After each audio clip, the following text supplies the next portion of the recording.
Good morning. I call the Senate out of recess, call the Senate to order, and recognize Senator Carson for a motion. Thank you, Mr. President. I move that the Senate adjourn from the late session. All in favor, please say aye. Aye. The ayes have it. The motion to adjourn passes. We are now in the early session. Without objection, pursuant to Rule 233, Senators Altschiller, D'Alessandro, and Ward will participate remotely. Senator Altschiller, can you please state your location and identity and identify anyone present in the location from which you are participating?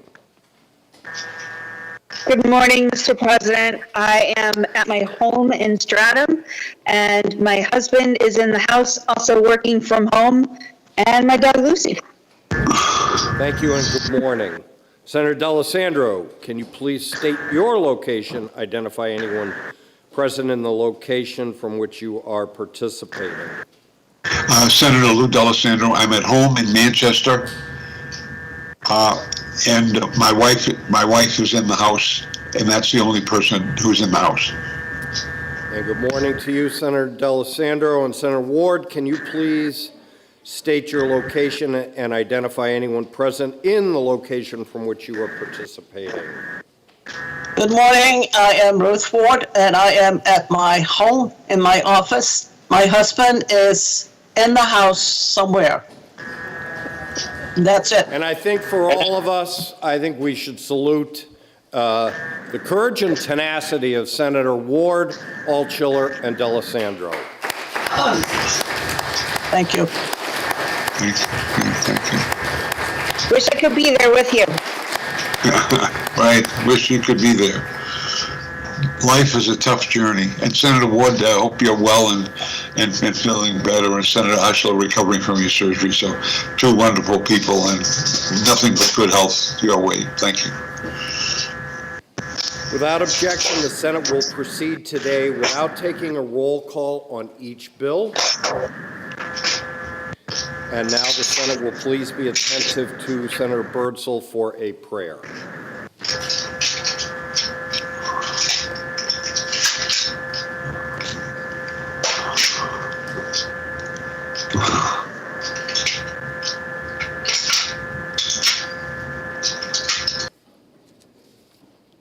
Thank you.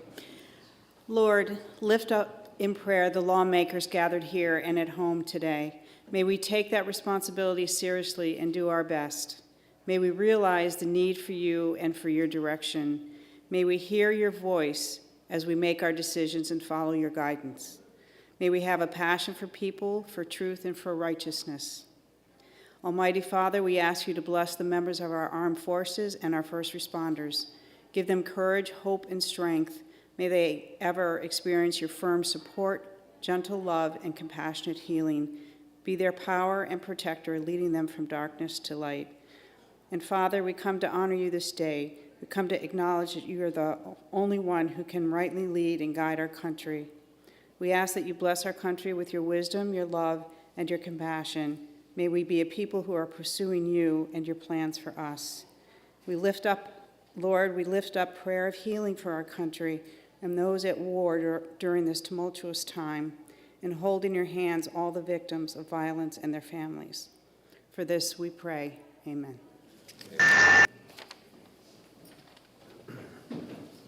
Thank you, Senator Birdsell. Senator Gendro, will you please do the honors and lead us in the pledge? I pledge allegiance to the flag of the United States of America and to the republic for which it stands, one nation, under God, indivisible, with liberty and justice for all. Introduction of guests. Senator Prentice. Thank you, Mr. President. First, I have one announcement from the wonderful District 5. We have famous Krellers from Lou's Bakery. I suggest that you cut them in half because one could last you a week, so please enjoy. And also from the wonderful District 5, I have Eleanor Carey. She's a sophomore at Hanover High School. She's going to be paging for us today, although she has a strong interest in government, I think a really, not just fun fact, but really important fact is that she's part of a national initiative working with NASA. And on Monday, during the eclipse, she will be in Burlington, Vermont. These students from high schools all over the country are engaged in the same program as she is, and they will be sending balloons into the air to take specific measurements so they can scientifically compare impacts across the nation. So thank you for taking that up and representing us so well. And then lastly, Mr. President, I have Sarah Terrell she is a constituent from Plymouth who is here today. Welcome to the New Hampshire Senate. Sarah, welcome. Welcome, Eleonora. Thank you, Mr. President. Thank you, Senator Prentice. Further introduction of guests. Senator Avard. Thank you, Mr. President. I'd like to introduce my guests from Nashua, Beth Scare and her husband, Stephen, from Nashua, constituents, and just want to welcome them to the Senate.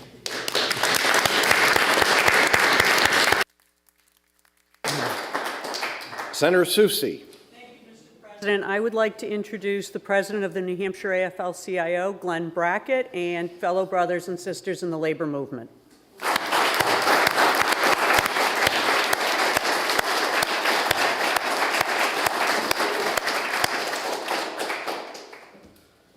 Further introduction of guests. Welcome, everybody. Thank you for being here. Senator Ricciardi is excused for the moment until hopefully she can get here with a storm.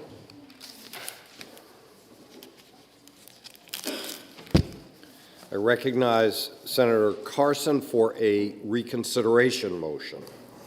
Thank you, Mr. President. Having voted on the prevailing side, I move to reconsider the following action taken by this body on Senate Bill 307 FN. Reconsider the vote on, first, the third reading final passage, and second, rescind the third reading. Are you ready for the question? All in favor, please say aye. Aye. Any opposed? The ayes have it. I recognize Senator Carson for a subsequent motion. Move to table. The motion for tabling of Senate Bill 307 is not debatable. All in favor, please say aye. Aye. Any opposed? Aye. Nay. The ayes have it. And Senate Bill 307 is laid upon the table. Bills removed from consent. Senate Bill 596, the Committee on Education, removed by Senator Lang. In the Committee on Election Law, Senate Bill 448, removed by Senator Prentice. The Committee on Executive Departments and Administration, Senate Bill 373, Senator Waters. The Committee on Health and Human Services, Senate Bill 558, Senator Perkins Quokka. Without objection, the following bills are special ordered to the next session. In the Committee on Health and Human Services, Senate Bill 558 and Senate Bill 328.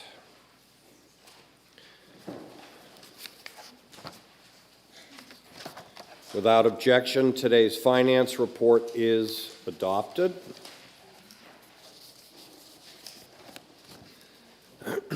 Senator Carson moves that the consent calendar with the relevant amendments as printed in the day's calendar be adopted and that all such bills found ought to pass be ordered as follows.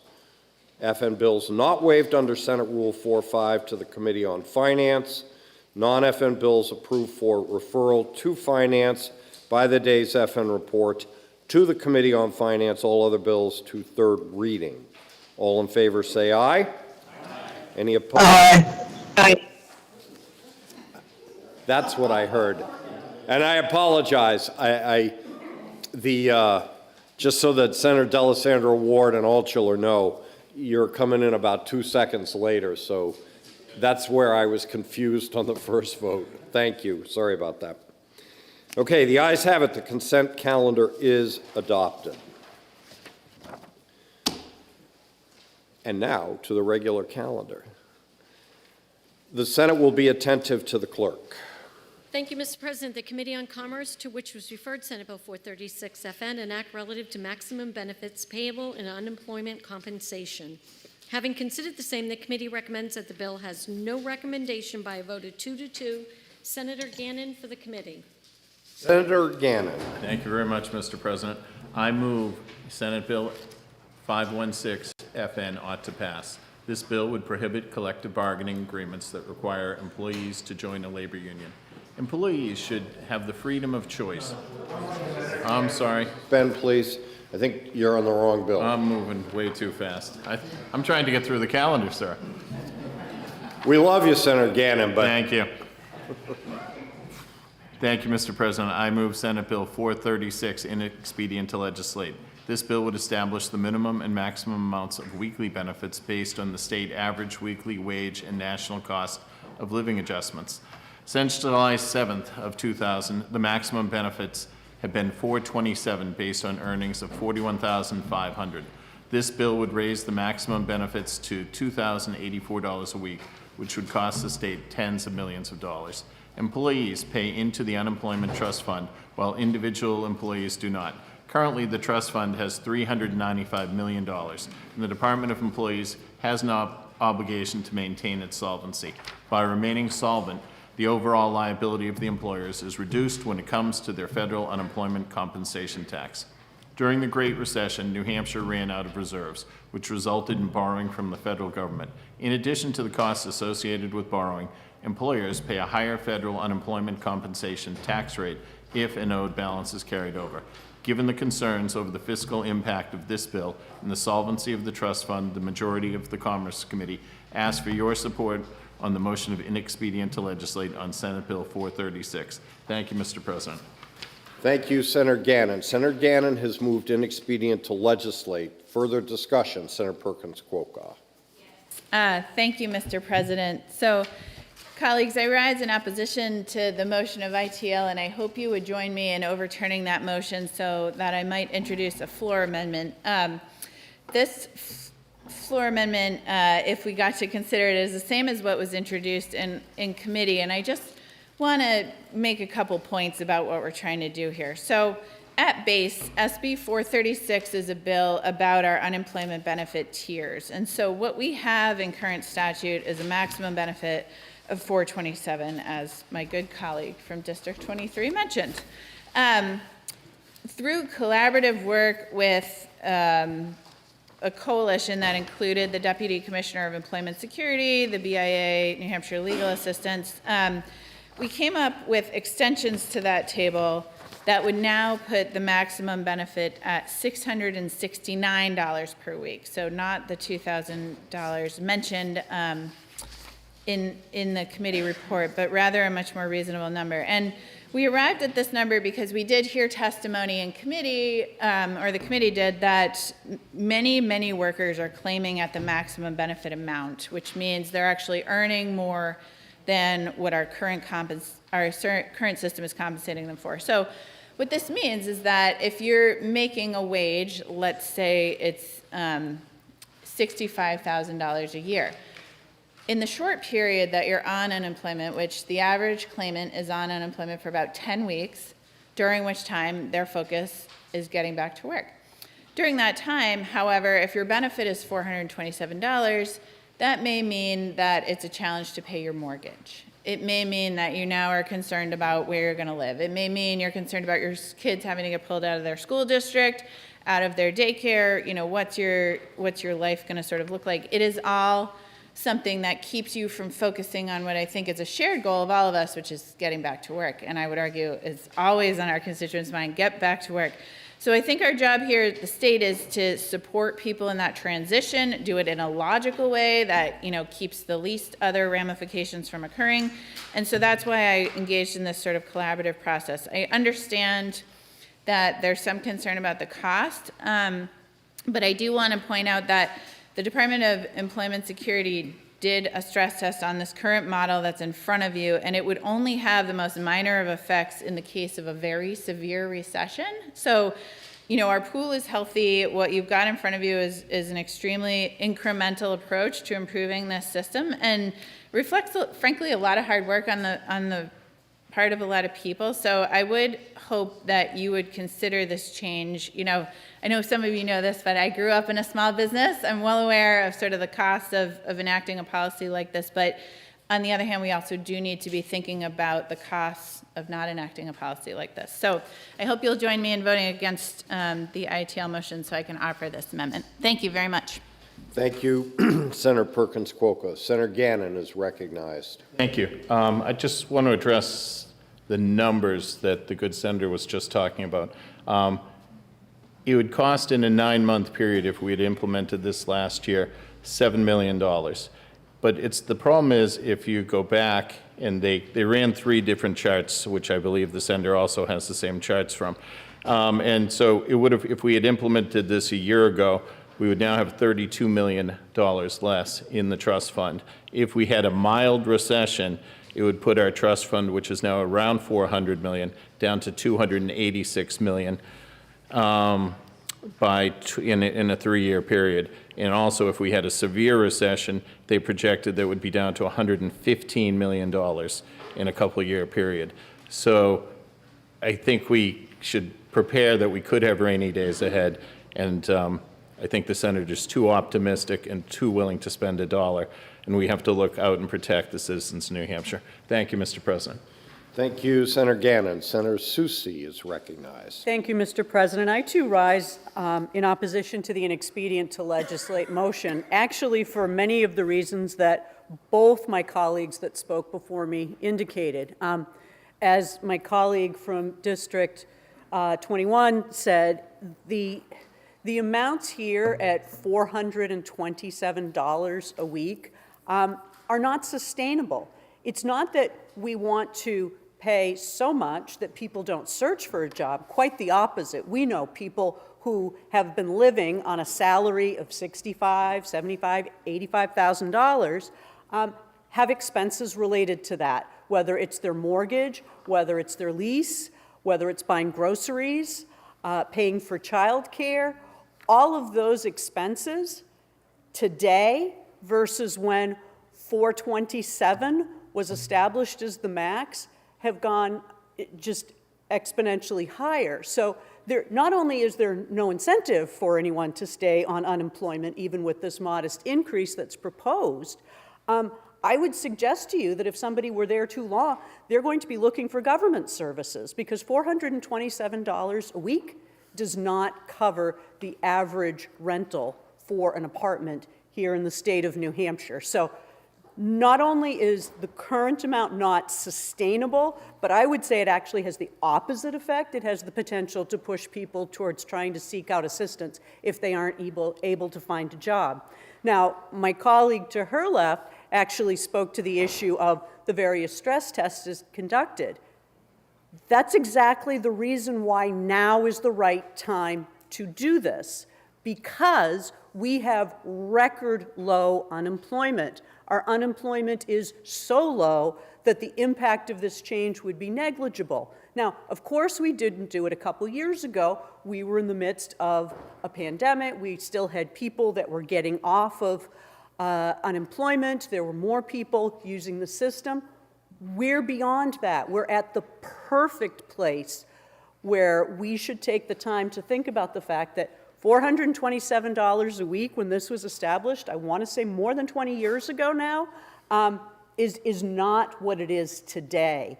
So today is the right day to say, look, we understand that there are some folks that for a small period of time, on average 10 weeks, that means many less, just need a little assistance to get by. It's very few people. Now's the right time to do it. So for those reasons, Mr. President, I would encourage all of you to vote down the ITL so that my colleague can bring her amendment. Thank you. Thank you, Senator Susi. Senator Gannon. Yes, a question from the good senator from Manchester. Senator Susi. You just said one thing that I noticed. You said, with the current numbers, there'd be no incentive to stay on unemployment.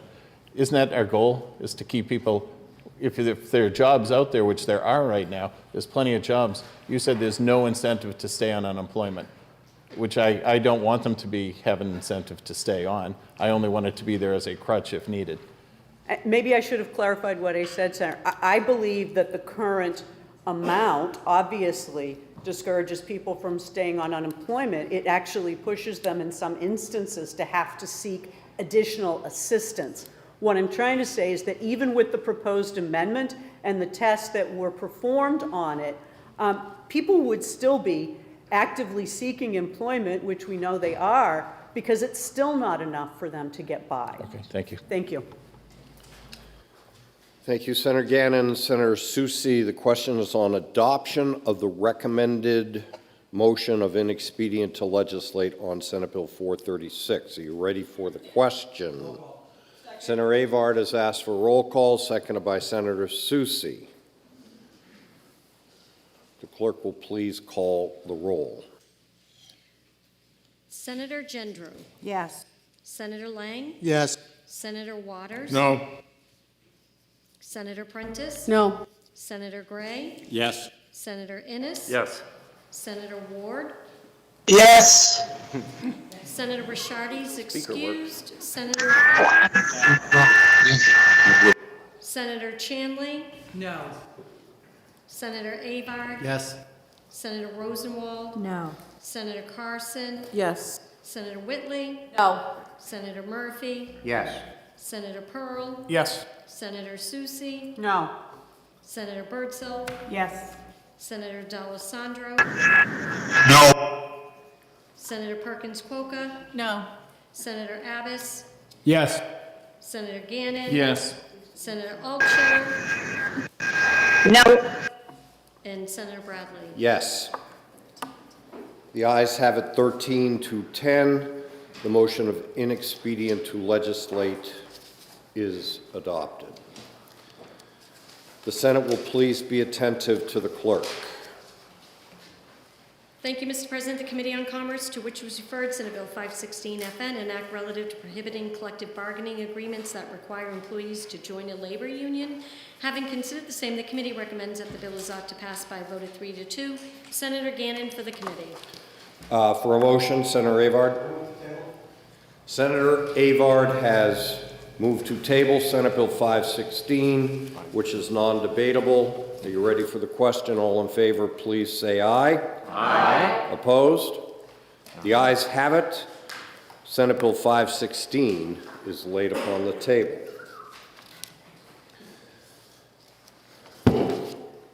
The Senate will please be attentive to the clerk. Thank you, Mr. President. The Committee on Commerce, to which was referred Senate Bill 519, an act relative to evictions based on the owner's intent to renovate the property.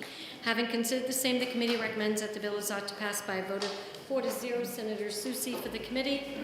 Senator Susi. Thank you, Mr. President. I move Senate Bill 519 FN ought to pass. This bill would add evidentiary requirements to evictions based upon renovation and permit a discretionary stay of eviction for up to 6 months. The committee heard that renovation evictions can be used in retaliation. Once a tenant has an eviction on their record, it can make it harder for them to find housing. Given the concerns over retaliation and the current housing vacancy rate of 0.6% and the 52% increase in homelessness, it's crucial to provide tenants with additional time so they can remain connected to their communities and employment. During the discretionary stay, a tenant must pay their rent. If they fail to pay their rent during the 60-day notice period, a landlord can move forward with a non-payment of rent eviction that only requires a notice of 7 days. The Commerce Committee asks for your support on the motion of ought to pass on Senate Bill 519. Thank you, Mr. President. Thank you, Senator Susi. Senator Avard. Motion. Senator Avard has moved to table Senate Bill 519. The motion is non-debatable. Are you ready for the question? All in favor, please say aye. Aye. Opposed? No. The ayes have it. Senate Bill 519 is laid upon the table. The Senate will please be attentive to the clerk. Thank you, Mr. President. The Committee on Commerce, to which was referred Senate Bill 588 FN, an act relative to employer notice of veterans' benefits and services. Having considered the same, the committee recommends that the bill is ought to pass by a vote of 4-0. Senator Susi for the committee. Senator Susi. Thank you, Mr. President. I move Senate Bill 588 FN ought to pass. This bill would direct the Labor Commissioner, in consultation with the Department of Business and Economic Affairs, to create and distribute a Veterans Benefits and Services poster for employers to display in the workplace. Given the number of veterans in the state and the sacrifices that they've made, it's important to provide them with resources so they can better themselves and their families. For those struggling with physical or mental illnesses, it could be a matter of life or death. Since this document would be similar to the others that are disseminated in the workplace, the cost of posters to the state would be nominal.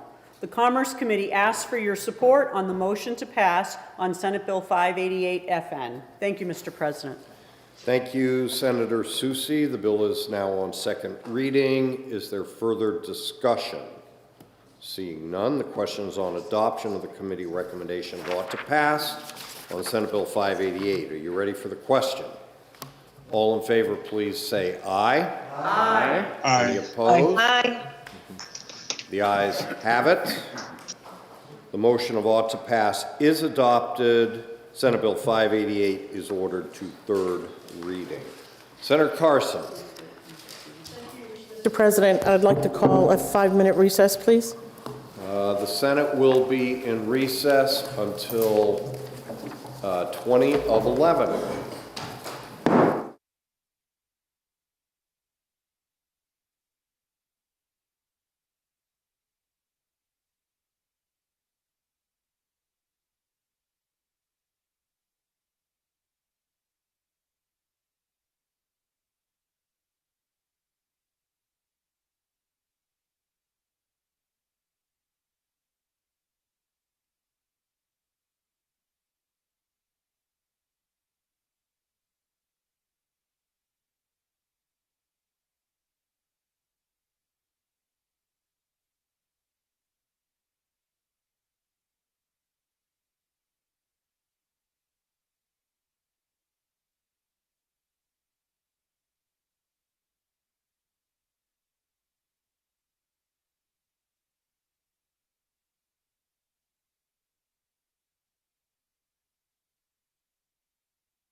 The Senate will be attentive to the clerk.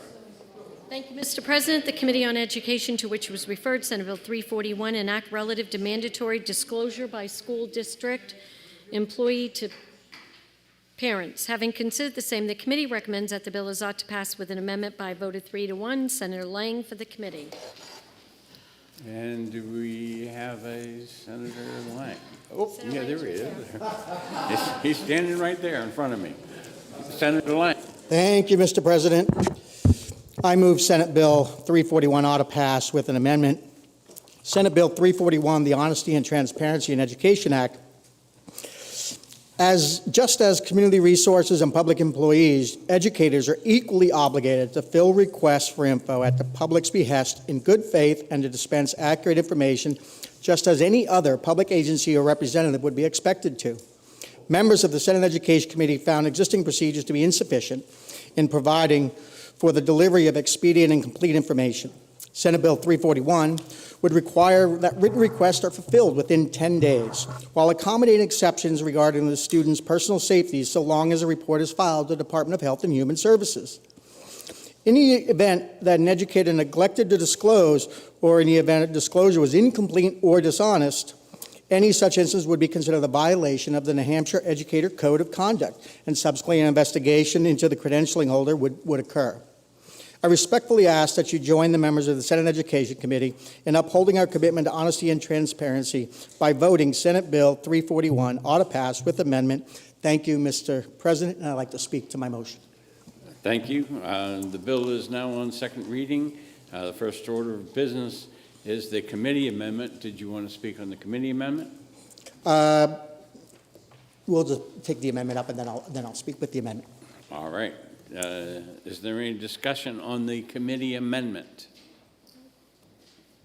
Seeing none, all those in favor of the committee amendment say aye. Aye. All those opposed? No. In the opinion of the chair, the ayes have it. And Senator Lang, you are recognized. Thank you very much, Mr. President. Teachers should be honest to parents. Honestly, I'm shocked that this simple idea needs to be clarified in statute and has become a political lightning rod. Senate Bill 341 makes clear that teachers should be honest with parents. In committee, we amended the bill to narrow the focus of the bill to credential educators, to clarify the complaint process using the successful code of conduct, and to require that teachers who believe children are in danger must report this risk to the Department of Health and Human Services. This bill does not target or single out any group of students. It does not limit what teachers can talk about with students. It simply says that teachers have to answer honestly when a parent asks questions about their children's education. This is a carefully crafted bill similar to the Code of Conduct, Ethics and Conduct that received broad bipartisan support. I ask you to please support the committee amendment and vote OTPA on the bill. Thank you, Senator Lang. The bill is on second reading, open to further amendment and discussion. Senator Prentice, you are recognized. Thank you, Mr. President.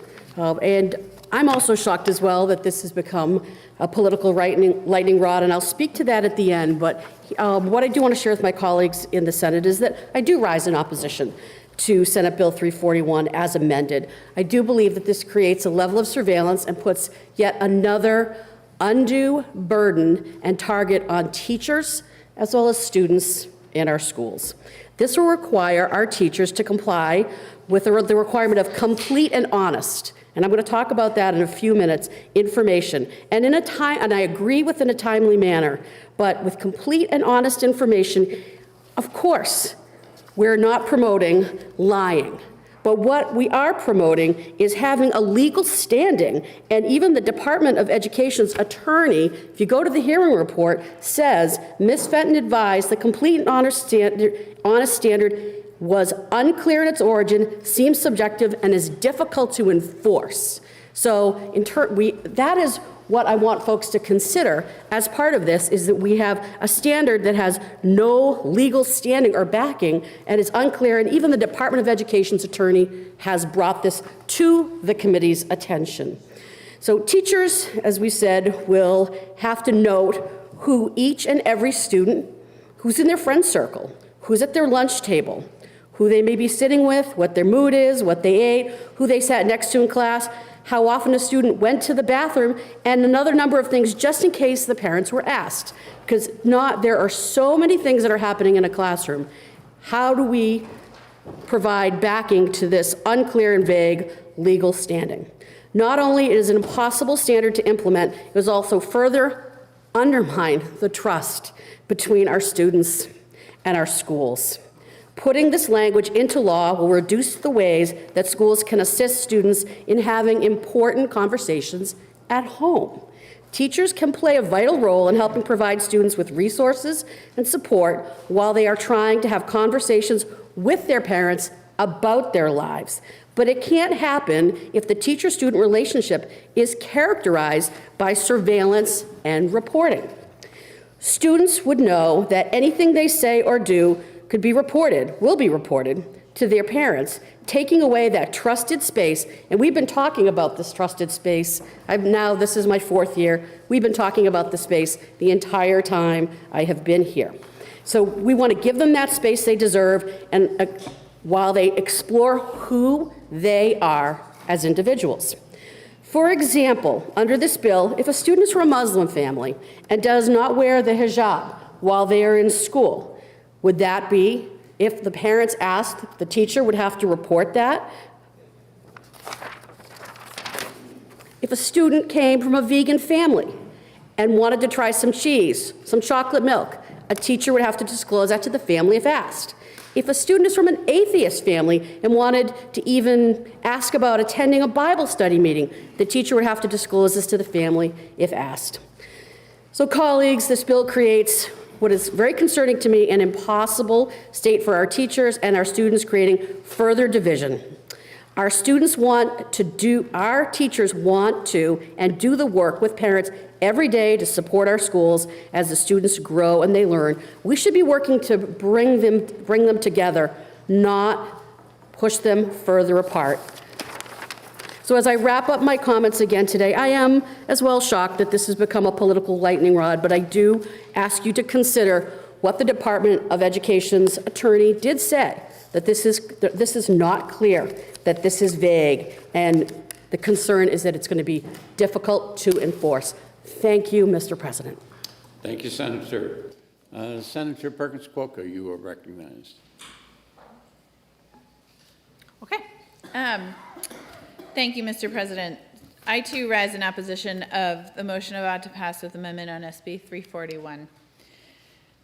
I know we all care deeply about our children and that we are dedicated as a body to do what we believe is best to support the next generation of leaders in our state. I have 3 little future leaders in my house. But SB 341 will not help to build the supportive and inclusive environment we all want to foster here in New Hampshire. Instead, this bill will establish an environment of surveillance and reporting in our schools that will harm student-teacher relationships and damage the often positive and collaborative relationship that exists today.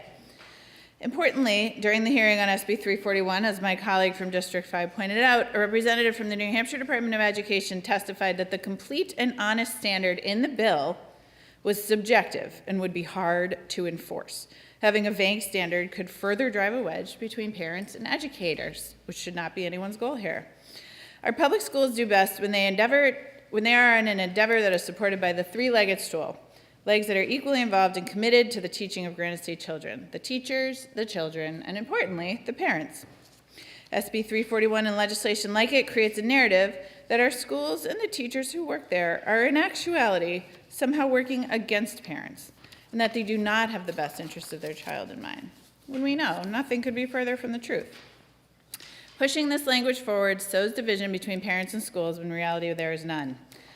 I know we all agree that teachers should never lie to parents or withhold information regarding children's safety, but the standard put forth in this bill places teachers in a position of either choosing to report a family to DCYF or disclosing any and all information they have about a child to a parent. This incredibly fraught decision is not one we should be forcing on our teachers. Giving students the opportunity and safe space to explore their identities and potentially come out when they are ready is something we should be supporting, not taking away. Coming out should be solely the decision of the individual. and mandating that teachers must out their children to their parents, and we've heard this before, puts vulnerable children at risk for housing insecurity, emotional distress, and familial rejection.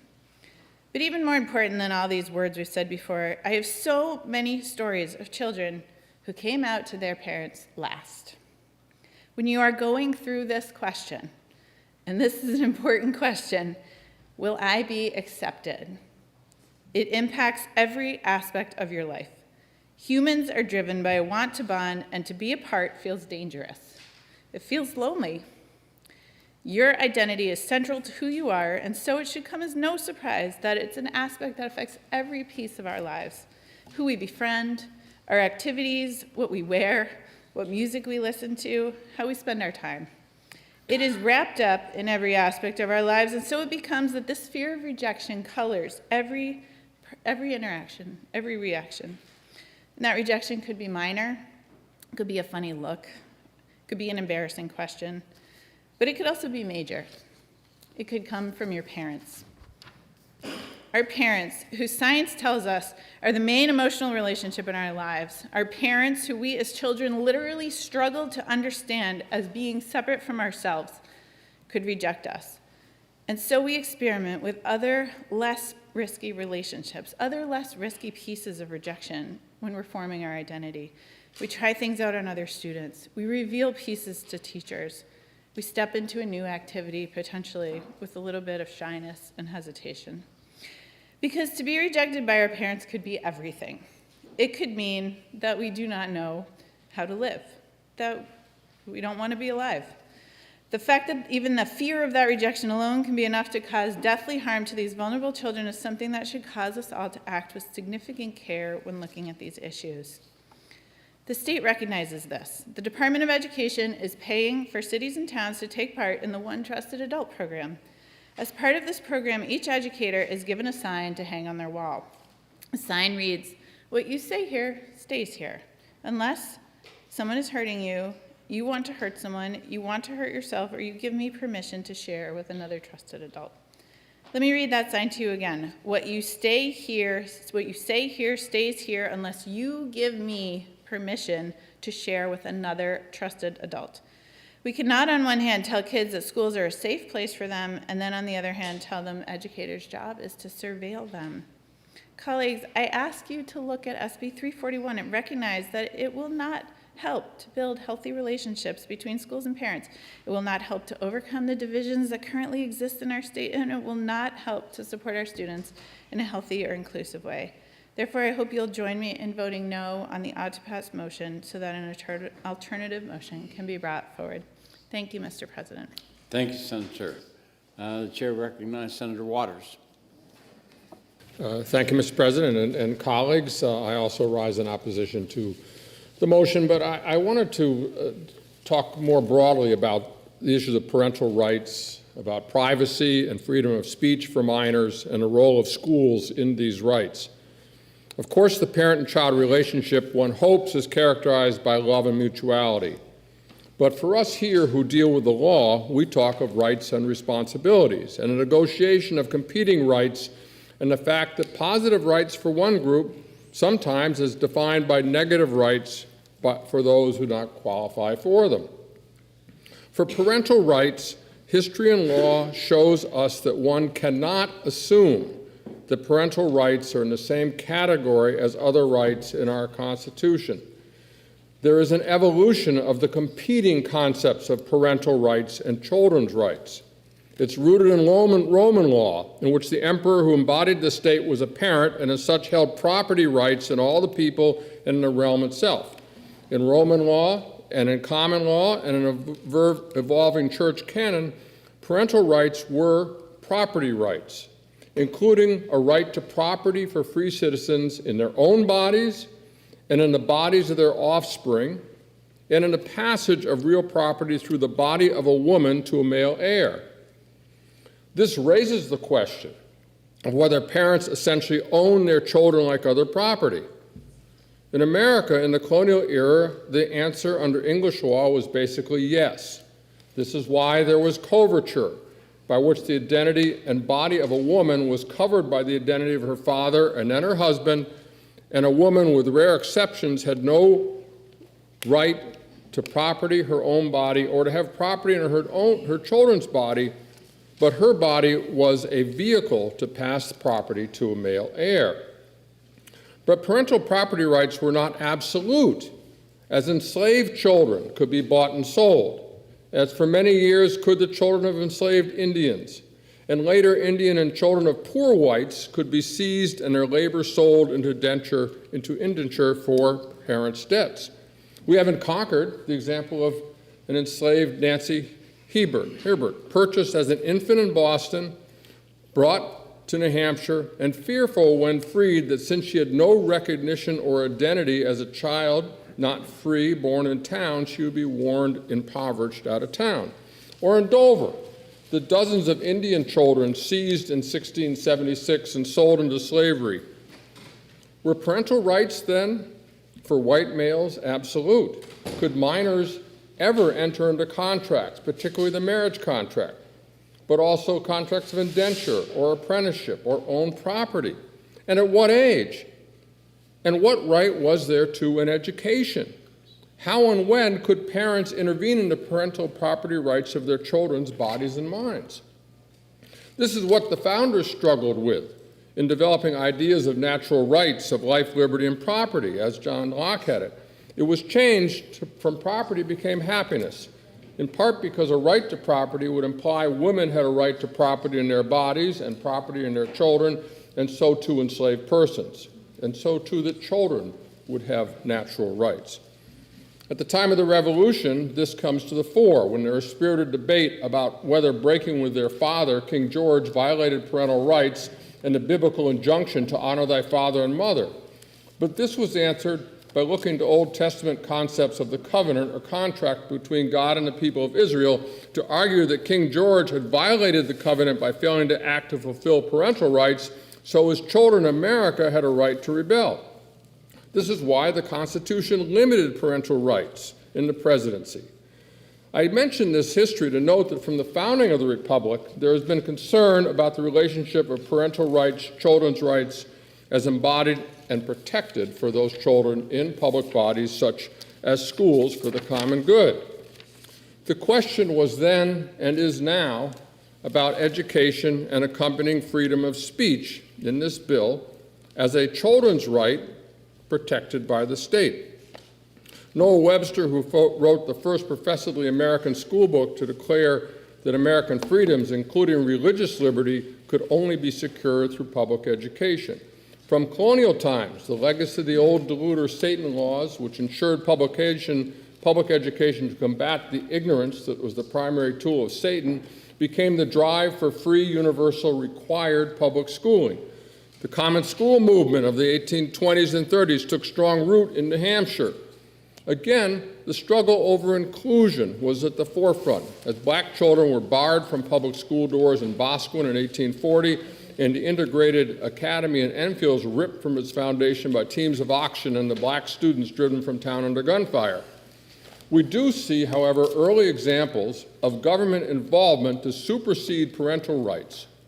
In Ossipee, for example, in the late 1820s, a minister was actually charged for beating his child for not learning to read by his preferred method, which raised the issue of whether corporal punishment on the bodies of children, with teachers asking on behalf of parents, could regulate speech and behavior. Another early example of issues of parental rights versus children's rights was the case of Mary Dyer, a case actually taken up and tried by the General Court in this legislature in the 1850s. Dyer and her husband had joined the Shakers, but she left when she wanted to take her children with her to ensure education and freedom of religion for them. But her husband had signed over property rights of a parent in children to the Shakers. The legislature decided that children's rights do preempt parental rights in such cases. Our legacy in state interest in ensuring educational freedom and ensuring that children get life-saving medical care is clear. The other legacy for us from earlier times on limits to parental property rights in children's bodies is child labor. The child labor laws enacted in the 1910s were sparked in part by secret photos taken of children working in Dover mills. The conditions were dangerous, but such work also conflicted with their right to an education. That's part of the basis of our today's limits on work hours for minors and the requirement that parents permit such work. But what's unresolved still is if children have any legal rights in the property of the labor of their bodies. Do they legally own their own earnings? Is it still rights of a parental indenture that may conflict with education and children's rights? In this state, as a public education through age 18 and beyond in some cases. Now, I rehearse this history of property rights and education rights, particularly because it gets to the central issue in this bill, about whether children in an educational setting have rights to free speech and to privacy that must be respected by schools and not preempted by so-called parental rights. What rights do minors have to bodily autonomy and privacy? Obviously, even in this bill, there is recognition of rights not to be the subject of abuse, and we recognize some reproductive rights for minors. What rights do minors have to sexual privacy? And at what age? I ask the parents here, at what age of your children were you or your children no longer comfortable with nakedness? When was it okay for your child to talk with friends unsupervised, to have a phone? We've all heard the phrase, early in my case, "You're not the boss of me." But do minors have a right to freedom of speech and related forms of self-expression, such as clothing and appearance? I'd argue the Senate recognizes the right of minors to speak, since they appear in legislative hearings just the other day in ED&A and have their testimony recorded like anyone else's and communicate with us in other forms. I think we'd be awfully uncomfortable if we required parental permission for them to speak before us, or if parents could demand that we report any such speech to them under penalty of law. And so consider schools, a special location in the public sphere, where freedom of speech, as Jefferson insisted, was essential to the preservation of our democracy. We would be appalled by forced speech in public school, as the Supreme Court has repeatedly ruled that schools cannot force students to speak against their conscience, which we recognize as a child's right at the earliest age of public schooling. At what age do children have a right of freedom of religious conscience? In colonial times, the law could force parents to make their children attend the established church, which was eliminated by the Constitution and eventually in New Hampshire in the 1820s, in statute and in practice. The state also cannot force the placement of children in sectarian orphanages or with an adult with a different faith. And so the state, through its schools, should not enforce parental religious values onto students in a public school, especially when doing so might infringe on the religious values of other students. Again, I ask parents, at what age do we recognize that our children have some right to conscience, to their minds, to deep emotions that constitute a sense of self and identity? And at what age and in what school settings should that also be recognized? And let's also consider teachers' rights and their responsibilities to the rights of children as well as to parents. What speech should teachers recognize as private? What if their knowledge of student speech or behavior is not direct, but by observation or hearsay? When I started my career at the University of New Hampshire, it was not many years after there had been a proposal to place state troopers in classrooms to monitor teacher and student speech. Do we want to assert systems of surveillance, making teachers the agents of that in our schools?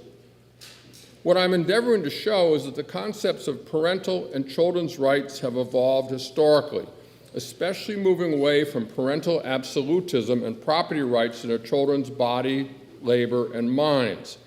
To assert, as this bill does, such parental authority enforced by state power into the privacy of a minor's speech, to compel hearsay, to compel an abrogation of the public's recognition of minors' rights to an education and free speech, corrupts our liberties. If even a minor cannot be compelled to testify in a court of law, how can a minor lose the right to a private conversation? It seems particularly bizarre in the school context, with some students over the age of 18 who would not be subject, I assume, to this law. So on their 18th birthday, I suppose they could celebrate Pronoun Reveal Day while students sitting next to them would be silenced. Frankly, if a parent cannot communicate with a child at home, should they have the force of law over communication in a public school? What would be asked in a letter? Pronouns, political ideas, doubts about faith, their reading, everything? Would we approve the parental placement of a listening device on their child at school, or access to listening devices in classrooms and locker rooms with the school nurse on the playing field and the lunchroom? Does this law turn students into such a surveillance system on their classmates? In seeking their own child's conversations, would parents necessarily violate the privacy of other children's conversations, or ask in a court of law for other children to testify against a teacher who is accused of not responding or lying to a written request? This bill, I think I've argued, cannot stand on any principle of what is called parental rights, nor, as I have shown, are parental rights a stable or clear concept either historically or now, especially without recognition of the countervailing concepts of children's rights and the state's interest in them. I will stand with free speech, with public education, with freedom of religious conscience, with children's privacy, and with democracy, and vote no. Thank you, Mr. President. Thank you, Senator. The question is on the bill as adopted. The bill is on second reading, open for further amendment and discussion. Senator Abbas, you had a question? Thank you, Mr. President. To my friend from District 2. Senator Lang, do you accept the question? And thank you for taking my question. In the amendment, it talks about the duty for the teacher or the school to make a disclosure to the parent. It's my understanding, is it true that that duty only arises once the parent makes a written request to the school or to the teacher asking for information about their child? That's correct. This is a reactive bill, not a proactive bill. The parent has to make the request. It doesn't require a teacher automatically disclose. Thank you. Thank you, Senator. Senator Pearl, you had a question. Thank you. Also for the, excuse me, the Senator from District 2. Do you accept the question, Senator? Yes, I do. Senator, I've received some emails arguing that forcing teachers to answer questions from parents will put kids in danger because those kids may not want their parents to know what they are doing at school. Are you concerned about the student safety aspect of this? Absolutely. And we have unfortunately learned that student safety is compromised when schools keep secrets from parents. Right here in Concord, we recently had an educator abusing children in his care that was kept secret. In the rare instance when an educator believes that simply telling the parents the truth would have put a child at risk, they can withhold the information and then report that the student is at risk to the Department of Health and Human Services. Remember, under current law, New Hampshire educators are already mandatory reporters to report students at risk. So keeping secret from parents does not protect the student. Parents deserve the truth. Thank you. Thank you, Senators.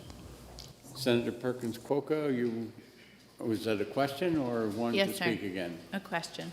Senator, of who your question? My colleague from District 5, would you be willing to respond to a question? Senator Prentice, do you accept the question?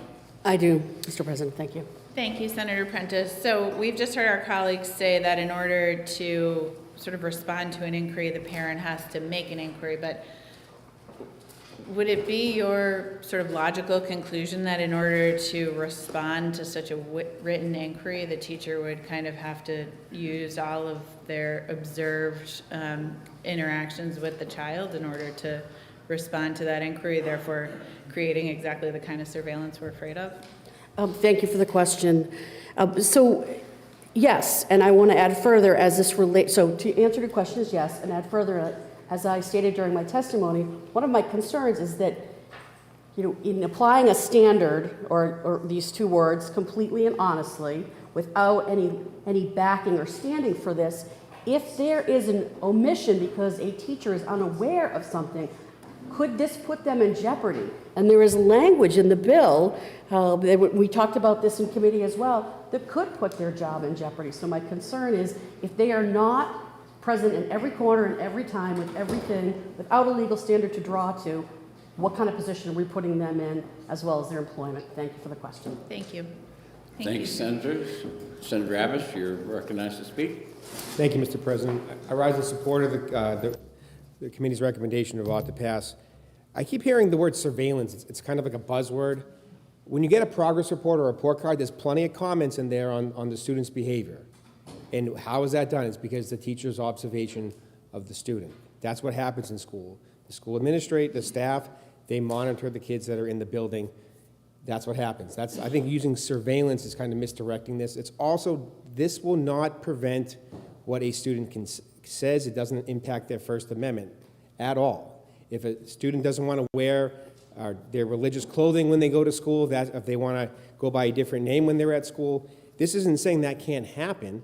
What this is saying is if a parent makes the inquiry to the school, when they respond to that, they cannot misrepresent facts to the parents. That's all this is. You may not think and say that you're supporting lying to the parents, but if a teacher or someone in the school, if they get that written request from the parent and they provide a response that's not true and they know it's not true when they provide it, I mean, I would believe that to be lying. That's what this does. It prevents that.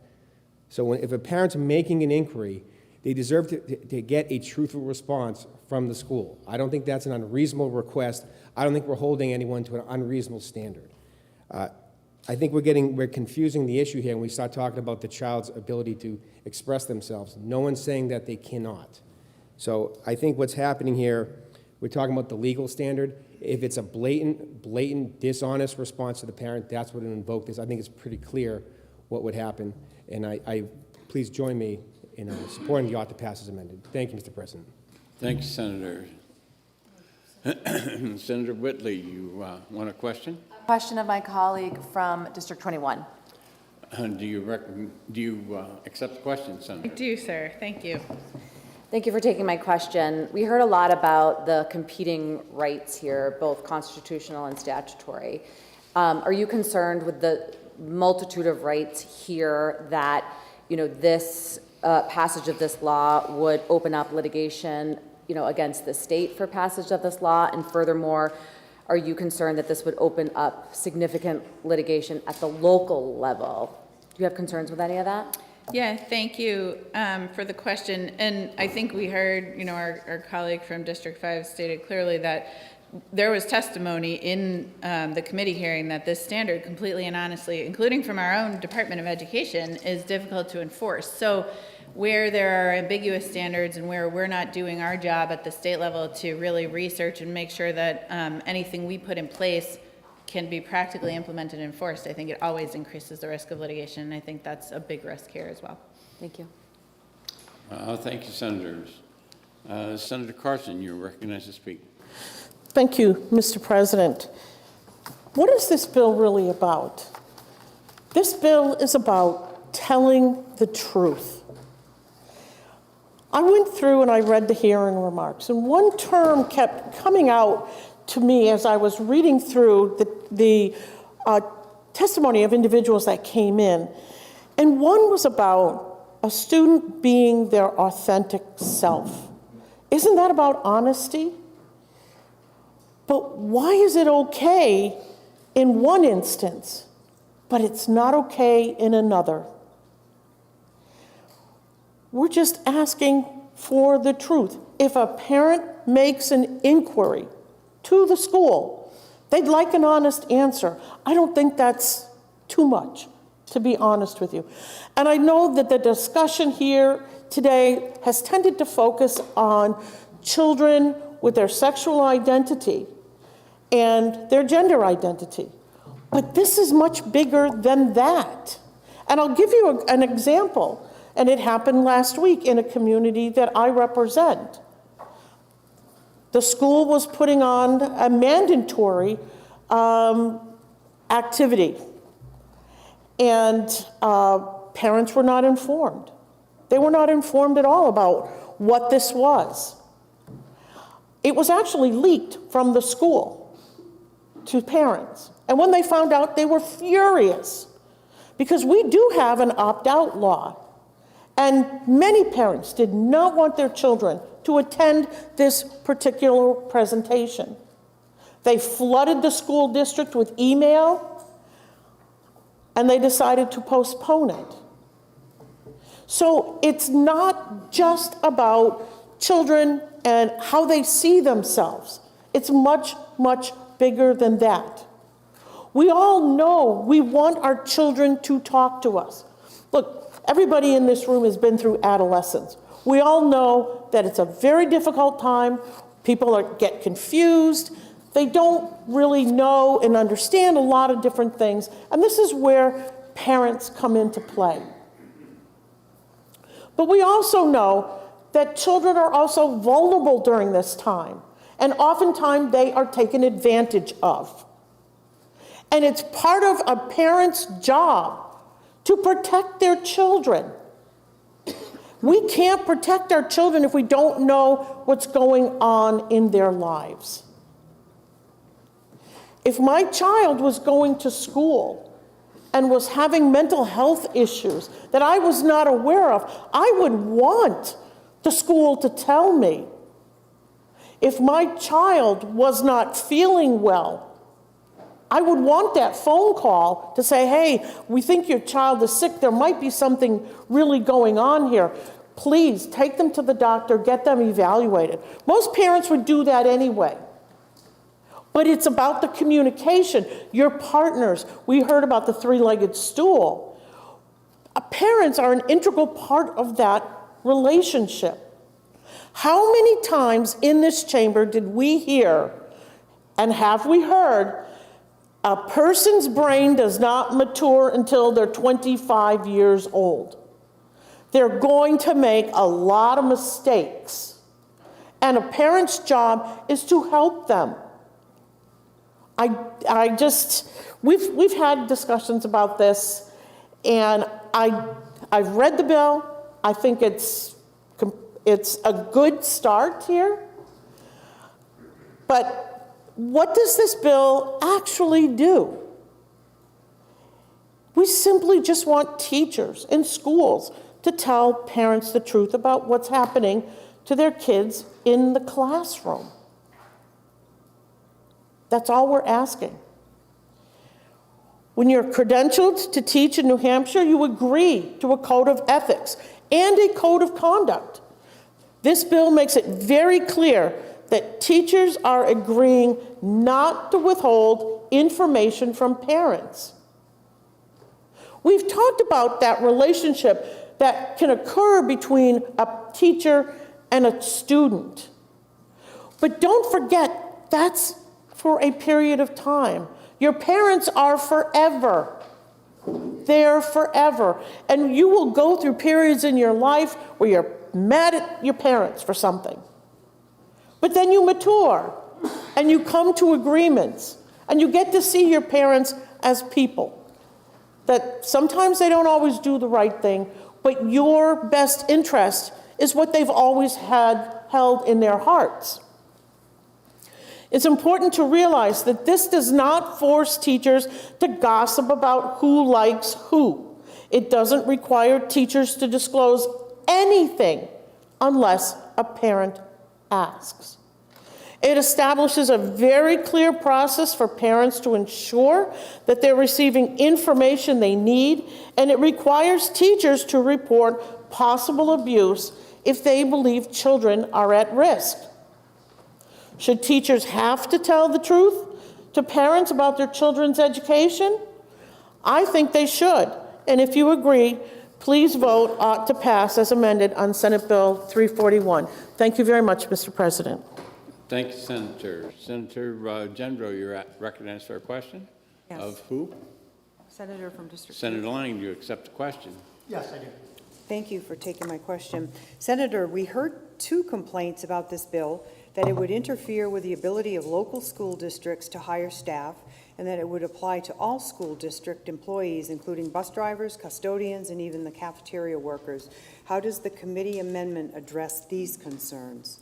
Thank you for the question. As introduced, yes, the bill was way too broad, and I was happy to work to narrow it down. First of all, we don't need to apply this to support staff who are not under the supervision of the Department of Education. The committee amendment itself, the committee limits itself to the credentialed educators, who all agree to the Code of Ethics and are mandatory reporters. This means teachers, principals, administrators who are under the jurisdiction of the Board of Education and the Department of Education. The state does not control the hiring and firing of teachers, but the state does determine who's qualified to be credentialed. We have a well-tested process in place when a credentialed educator violates the Code of Ethics. Lying to parents should be against this code of conduct. Thank you. Thank you, Senators. The bill is on, Senator Perkins-Cuoco, you have a question of? No, I'd like to speak just briefly again, if I may, Mr. President. Senator Perkins-Cuoco is recognized to speak a second time. Thank you very much. I hear the points being made here, and I just want to rise to say, no one in this room is saying that parents aren't important. And in fact, if anything, my point is, parents are the most important. And I just want to encourage you to think of the idea that these kids who are they're just trying to figure themselves out, that, they may just be preparing to communicate this in their own way. And part of our job is to help them grow and mature and be able to communicate the things they need to communicate. And this is something that is so important to them that they need to be able to do it their own way. And so I just want that idea to be somewhere as we continue to debate these bills over and over. Is everything okay? Oh gosh. I'll pause.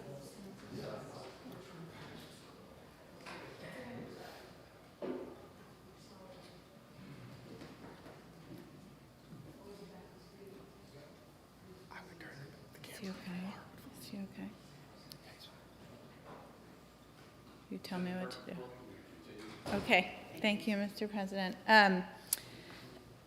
I just don't think that the clear procedure that's being sold here should be that teachers have to respond to written inquiries, or the only exception is that they have to report a family to the Department of Health and Human Services.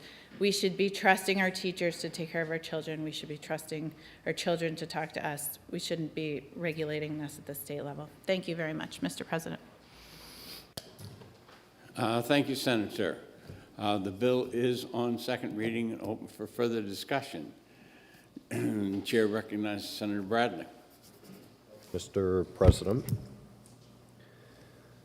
I think one thing that we would all agree on in this room, because most of us are, is being a parent is probably the toughest job that any of us will ever face in our entire life. I'm the proud parent of 3 sons and a daughter. 2 of my sons have 2 grandkids. And what's missing from this debate so far is the responsibility that parents have legally and morally to bring their children up and prepare them for the life that they will have when they reach adulthood. Responsibility and rights. That's what we're debating. And if we can't pass this bill, we're undermining parental responsibility. Now, the question has come up a couple of times as to why we're here, that it's a lightning rod, that we don't know why we're here. Well, the answer to that is really simple. There is a case right now in the New Hampshire Supreme Court because a parent was lied to by a school district that then, subsequent to that, adopted a policy. That's why we're here. We need to reverse at least this one school district's policy. It was one of the largest ones in the state that said, yeah, we'll countenance lying to parents. That's why we're here. It's not because we've made this up out of thin air. It's not because we're trying to surveil kids for, whether the clothes they're wearing or the hamburgers they're eating. But I'd like to give you a couple of examples. And they're always interesting examples. We just voted to great fanfare several years ago to raise the age of marriage from 13 for girls and 14 for boys, for 14 to 16. Great bill. Our colleague from District 24, wasn't a big fanfare yet, but hopefully there will be a big fanfare, a bill signing for that bill to raise the age of marriage to 18. So the rights of children are not unfettered, just as the rights of parents are not unfettered. My colleague from District 4 had a great history lesson. But I'm also going to remind my colleague that just recently led efforts to make sure that kids weren't exposed to alcohol in our state liquor stores and other places. So, okay, that's a good thing. But why, if a parent thinks that their kid is consuming alcohol, shouldn't they be able to ask a school if they have evidence of that?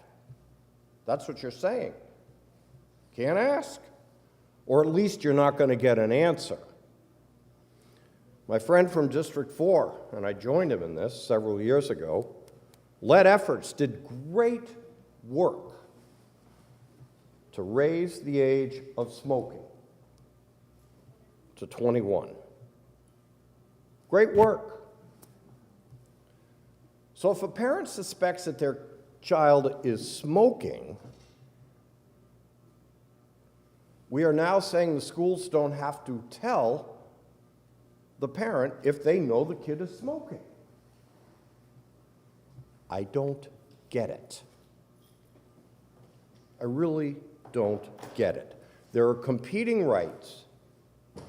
Yes, kids have rights, and yes, parents have rights, but parents also have responsibilities. And you can't have responsibilities if you don't know what those kids are doing, and you can't even ask a question and expect an honest answer in an area that your kids are spending a lot of time in our schools. If we can't pass this bill, we are countenancing lying. We're here today because one of the largest school districts in the state adopted a policy that countenanced lying. If you're okay with that, vote no. But if you're not okay with that, please join me in voting ought to pass on this very important bill. Thank you, Mr. President. Thank you. Senator Susi, you're recognized for a question of? My colleague from District 5, she'll take the question. Do you accept the question, Senator? Senator, in looking at the amendment, I just wanted to understand, this amendment on line 17 says that the state board is required to adopt a code of ethics and code of conduct rule change by June of 2025. But then I look at the effective date of the act, and the effective date would be January 1st of 2025.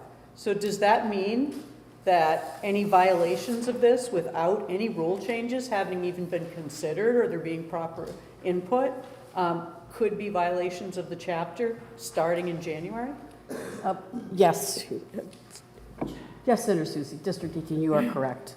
That is one of the potential harms of this being passed the way it is. So if I may follow up, Mr. President. So if anyone is unsure about whether or not they're complying with the statute. They are subject to potential violation and criminal penalty when the department hasn't even promulgated what it is they are in fact supposed to be complying with. It creates a state of legal limbo, yes. Thank you. Thank you. Senator Whitley, you're recognized for a question of? Of my colleague from District 21. Senator. I do, sir. Senator, you're a parent like I am. You know, you, like me, care deeply about not only your children, but all children. You have worked your entire career, in addition, in the Senate, supporting families, right? You talked about in your remarks about, of course, we all care about parents and the relationship between parents and families. And you may know that I am on the Oversight Commission for Children's Services because, you know, the state has an obvious role in ensuring that if a child doesn't have a safe environment, that we have an obligation to protect children. Now, there is a provision in this amendment that says, you know, that if there's a good faith determination of the credential holder, that such a complete and honest response to a request would put the student at imminent risk of physical harm. But my question to you is, you know, if a student is exploring their identity, gender identity, sexual identity, how is it that a teacher is going to have a complete picture of a family's belief about that identity, belief about how it fits into their own religion? How are they supposed to know? Do you have any concerns about that, or any concerns about what this would do to the safety of children? Thank you for the question, Senator. I think that's one of the points we're trying to make here, is that this bill puts teachers in an impossible position. It's incredibly hard to enforce. It puts, you know, the state in between families, and there's a lot of gray area between a student not being ready to share something so important and being at risk of harm. Of course, as the point was made, you know, any student that is at risk of harm, we want to be taking care of them, but it shouldn't be the only exception to this rule that a family has to be reported to the Department of Health and Human Services. So I think the point you make, that no teacher can be responsible to know a student's entire family situation in addition to their entire school situation, is just yet another reason why it just doesn't seem like this bill is something that's been carefully thought out, and it's just not something we need in New Hampshire. Follow-up? Follow-up? And just sort of thinking through the population that we have heard was going to be most impacted, and that's our LGBTQ plus community, in particular our transgender students. Are you aware of the significant statistics about, you know, what happens to some transgender children if they are not supported with their family, that there's higher incidence of course, mental illness, but also homelessness? Yes, and I have heard that, and I haven't just heard it. Those are statistics. I mean, one of the first things that happened on the Seacoast during COVID was a spike in LGBTQ homelessness of youth, because now that everybody was home from school and with their parents, you know, the children weren't welcome at their home anymore. So these problems are real. I mean, I know that we're hearing arguments that this amendment is broader than just gender and sexual identity, but even if that's true, this issue is caught up in that, and we have to act with caution when we're considering these youth, especially our most vulnerable youth. We value them so much as well. Thank you. Thank you. Thank you, Senator. Senator Avard, you're recognized for a question of? District 14. Does the senator accept the question? Thank you for accepting my question, Senator. Just with regards to a statement that was made by the senator from 18, if the rules are not adopted, are they enforceable? If rules of a bill are not adopted, can they be enforced? Senator, I really can't answer that question. Can I have a follow-up then? You can have a follow-up. So if a child... I'll give the follow-up. Thank you, Mr. President. I'm just curious, if a child is suffering from dysphoria, are all teachers qualified to distinguish what is dysphoria and what is not? And if they are, shouldn't they be able to disclose that to the parent? Thank you for your question, Senator. Our teachers are educated in education and often in a subject matter. They are not mental health counselors. That's why many schools will have some sort of counselors, guidance counselors, but it's my understanding that most of the time the guidance counselors are dealing with academic issues, helping students get ready to go to college and things of that nature. But teachers are not mental health counselors. And I think we're putting our teachers in a very difficult place, expecting them to be mental health counselors. And that's why it really is important that there be communication. Because if a student is suffering from dysphoria or any other type of identity crisis or anything like that, it really is for the parents to get them the help that they need. And if they don't see it, they can't do anything about it. They might know something's wrong, but they don't know exactly what it is. And if they ask and the teacher says, yes, I think something's wrong, good, that's the impetus to go and get the help that they need, the appropriate help. Thank you, Senator. Thank you. Thanks, Senator. Senator again, and you're recognized for a question of? Senator from 14. Do you accept the question? Thank you, Senator. Opponents of 341 are arguing that the bill is going to force teachers to choose between parents and students. Do you agree with that? Thank you for the question. Actually, I think this really does the opposite. It protects teachers from having to decide what they should and shouldn't be telling parents. It just requires that they tell the truth. When we put parents and teachers in that position, they often have to make very difficult decisions. And sometimes those decisions have very, very serious ramifications. So why would we do that? It's best just to be honest and tell the truth. Follow-up? Thank you for accepting my follow-up. What are the consequences when teachers keep secrets from the parents, do you think? Well, thank you again. They're not good. First of all, if parents know that teachers could be withholding information about their children's education, it will erode trust. How can a parent trust that their child is getting the best education possible when they don't even know what's going on in school with their child? We've seen even worse consequences of teachers keeping secrets. Right here in Concord, there was a teacher grooming his underage students.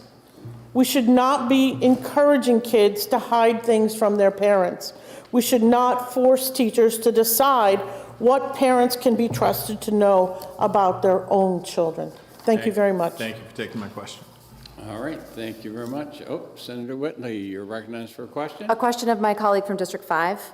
Do you accept the question, Senator Prentice? Yes, Mr. President. Thank you for taking my question. Senator, you had mentioned about the importance of the relationship between teachers and family and, of course, students, right? That relationship. And current law is that, of course parents can ask questions of teachers. That's the current law, right? Mm-hmm. We're not fixing that with this bill. But it appears to me, and I'm wondering if you agree, that this bill assumes that if a parent does ask a question, that a teacher is going to lie. But has that been your experience being on the education committee? With this bill, are we assuming that every teacher is going to lie? Thank you for the question. That is the unfortunate consequence of the way that this is structured, is that it makes that assumption. We are not promoting lying, but there is no legal, our own Department of Education has said completely and honestly is vague and needs to be clarified. Thank you for the question. Thank you. Just a reminder to the senators, when you are responding to a question, you don't need to face the person who asked the question. It helps out the people with the microphones if you face the front so that they can pick up your voice more easily. All right, right now we have Senator Waters to speak for a second time. Thank you, Mr. President. I just thought I'd rise for a moment to respond to the statements made by my colleague from District 3, who mentioned such things as alcohol and tobacco marriage. And I would say that in my feeling is that the issues that the senator from District 3 raises actually prove my point, that the state has an interest in some ways, contravening parental rights through various institutions. And by the use of the word responsibilities, the senator from District 3 recognizes that parental rights, whatever they may be, I think I've shown in my remarks that that is not a stable or understood concept, but in fact that they are often limited. And if a parent doesn't live up to responsibilities, the state intervenes to make sure a child is fed, clothed, housed, and so forth. I think where the senator from District 3 argument actually falls apart is in the bill itself, because if the bill were only concerned with behaviors that were in violation of law, it would be a different bill. This bill does not limit itself to potential violations of law. It covers everything. And that's why I make my arguments that children do have some rights that need to be protected. They have a right to silence, I think. They have a right to speech. I think they have a right to conscience. I think they have some rights to self-expression. Those are not violations of the law. And to require a teacher to disclose such things, I do think is a violation of many rights and probably a violation of the state's interest in protecting children's rights. Thank you, Mr. President. Thank you, Senator. Senator Bradley to speak for a second time.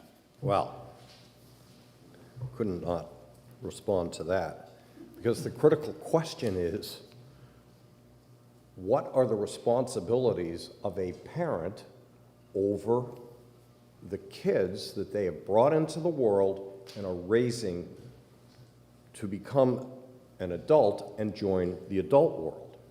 It's not just things that may be legal or illegal. My friend, it's everything. Absolutely everything that parents should be trying to guide their kids about.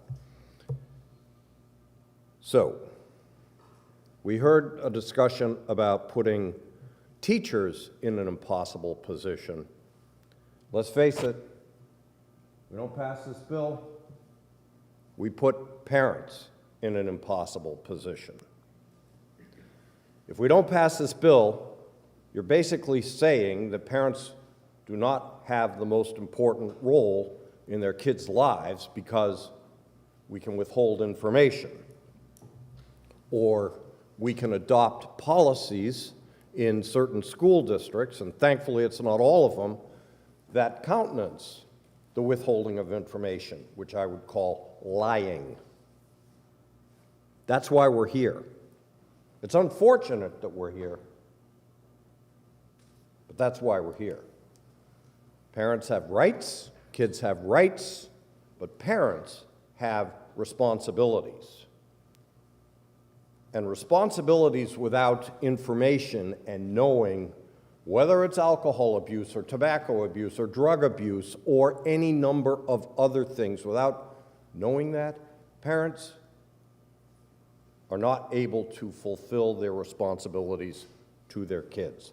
That's what we're about here today. And I hope we will vote for this motion of ought to pass as amended. Thank you, Mr. President. Thank you, Senator. The question is on the adoption of ought to pass as amended on Senate Bill 341. Are you ready for the question? We have a roll call question. I heard Senator Avard and Senator Birdsell seconded. Okay. When the clerk is ready, she will call the roll. Senator Gendrew. Yes. Senator Lang. Yes. Senator Bradley. Yes. Senator Waters. No.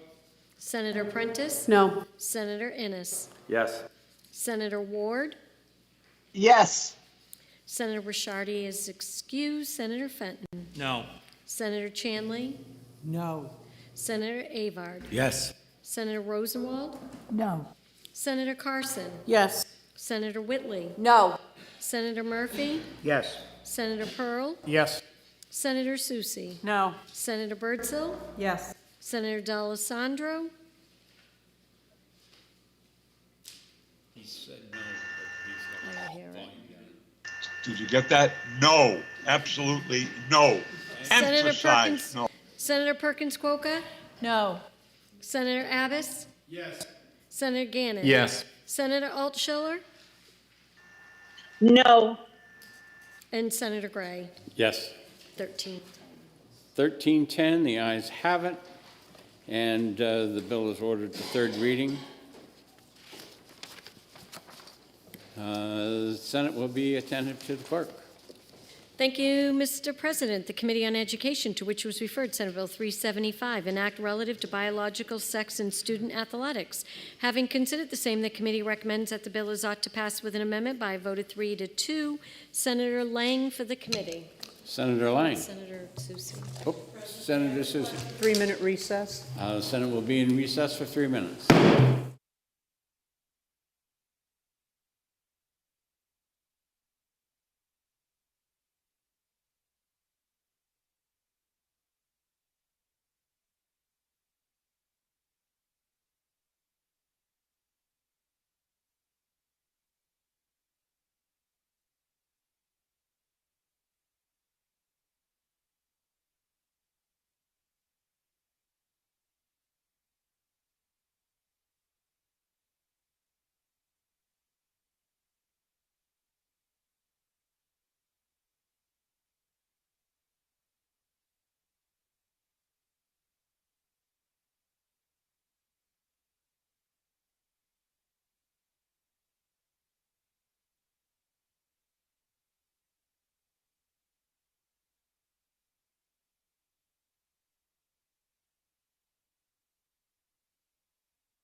Senate will come to order. The Senate clerk has already read in the bill, and that's Senate Bill 375, and the chair recognizes Senator Ward to introduce the bill. Senator Ward. Thank you. Thank you, Mr. President. I move Senate Bill 375 ought to pass with amendments. Senate Bill 375 is one of several bills heard by the Senate Education Committee pertaining to biological sex and the relationship with students, athletes. As amended, SB 375 would ensure that all athletic bodies and events sanctioned by a subsidiary of the State Board of Education or a university and community college system are designated based upon biological sex. Concerned with safety and fairness, SB 375 would maintain that teams and activities for women and girls remain exclusive to those parties, yet provides that male sports are entirely open for all. I respectfully ask that you please join members of the Senate Education Committee in finding SB 375 ought to pass with an amendment. Thank you, Mr. President. And if I may speak to the bill. What was the last part, Senator? She wants If I may to speak speak to the bill. All right. Senator, you're recognized to speak to the bill. Thank you, Mr. President. A very long time ago, God created man and woman. They each had their own responsibilities. It was pretty much accepted across the land and culture. People moved. There were many wars, taking of land, exploration of sea, discoveries over the centuries. Women were pretty much considered second citizens. They were never consulted unless they were a Greek goddess. Women have worked their way up little by little, won the right to vote, could run for office, plus myriad of other things. With the advent of the birth control pill, they were free to not have children. And most people accepted that women and men had different physical attributes. Here we are today. Some women and men have decided they were born in the wrong body and make the decision.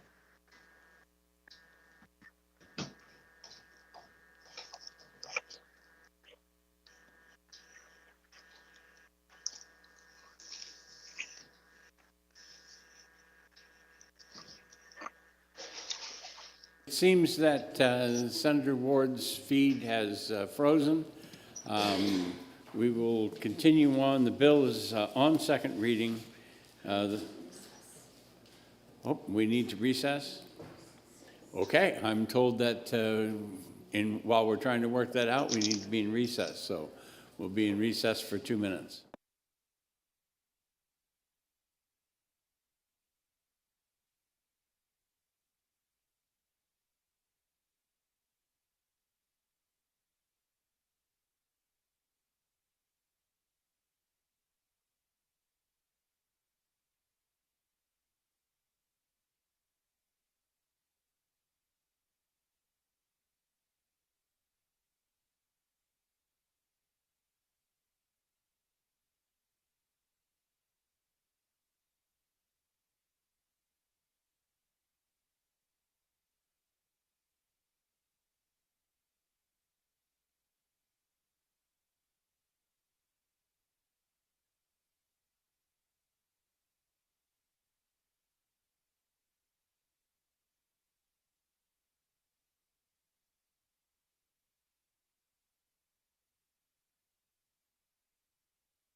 Okay, we're going to come back into session and out of recess. Thank you for the correct terminology. And we are going to recess for lunch until 1 o'clock. That hopefully will give us the time we need to take care of the technical difficulties. We are in recess.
Where we were when we went into recess is that Senator Ward was making remarks on the bill, and that was Senate Bill 375.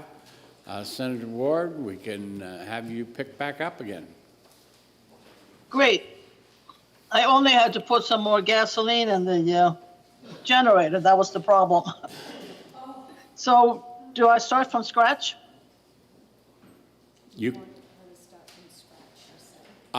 We heard probably at least half of what you said, so you should at least summarize what you said before and then give us whatever.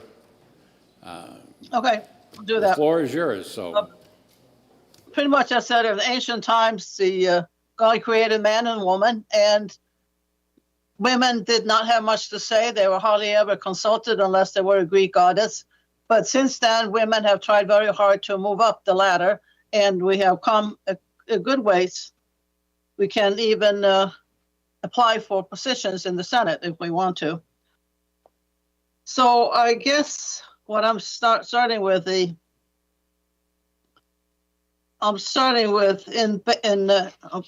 after that. In banning trans women on women's team discrimination? Some think so. Others agree it is a safety issue. Certainly, a trans woman has many of the male physical attributes: more muscle mass, bigger hands, larger lung capacity. Could it also be a fairness issue? Women have fought hard to have their own teams, compete for scholarships, have their own competition for women only, and now they are at risk of losing that because of a stronger trans woman winning the competition. Leah Catherine Thomas, the swimmer, comes to mind. A reasonably good swimmer on the men's team, but on the women's team blew out the competition.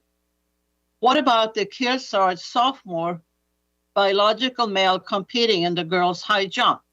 He beat the girls by 1 inch at 5'1". In the boys' Division II high jump, the worst jump was 5'8". Is that fair competition? Looking at safety, a women volleyball player was injured when the trans woman opposite the net sent the ball into her face.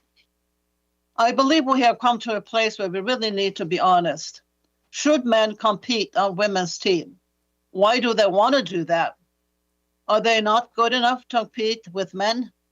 Is that really discrimination? Or is it a fairness issue? I really think we have to be realistic. We have all kinds of groups with varying capabilities competing within their own group. Disabled children, Down syndrome children, autistic children, people in wheelchairs running the Boston Marathon. They are competing within their own group. There should be a group of transgender athletes competing with similarly physically and medically modified people. That will be fair. People opposed to trans women competing on women's team are often called homophobe, trans haters, and other names. In fact, many feel compassion for these gender-confused children and youth. This group obviously need help to figure out the root cause of their feelings of not being in the right body. Unfortunately, being trans has become almost a woke issue. No probing questions. The mere expression of gender confusion puts them on a path to a physician who is willing to start hormone replacement therapy and a surgeon who is ready to make modifications to a perfectly formed body. This is called gender-confirming care. Not much is said about those who later regret their decision and are now trying to detransition. Unfortunately, they will live with the permanent effects of the transition process for the rest of their lives. This whole issue of trans women participating in women's sport may change if the report from the American College of Pediatricians has an impact. The medical group, in quote, cannot condone the social affirmation, medical intervention, and surgical mutilation of children and adolescents identifying as transgender or gender nonconforming.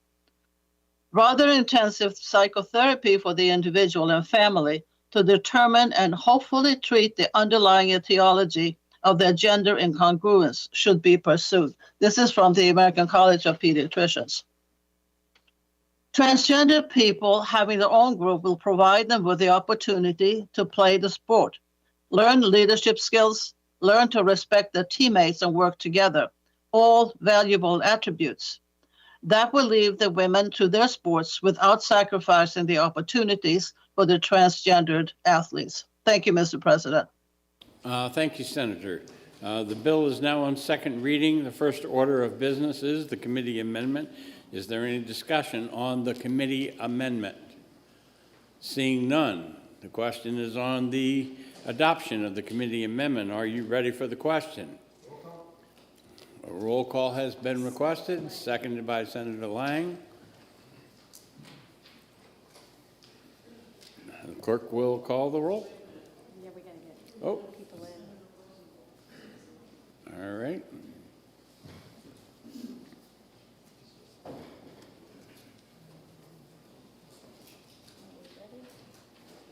I think so. I've got three Yep. chairs and Yep, we're good. Senator Gendreau. Yes. Senator Lang. Yes. Senator Bradley. Yes. Senator Waters. No. Senator Prentice. No. Senator Innes. Yes. Senator Ward. you're muted, Senator Ward.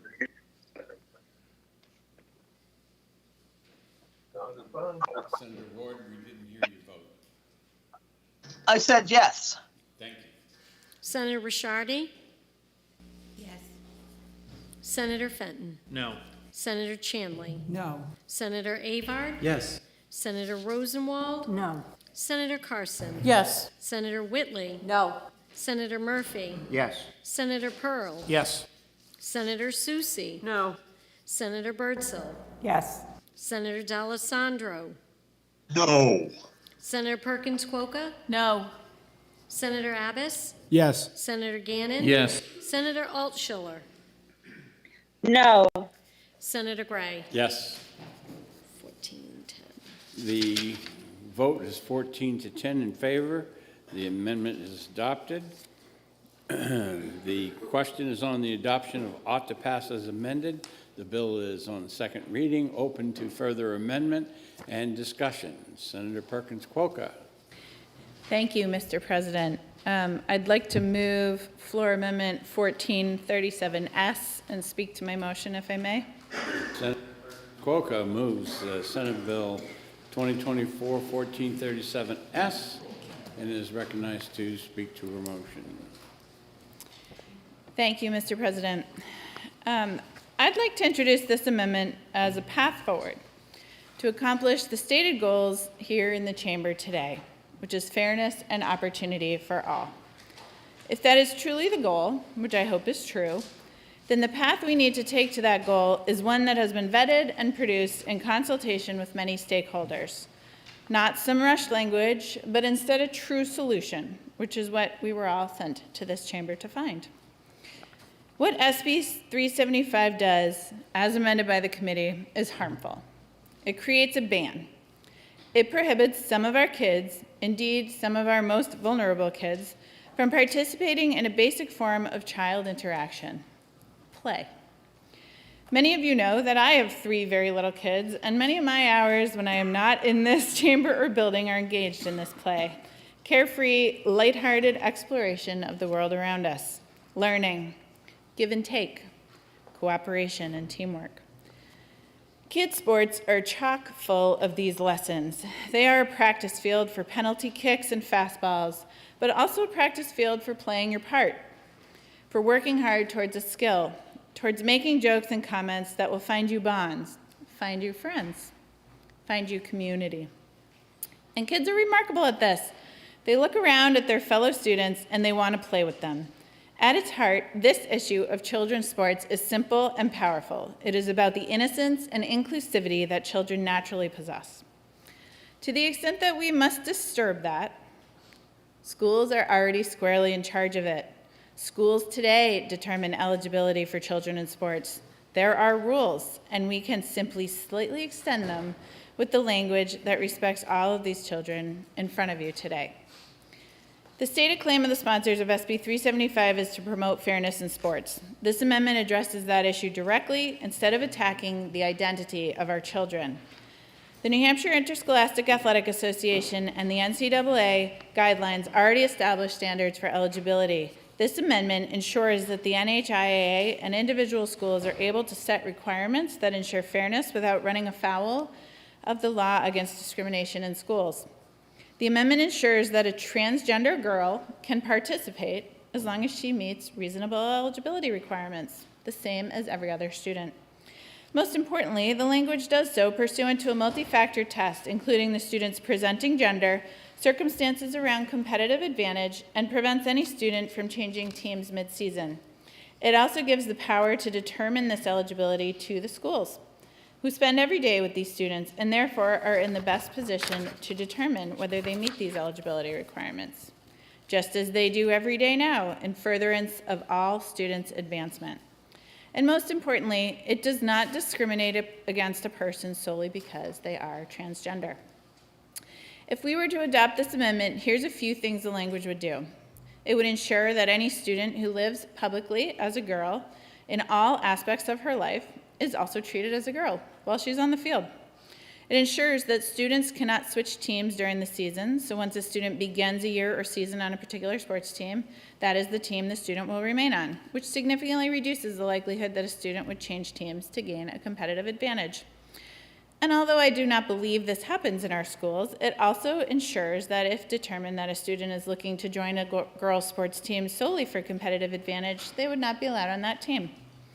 Lastly, this amendment also provides a private place for all students to change if they feel uncomfortable using a communal locker room. If any student wants privacy for any reason, they deserve it, and this amendment provides for that. There are many parts of kids' sports that are just plain old good. I was an outspoken child, so I always played catcher on my softball teams. It taught me to coordinate my fellow players from my unique vantage point in a way that wouldn't annoy them. Well, mostly. My friend was a captain on her swimming team, and I remember she seemed like such a leader to us in high school. No student should be deprived of these growth opportunities. The glaring error of SB 375 is that it makes an assumption that the only reason kids play sports is to win. Or even more nefarious, it assumes a small, targeted group of transgender girls play on girls' teams for competitive advantage and not because they feel like girls. Not because they've been brave enough to realize their identity, and not because they are just children growing into adults like everyone else and doing their best to find someplace that feels like home. I hope you will join me in supporting this needed amendment to SB 375 and oppose the bill as passed by the committee. Thank you, Mr. President. Thank you, Senator. The bill is open for further discussion. Senator Innes, you are recognized for a question of? The senator from District 21, please. Senator, do you accept the question? I do. Thank you, sir. I have a question about Section 2, Senator. Thank you for taking the question. Lines 18 and 19, it says a determination that a student is not participating as a female for the sole purpose of competitive advantage. That language to me says, however, that it could be a purpose, not the sole purpose. Is that a correct interpretation? I think if you read the language literally, it is part of this multi-factor test that allows the school to take the situation as a whole. So while I don't really ever believe that that's the reason that a transgender girl would want to participate as a girl in sports, it is here to address the concern that if someone felt that that was the primary motivation, that it was addressed by the test. Thank you, Senator. Thank you. All right, thank you. Speaking on the floor amendment, we have two. Senator Abbas, you're recognized to speak. Thank you, Mr. President. I stand up and rise in opposition to the proposed floor amendment. It's 2024-1437S. First of all, there's nothing really in here describing the ages and getting into some of the testosterone and all those issues, but it talks about accessibility and fairness, and I think there's a misconception that because a person identifies as a gender that's different than what their biological sex is, that they don't have an opportunity to play sports. And that's I think it really misses that, because if you are a biological boy but you identify as a girl, and you're a basketball player, there's a boys' basketball team and a girls' basketball team. So it's not like there's not an opportunity to play competitive sports. So no, I don't believe anyone's being excluded.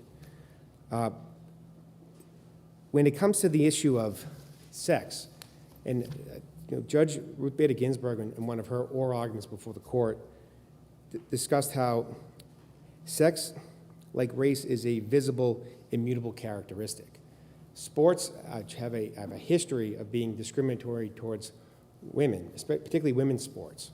And what this is pointing out is that we're trying to have a situation where we're trying to maintain the integrity of those sports and the opportunity. Because every time a biological male takes a spot on a women's sports team, that is an opportunity lost for a biological woman. But if you look at this criteria, and I understand if you look at line 17, one of the criteria that says this shall not be discrimination is the requirement that the student identify in daily life activities as a female. And I understand that is written, and I would read that to say, you may have a biological girl who identifies as a male, and they wouldn't even be allowed to play on the women's sports team. That's how I would read that. So when it says, when we're talking about discrimination, it sounds to me like this actually is creating discrimination, because now you have someone who is not going to have that opportunity. Now, they can try out for the men's team, but at the same time, there's a competitive disadvantage that they would be at.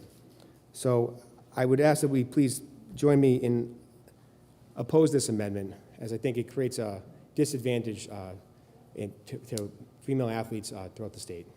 Thank you, Mr. President.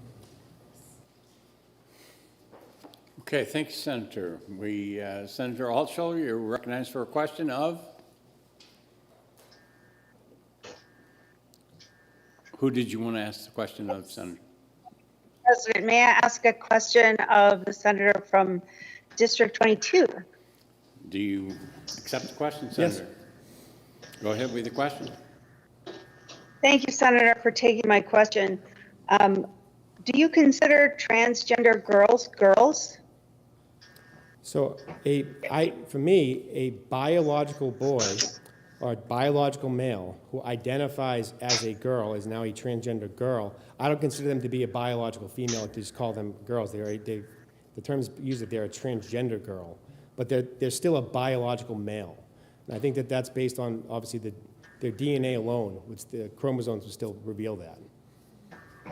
But I do respect someone, in a personal setting, I do respect someone's wishes to, if they wish to identify as something, to acknowledge them as that in conversation. However, in a sports situation, it's much different, because in that setting, the sports that are not co-ed have always been separated based on someone's biological sex.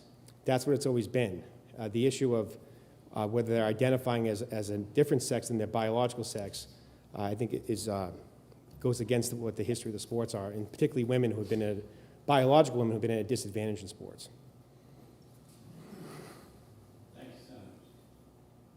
Gannon, you're recognized to speak on the floor amendment. Thank you very much, Mr. President.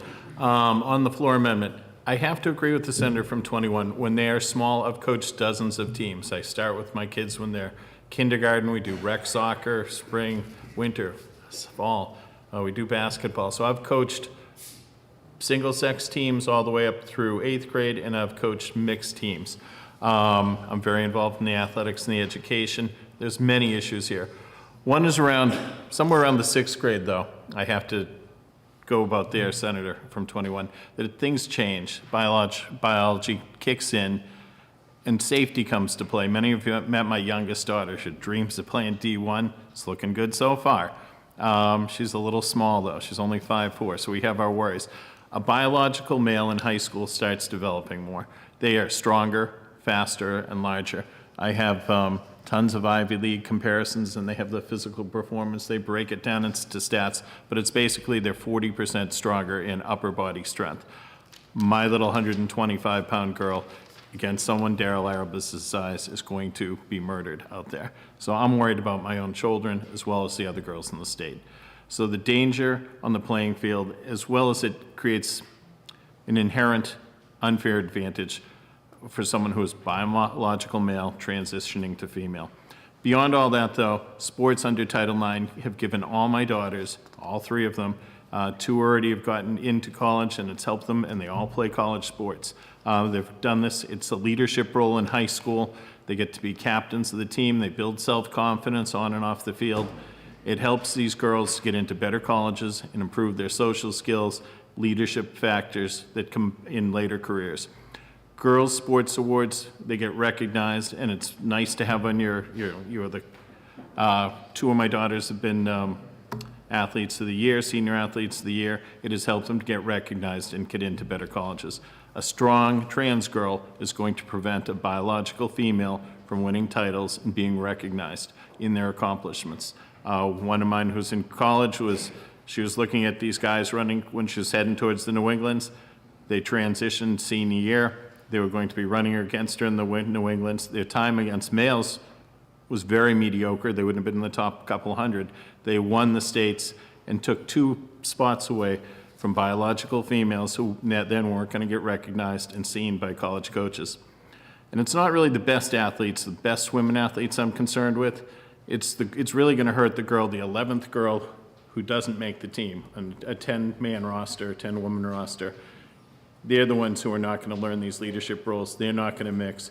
So we are hurting biological females here, and I don't want to put them or the other girls in New Hampshire at that disadvantage. Thank you, Mr. President.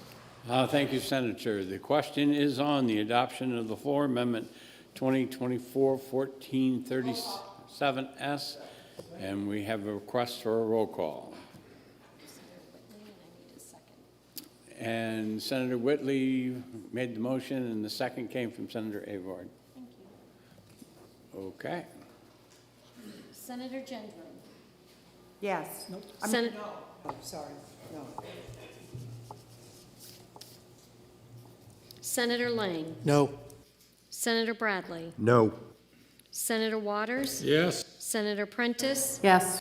Senator Innes. No. Senator Ward. No. Senator Ricciardi. No. Senator Fenton. Yes. Senator Chanley. Yes. Senator Avard. No. Senator Rosenwald. Yes. Senator Carson. No. Senator Whitley. Yes. Senator Murphy. No. Senator Pearl. No. Senator Susie. Yes. Senator Birdsell. No. Senator D'Alessandro. Yes. Senator Perkins Quokka. Yes. Senator Abbas. No. Senator Gannon. No. Senator Altschiller. Yes. And Senator Gray. No. 10 to 14. The vote is 10 to 14. The amendment fails. And we're back to the bill as amended, the committee amendment. And I have several people who have signed up to speak. Senator Fenton, you're recognized to speak. Thank you, Mr. President. Today I stand before you to express my opposition to Senate Bill 375, and I urge you to reject this legislation for the sake of our children and the principles of equality and inclusivity that define our society. Throughout the testimony presented, it is abundantly clear that Senate Bill 375 is not just unnecessary, but deeply harmful, particularly to our transgender youth. Let us reflect on the voices that have spoken against this bill, voices like those of Amy and her daughter Iris. Iris, like many transgender students, simply wants the opportunity to participate in athletics as her true self. She has faced bullying and harassment, and yet, despite these challenges, she has thrived in girls' athletics. Senate Bill 375 threatens to strip away her right to participate, to be herself, and to feel safe and accepted in her school environment. Iris is not alone. We have heard from numerous individuals who have underscored the importance of inclusivity in sports. And that is what this is about, inclusivity. Transgender individuals are already marginalized and face significant barriers to participation in many aspects of society. Senate Bill 375 would only compound these challenges, denying them the opportunity to engage in a fundamental aspect of student life and development. Mr. President, I grew up playing sports, just like a lot of you did, and I played them in college. Participation in team sports fosters social interaction, cooperation, and teamwork. Children learn to communicate effectively, work together towards common goals, and develop leadership skills. We do not want to take this away from anyone. Senate Bill 375 is not just harmful to transgender students, it is also fundamentally discriminatory. This bill seeks to exclude individuals from participation based on their gender identity, in direct violation of Title IX protections and constitutional rights. It is discriminatory to deny someone the right to participate in sports simply because of who they are. The reality is that not all athletes are the same size. There is variability in athletic performances. Additionally, this bill's provisions regarding biological sex are overly simplistic and fail to account for the complexity of gender identity and the diversity of human biology. New Hampshire Interscholastic Athletic Association, or New Hampshire NHIAA, is already addressing this issue. They are the experts. Our schools and their athletics do best when students, parents, and teachers and coaches come together to make decisions best suited for their community's needs. We should be encouraging them to discuss these and make these decisions on their own, not forcing a one-size-fits-all approach that only serves to target a vulnerable population and cause further division. In essence, 375 is a solution in search of a problem, one that will only serve to harm vulnerable students and perpetuate discrimination. As lawmakers, it is our duty to protect the rights and well-being of all students, regardless of their gender identity. And I urge you to stand on the right side of history, reject 375, and to uphold the principles of fairness, equality, and inclusivity that define our great state. Thank you, Mr. President. Thank you, Senator. Senator Waters, you are recognized to speak. Thank you, Mr. President and colleagues. We're going to hear today a lot about why we should or shouldn't legislate on gender identity for youth, and frankly to me, why we seem more concerned about what's in a student's underwear than what's in their stomachs, or why we reduce a student's whole being to their genitals, as if creating unstable biological boundaries between what is called female and male can somehow control the mind and soul. Why, instead of working to adequately fund New Hampshire education to create opportunity, would diminish opportunities for transgender students? We're going to hear a lot about that, but I want to speak instead about when it is that Americans determine that a threat to gender boundaries is a threat to the body politic. Most often over the past 4 centuries, obsessions over homosexuality, transgender expression, and the subversion of authority by them and by women who speak their minds occur when there is a perceived threat from beyond borders. To defend the body politic from external threats, internal threats must be identified, specifically those that violate the supposed borders of gender which support social and political order.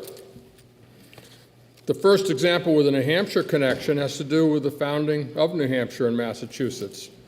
In 1636, when a war with the Pequots and potentially other tribes began, leading to an extermination campaign against that external threat, the body politic was seen to be threatened by Anne Hutchinson and her brother-in-law, John Wheelwright. They held that political authorities could not enforce matters of conscience and belief. When Hutchinson dared to speak to a mixed company of men and women, she was tried for her errors and, when in prison, had a molar pregnancy that resulted in a so-called monstrous birth. Governor Winthrop, the governor, performed an autopsy and claimed that the 28 lumps of flesh were the same number of the mental errors she professed, and accused her of being unnatural in her gender, even accusing her of lesbianism and banishing her beyond the borders of Massachusetts. Well, so too for Wheelwright. He was a male and too prominent. He'd been on Cromwell's rugby team, after all, so he was allowed to escape jail and establish Exeter, where he remained a defender of freedom of conscience and self-expression. It was a foundational moment. Border threats were expunged by policing genitalia to control thought and expression. The next occasion will also be familiar, the Salem witch trials, which at the height of threats to the northern borders of Massachusetts and New Hampshire by the French and native forces, and the attempt by England to subvert New England's liberties by removing its power to elect a governor, it was seen that devils beyond the border were seen now within the borders, challenging social orders in the form of young girls, one of whom had been a captive from Dover in 1689 and was held by Indians until 1692, and one of those possessed and accusing ministers and prominent men and women of an alliance with the devil. The victims were mostly single or widowed women who held property, seen as a threat to property rights. But the proof was to be found in their genitals. Witches' teats that nursed the devil. Examined in jail or after their bodies were cut down from the gallows, the court sent women to examine the genitals to see if there were teats or male-like appendages. The first mass book burning in American history occurred in Harvard Yard that year when a book was published describing Minister Cotton Mather feeling under the clothes of a young girl in such an examination. This, I suggest, is the pattern we see throughout American history up to today's debate. After the Revolutionary War, when women had served in men's clothing, there was an opening for women's rights and for abolition. And the end of the prohibition on cross-dressing in theaters. There was more visibility for same-sex couples. The development in Providence, Boston, New York, and Philadelphia of mixed race, mixed gender expression communities. But this was then shut down by the threat on the western borders in central Massachusetts with Shays' Rebellion, the threat to authority by the French Revolution, the Haiti slave revolt, all resulted, of course, in 1798 in the Alien and Sedition Acts to persecute nonconforming people with a decided turn against women's rights and nonconforming people. I mentioned this mixing of gender nonconformity with race mixing because they were conjoined at this point as both being seen internal threats to borders. For New Hampshire, there's an example in this period of Mother Ann Lee, the founder of the Shakers, who preached that God was dually gendered, male and female. Now, she probably had some good biblical reason for that. If you read the Old Testament and you see the figures of El and Yahweh, borrowed from Babylon, they were both considered to be dual gendered, both male and female. That's why God in the Old Testament could create male and female, because his own body was both male and female at the same time. It's in the Bible. But she also believed that the original sin was heterosexual intercourse in the Garden of Eden, and called that there should be neither male nor female in God's kingdom on earth. For this unwomanly behavior, she was kidnapped, beaten, and sexually abused in an effort to determine if she had female genitalia after all. This pattern repeats before and during the Civil War, coming after the flourishing of gay and lesbian society in our country. We had President Buchanan, who lived with a man in the White House. We also had the threatened transformation of racial boundaries. But by the 1870s, the reaction against the subversion of racial hierarchies and gender manifested in an expulsion of gay people from government, such as Walt Whitman. In this period, there's also discussion of borders in sporting and sports teams as teams developed in the post-Civil War period. This last decade saw the rise of baseball, and there were racially integrated teams, and women breaking gender boundaries by riding bicycles and taking other sports, wearing bloomers, abandoning corsets, until a backlash developed to expel people of color from professional sports and to forbid women's competition because it was believed to affect their fertility and make them otherwise too independent in their bodies. And even those sports women could play, like basketball or lacrosse, had bizarre rules to prevent fluid movement and other practices that did indeed persist until Title IX. The heights of persecution of gender nonconformity came, not surprisingly, after World War I, when the threat of immigrants to political and social order led to the Red Summer of 1919. Too many Jews, too many non-whites, understood at that time as immigrants from Southern Europe. These protections of the border were accompanied by lynching campaigns, one of the most infamous being a pregnant black woman. They were also accompanied by attacks on gay culture. Cross-dressing, drag balls, same-sex couples were all vogue in 1920s across the land, and it also meant the arrest and suppression of Margaret Sanger and other advocates of birth control. Borders without, gender borders within. And of course, this is what became promulgated in schools. Perhaps we are more familiar with the next period, the Red Square, with the threat of the rise of the Soviet Union and China, but it was also the era of the pink scare, with a rooting out of gender nonconforming people from government, educational institutions, and the fact that one could be arrested for dancing with a member of the same sex or dressing without 3 gender-identifiable items of clothing, especially underwear, or one could be committed against a person's will and have administration of electroshock if you were gender nonconforming. And of course, expulsions from schools, driving gay athletes deep into the closet, constant threats of violence. We can look to those who did stand up in this period, the Mattachine Society and others nationally, or locally, the Irish Women's Club in Portsmouth, a lesbian club formed in 1946 which had some 600 members, a refuge for those who wish to be accepted as they are. And really, that's all these athletes want, is to be accepted for who they are. It does seem fitting that the resistance within our country against the perceived border threat to the United States and Vietnam was accompanied by black rights, women's rights, and gay rights. Though in a supreme moment of falling borders, a president who said, "Tear down this wall," would not utter the word AIDS until it became more than just that gay disease. And so as gender dysphoria and gender nonconformity have gained recognition, so now we enter, I fear, another period of enacting anxiety about borders for the nation, North and South, and racial and gender hierarchies within the body politic. It's not surprising, but it's no less tragic, and ultimately, I think, futile. If you don't mind for a moment, I would like to note I'm really reminded at this moment of when St. Philip baptized the Ethiopian eunuch. The Ethiopian eunuch was a treasurer of the kingdom of Ethiopia, was on his way on a pilgrimage to Jerusalem and met St. Philip and asked to be baptized so they could interpret the Bible together.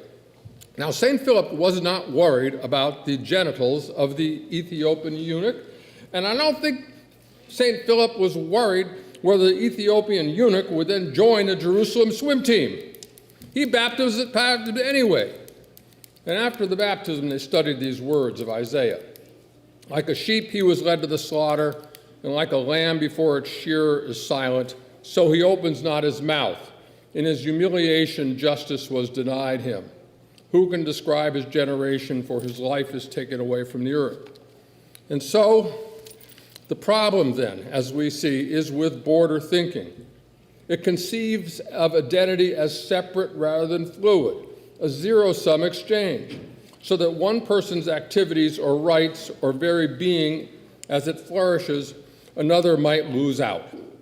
And so it is with gender boundaries, that someone's concept of how gender constitutes their being is threatened by how another does.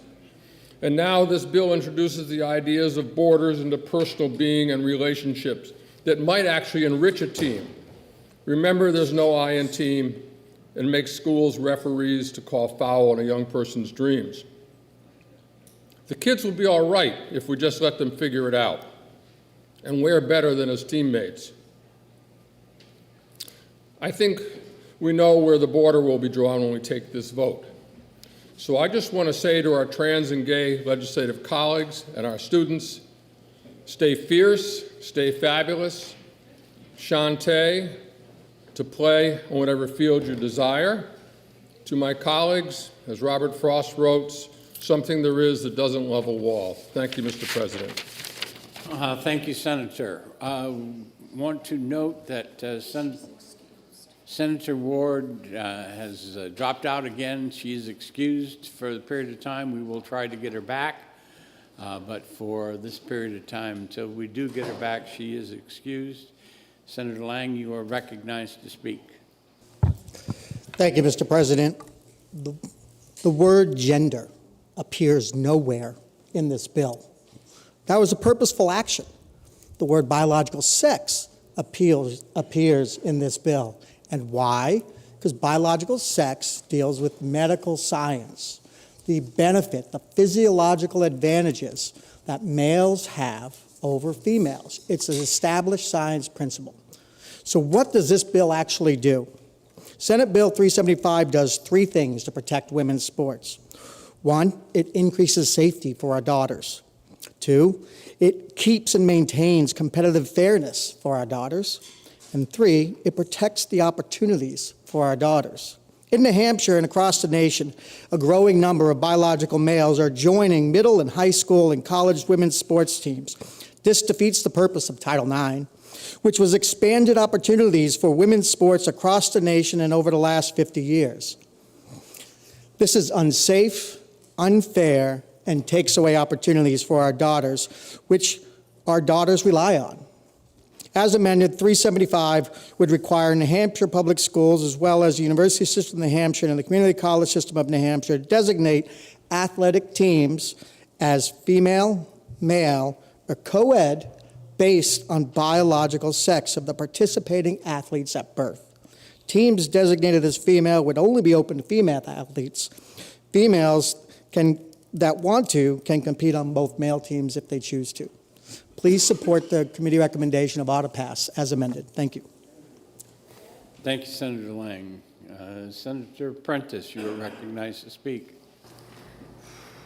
Thank you, Mr. President. I rise in opposition to Senate Bill 375, and instead of using my words, I'm going to use the words of a 15-year-old high school student from Plymouth. Plymouth is in District 5, and this young lady's name is Rachel Pamplin.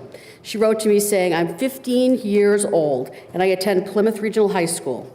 I am emailing you to talk about the upcoming bill that will be voted on tomorrow regarding trans rights for sports. Recently, one of my very close friends, Parker Terrell, was featured in a news article for NHPR concerning this upcoming bill.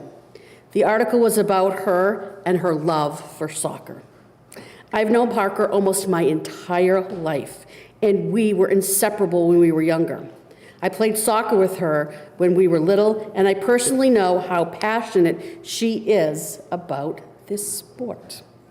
Soccer brings her so much joy, and I would be devastated if that were taken away from her.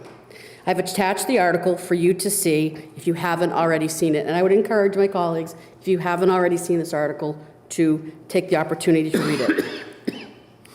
If this bill were passed, it would not only affect one of my dearest friends, but many others who fight for their rights as transgender athletes. It is so unfair and heartbreaking to think that somebody could be so cruel as to rob someone of their right to play a sport just because they were born into the wrong body. I really hope that you will vote against this bill, because voting for it will hurt me just as much as it will hurt Parker and other transgender kids just trying to lead a normal life and continue to do the things that make them happy. I love Parker so much and would hate to see her lose something that brings her so much joy. Please vote against this bill and help Parker and many others out there just like her. Thank you for your consideration, Rachel Pamplin. And I will close out my remarks today with just a quick paragraph from this article. It says, the New Hampshire Interscholastic Athletic Association, which oversees high school sports, also supports the rights of trans athletes to compete in accordance with their gender identity, saying it would be fundamentally unjust to bar them from participating,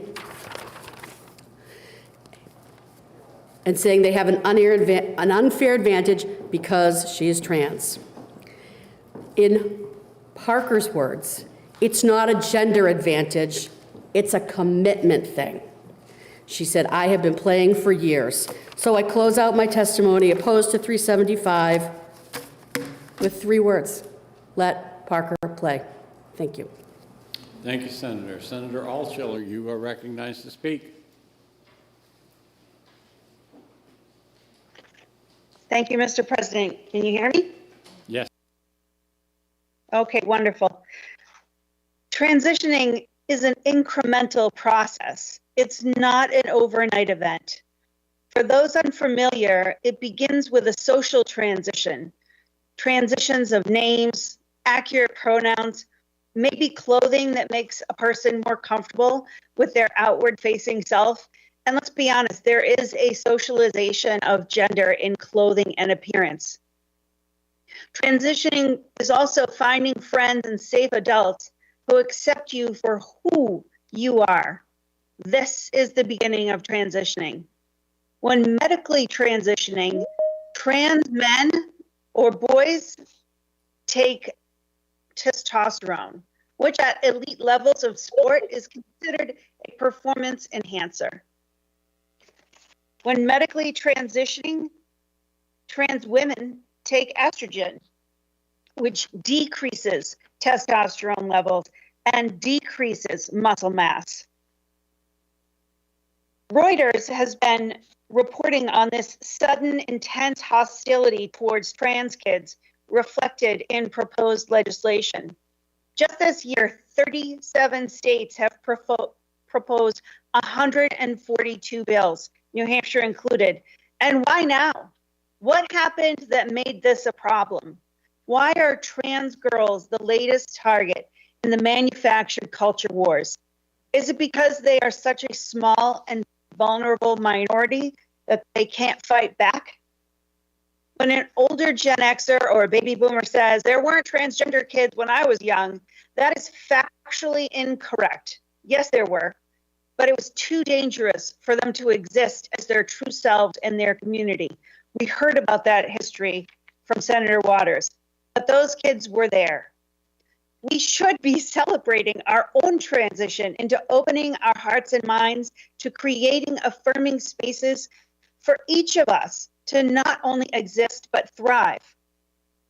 March 31st was the 15th annual International Trans Day of Visibility. Just the 15th year of trans people, their families, and communities loudly and proudly standing in their truth. But it's not completely safe yet. The family of 15-year-old Next Benedict knows that. Politically manufactured debates about kids' sports demonstrate that too. Transgender youth tell us they don't want to be called brave for existing under the pressure of rejection from society at large. They, like most of us, want to be called brave for facing their fears and going forward anyway. What they shouldn't fear is being who they are and being picked on for it by their elected representatives. We need to remember that we represent them too. In the hearing, an 8th grade girl testified to the committee and said, I want to be able to exist. I'm a girl who loves reading and soccer. Her transition began in 1st grade, again, as a social transition. Now, with the support and guidance from therapists, her parents, her pediatrician, and the team at Boston Children's Hospital, she is living life, growing and thriving.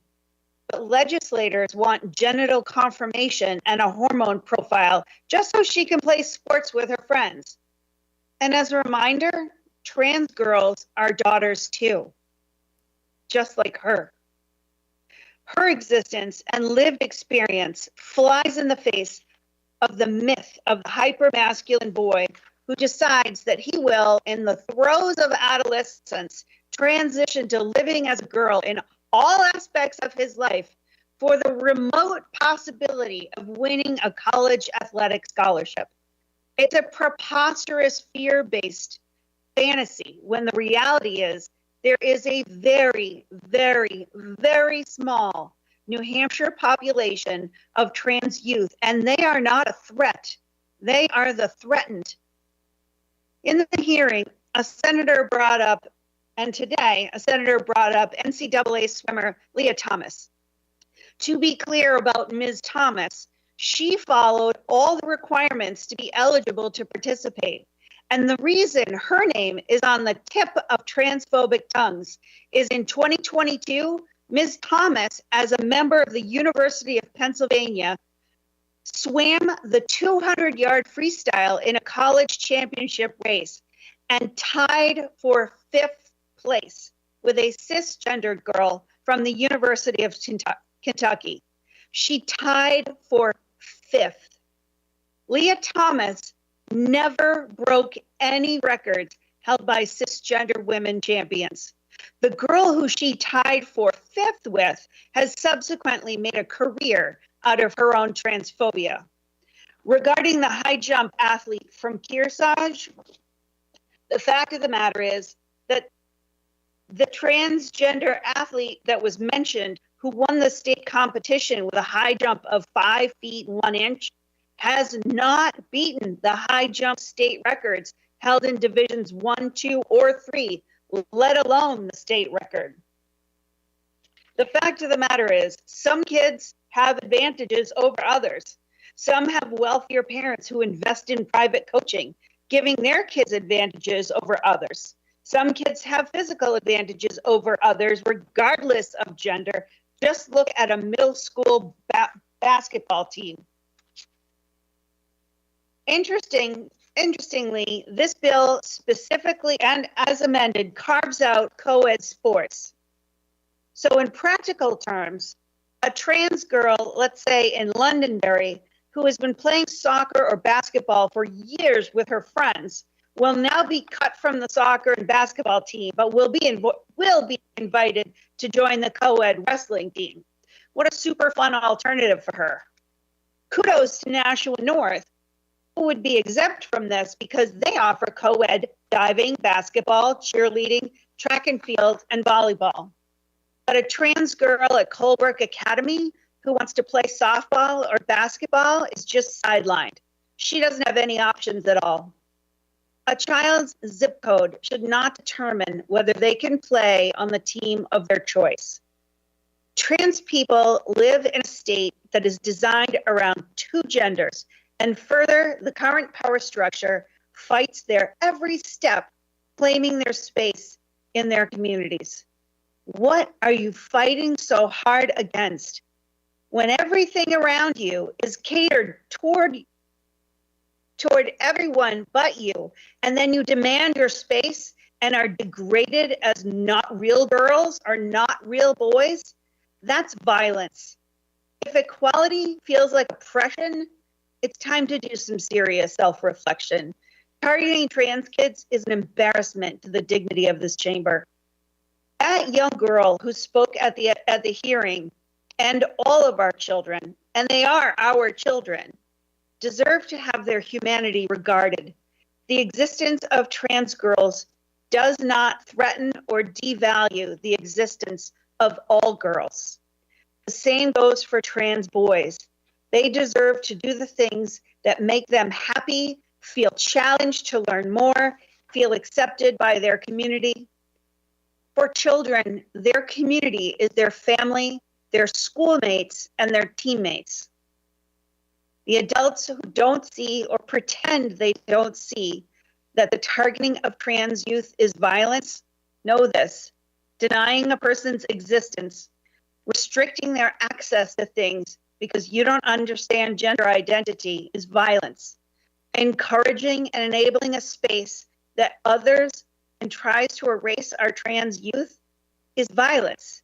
We've done this before and it is ugly every time. Please show the trans girls, their families and communities that they are not the ones to be feared, and overturn this motion so that another motion can be made. Thank you, Mr. President.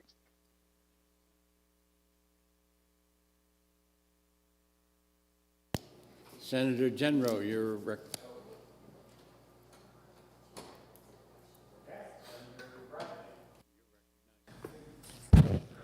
Thank you very much, Mr. President. So, again, we've had a long debate. I think it's unfortunate that those of us that are going to vote for this bill have been labeled transphobic. Really? So, my prop is 2018 bill, House Bill 1319, added transgender to 354, the anti-discrimination law. I voted for it. So did my friend from District 7. So please don't label people that are trying to protect their daughters and their granddaughters as transphobic. Wrong. We are standing up for opportunity, safety, and fairness. Now, I always appreciate my colleagues' history lessons, but I'm not exactly sure, since puberty blockers were not introduced for this purpose until 2010 and not widely available until 2015, while we're talking about the Salem witch trials, the 1600s, the Civil War, or even going back to St. Philip. Not sure what relevance that has, because this is very new in the long time of history. Very, very new. You know, it's interesting, there was a story this morning, I'll just read the headline in today's New Hampshire Journal. Bearded Massachusetts trans high school athlete injures multiple girls. I could read it again, but I don't think it's necessary. But unfortunately, one of the girls who got injured was ragdolled. Does everybody know what ragdolled is? They were going up for a rebound. She just got shook and hurt. Then 2 other girls were hurt. And the team with the 3 hurt individuals had to forfeit the game. There are real safety issues here, too. That's just the most recent one. Now, folks like me have been accused many times of denying the science, that we should follow the science.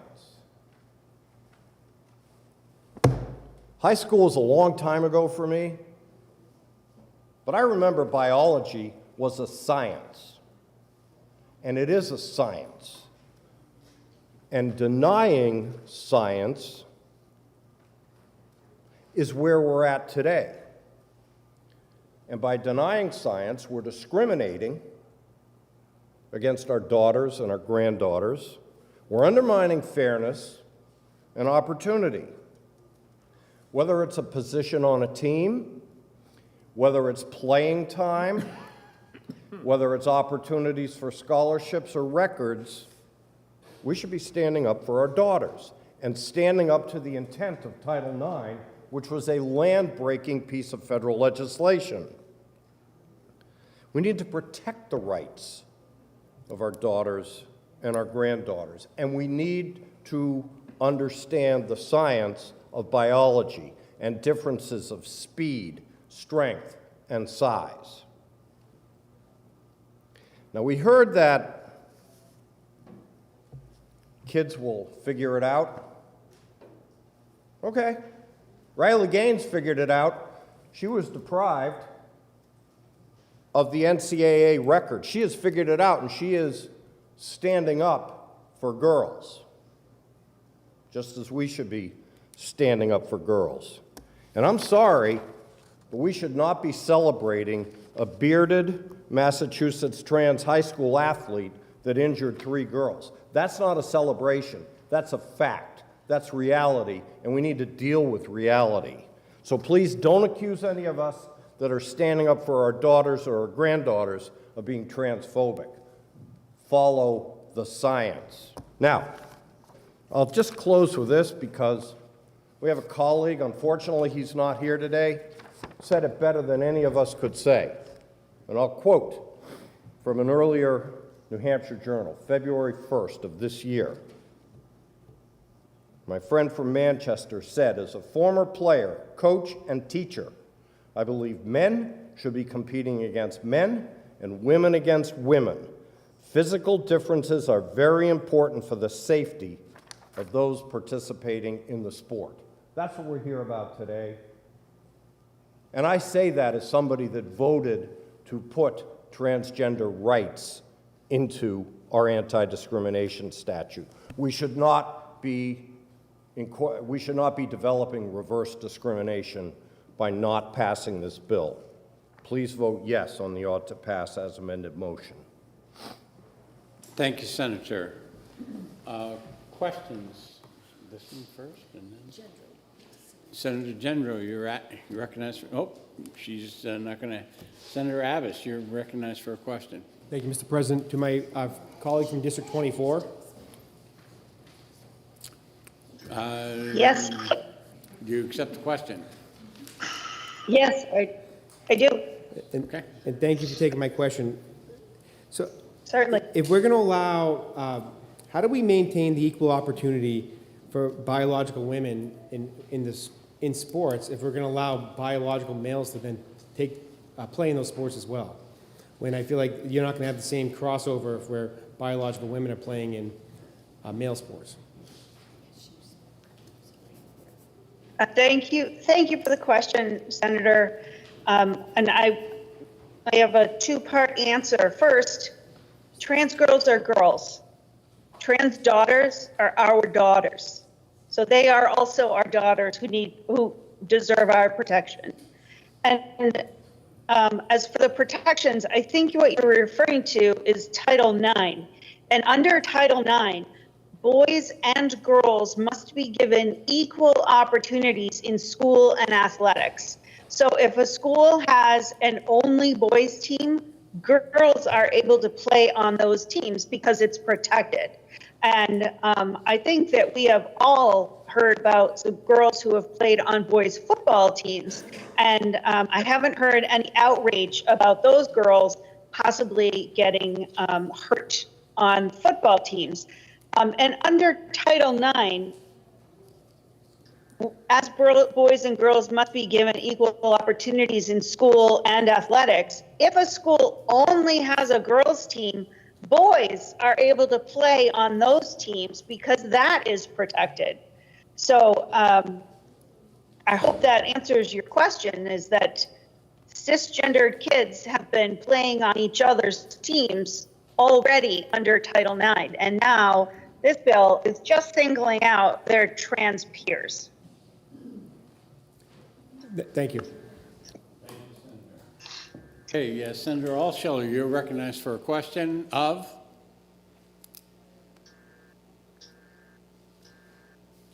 Thank you, Mr. President. I had a question for the senator from District 3. Senator, do you accept the question? Yep.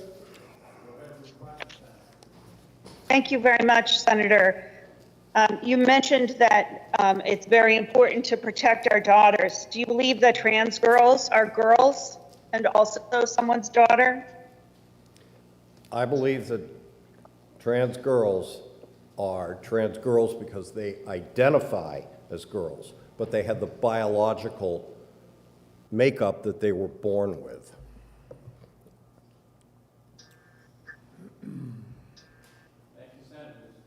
Senator Perkins-Coker, you're recognized for a question. Thank you, Mr. President. A question for my colleague from District 5. Do you accept the question? Yes, I do. Thank you. Go ahead with the question. I know as a lifelong female athlete, I've gotten my share of elbows and bruises, and this bill and debate have ensured that a lot of talk has been focused on biological sex and making a claim that there's somehow an advantage there. I'm wondering if there's evidence you know of any other types of advantages that might exist when it comes to sports. For example, I like to ski, but I couldn't do it very much growing up because it was really expensive. Are there examples of perhaps economic status as giving an advantage to certain students? Thank you for the question. So I think that you've hit on a really important point, that the economic status of a family can impact the ability of their children to play, participate in sports. Skiing is a perfect example. I know my daughter, Phoebe, when she was little, she liked to ski. And we were fortunate enough that we were able to outfit her to the tunes of hundreds of dollars, get her lessons, and put her on the hill. I have to say, I was kind of sort of thankful when she didn't want to ski anymore, because it was like getting a pay raise. I could afford that. Not every family can. In fact, the evidence of that is that some communities will actually, in their recreation programs, find scholarship money and will work with different philanthropic organizations to bring more equity to these situations so that children who are from an economically disadvantaged setting can actually have some of the same advantages of the ones that Phoebe had. Thank you very much. Thank you, Senators. Senator D'Alessandro, you're recognized to speak. Thank you, Mr. President. I rise in opposition to Senate bill. And I want to be quite brief because I know it's been an extensive deliberation.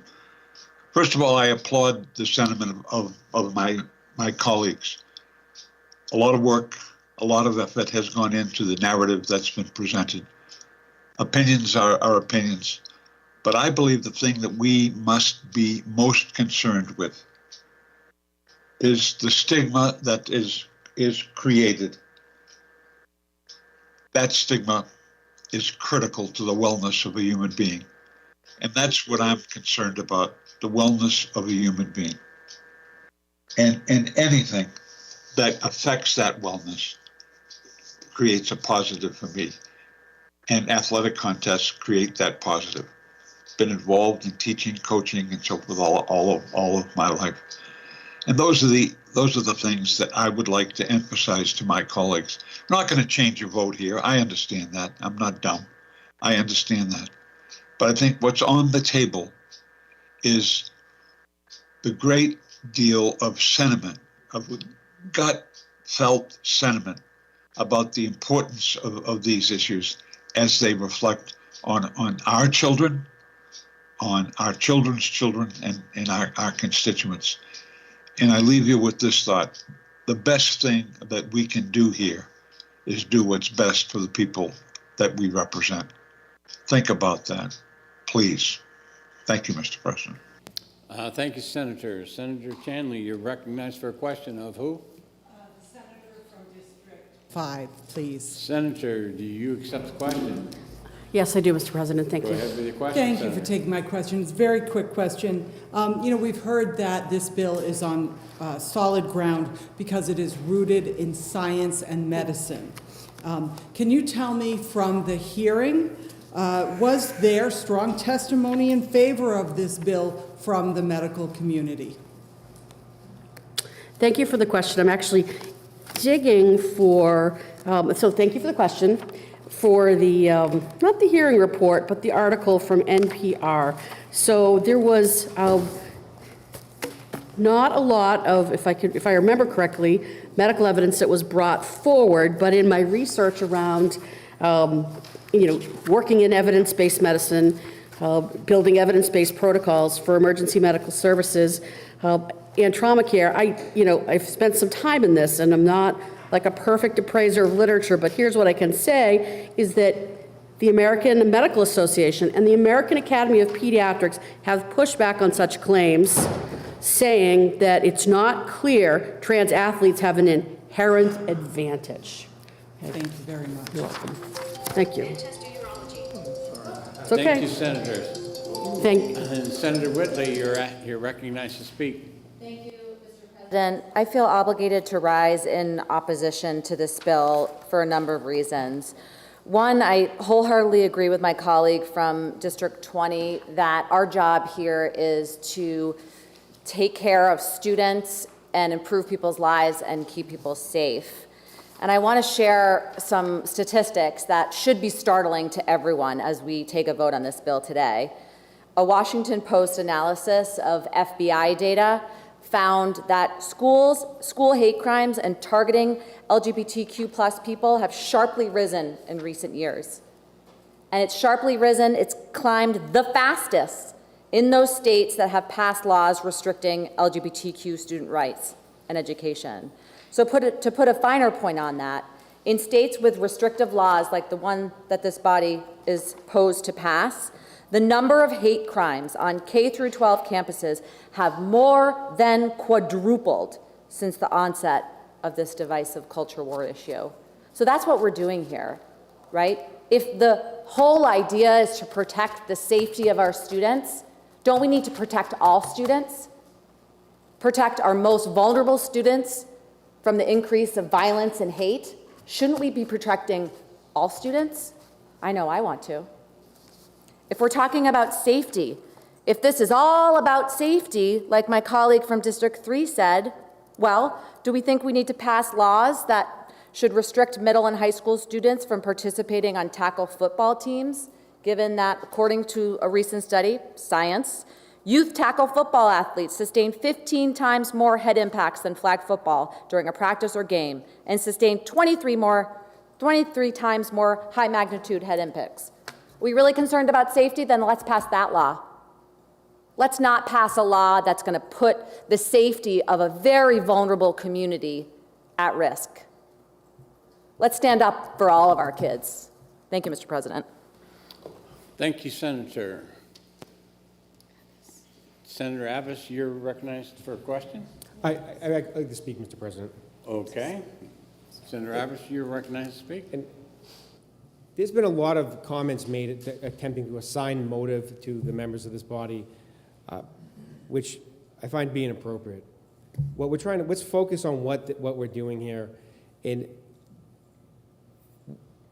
when you have sports and they've always been separated, it's not a co-ed sport, it's always been done based on sex. Now what's happening is people want to argue gender identity as a way to now distinguish or segregate the sports. We heard comments saying that this is going to create a racial hierarchy. That's the narrative. We heard my friend from District 20 talk about the narrative. That's the narrative being put out there, a racial hierarchy and a gender hierarchy. This is about sports. And when you have sports, I want to emphasize, no one's being targeted here. Everyone still has the same opportunity to play sports. It's been based on what your sex is. That's how sports have been. That's how they've always been, and particularly biological women they've traditionally have not had equal opportunity when it comes to sports. And it's come a long way. That creates scholarship opportunities, educational opportunities, especially women biological who come from a lower income background. And now some of those opportunities, some of those spots on that team can be lost to a biological male. That's what this is trying to prevent from happening, is to maintain that opportunity that women have in sports. And we can debate the different terms we want to use, but trying to assign the motive and say we're targeting and we're trying to create violence, that is not what this bill does. And to assign that motive, I don't believe anyone in this body is trying to promote violence. That's just not a fair characterization. Respectful to the members of this body who will support passing this bill, because what we're trying to do here, again, it's protecting the opportunity that women have in sports. And I think maintaining that separation based on biological sex is important to do. So please join me. Let's support the motion of ought to pass as amended. Thank you, Mr. President. Thank you, Senator. Senator Perkins-Coker, you're recognized for a question from? The senator from District 24, if I may. Senator Altschiller, do you accept the question? Yes, thank you. Thank you. So I know, again, as a lifelong female athlete, I've encountered sort of all sorts of situations, and it seems that based on the committee amendment language, Part 6, any team that's for males is open to both girls and boys. So I guess the implication in what we're seeing in front of us today is that trans boys are somehow less threatening on a male sports team than trans girls are on a female team?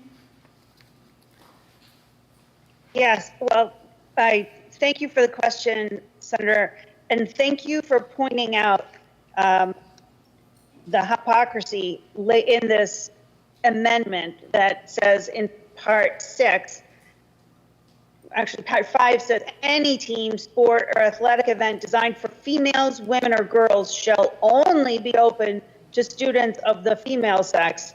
And then in Part 6 says any team, sport, or athletic event designed for males, men, or boys shall be open to students of either sex. So I guess that would include trans boys in cisgender boys sports. And, there seems to be this mythology about how, girls are the weaker sex and are at risk of mortal injury at the hands of boys, when we have girls who are participating on co-ed wrestling teams across the state. So do we want to remove them, or is that why there's a carve out here for those girls to participate on boys teams? Also, we have girls participating on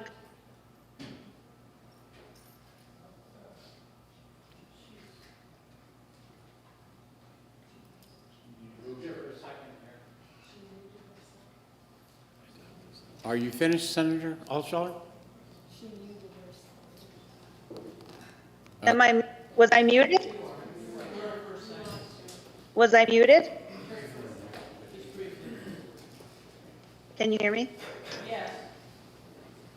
You were muted. You were muted. The last time? Okay. So I want to point out that, I don't know how many people think that they could go a few rounds with undefeated professional boxer Patricio Manuel, who's a trans man athlete, or perhaps go one-on-one with Kai Allums, first transgender athlete to play Division I men's basketball, or Skylar Baylor, who swam for 4 seasons at Harvard, previously competing in the Junior Olympics at age 10 and ranked as one of the top 20 swimmers for breaststroke at age 15. He was a D1 swimmer.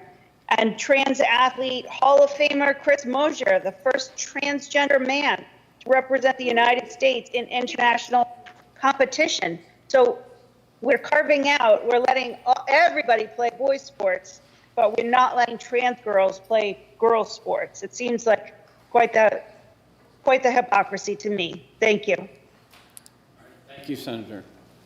Senator Altschiller, you have a question of who? Nope, I'm all set. Thank you. Okay. Senator Gannon, you have a question. The good senator from the Lakes District, District 3. District 3. Senator, do you accept the question? Yep. Thank you for taking my question, Senator. Thank you also for standing up for my daughter's rights today. As you know, all my daughters play competitive sports, high school, college. They started at a young age. It's an important part of their experience. It's made them the women they are today. It got them to have leadership. It got them to work with people. Do you believe that this bill is going to protect the safety and fairness and the opportunities for female students to get the most out of school athletics? Absolutely. Thank you. Follow up? Follow up. And as you all know, I'm a proud dad. Girls are doing great. But as good as my daughters are, the oldest one, senior year, a couple of years ago, she was the best defenseman in the state. She shut down 14 games to 1 goal. As good as she was, as good as my freshman is this year, who's also following in her footsteps.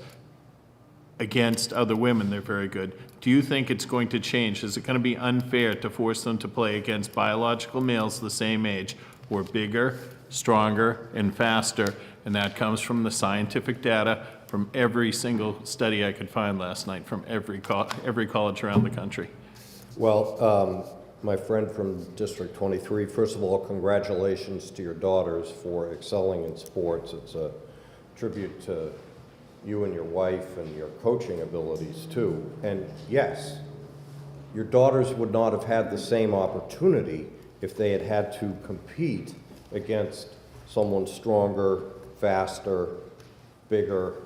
And look no further than the example of the basketball player that ragdolled the female basketball player in Massachusetts and injured 3 players. There is a safety component. And when, as the previous speaker said about Roman numeral 6, allowing women to compete with men on men's teams, occasionally there is a woman that is so good as the hockey player was, and I apologize for forgetting her name, who was one of the best hockey players that New Hampshire has ever seen and was competitive on a man's team. That's okay because the safety risks have been assessed. And she, her parents, her friends, whatever, were well aware of those risks. The girl that was ragdolled by the person that identified as a girl in that high school basketball game, they didn't have that opportunity because they were playing against somebody who was much stronger, much faster, and ragdolled them. That's what we're trying to prevent here. Thank you, Senator. Thanks, Senators. Senator Carson, all right. The question is on the adoption of ought to pass as amended on Senate Bill 375. We have a request for a roll call from Senator Avard, a second from Senator Susi. And when the clerk is ready, she will call the roll.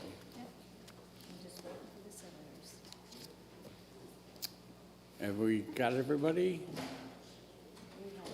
Just as a point, when one of the people who are on video drop out, unless we're ready for a roll call, we will treat it just like a senator here that steps into the anteroom. We will wait and try to get them back if there is a roll call, just so you know, and that is without objection. That's what we will do for the rest of the day. Thank you.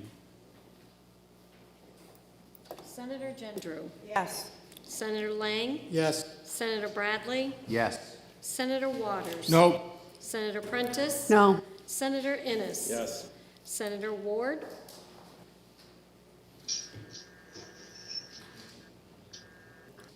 Senator Ward. Yes. Okay. Senator Ricciardi. Yes. Senator Fenton. No. Senator Chanley. No. Senator Avard. Yes. Senator Rosenwald. No. Senator Carson. Yes. Senator Whitley. No. Senator Murphy. Yes. Senator Pearl. Yes. Senator Susi. No. Senator Birdsell. Yes. Senator D'Alessandro. No. Senator Perkins Quokka. No. Senator Abbas. Yes. Senator Gannon. Yes. Senator Altschiller. No. Senator Gray. Yes. 14-10. The ayes have it, 14 to 10. The bill is ordered to third reading. The Senate will be attentive to the clerk. Thank you, Mr. President. The Committee on Education, to which was referred Senate Bill 523 FN, an act relative to the regulation of public school library materials. Having considered the same, the committee recommends that the bill is ought to pass with an amendment by a vote of 3-2. Senator Lang for the committee. Senator Lang. Thank you, Mr. President. I move Senate Bill 523 FN ought to pass with amendment. Senate Bill 523 is legislation creating a uniform statewide process in local school districts for parents to review and appeal materials harmful to minors in schools.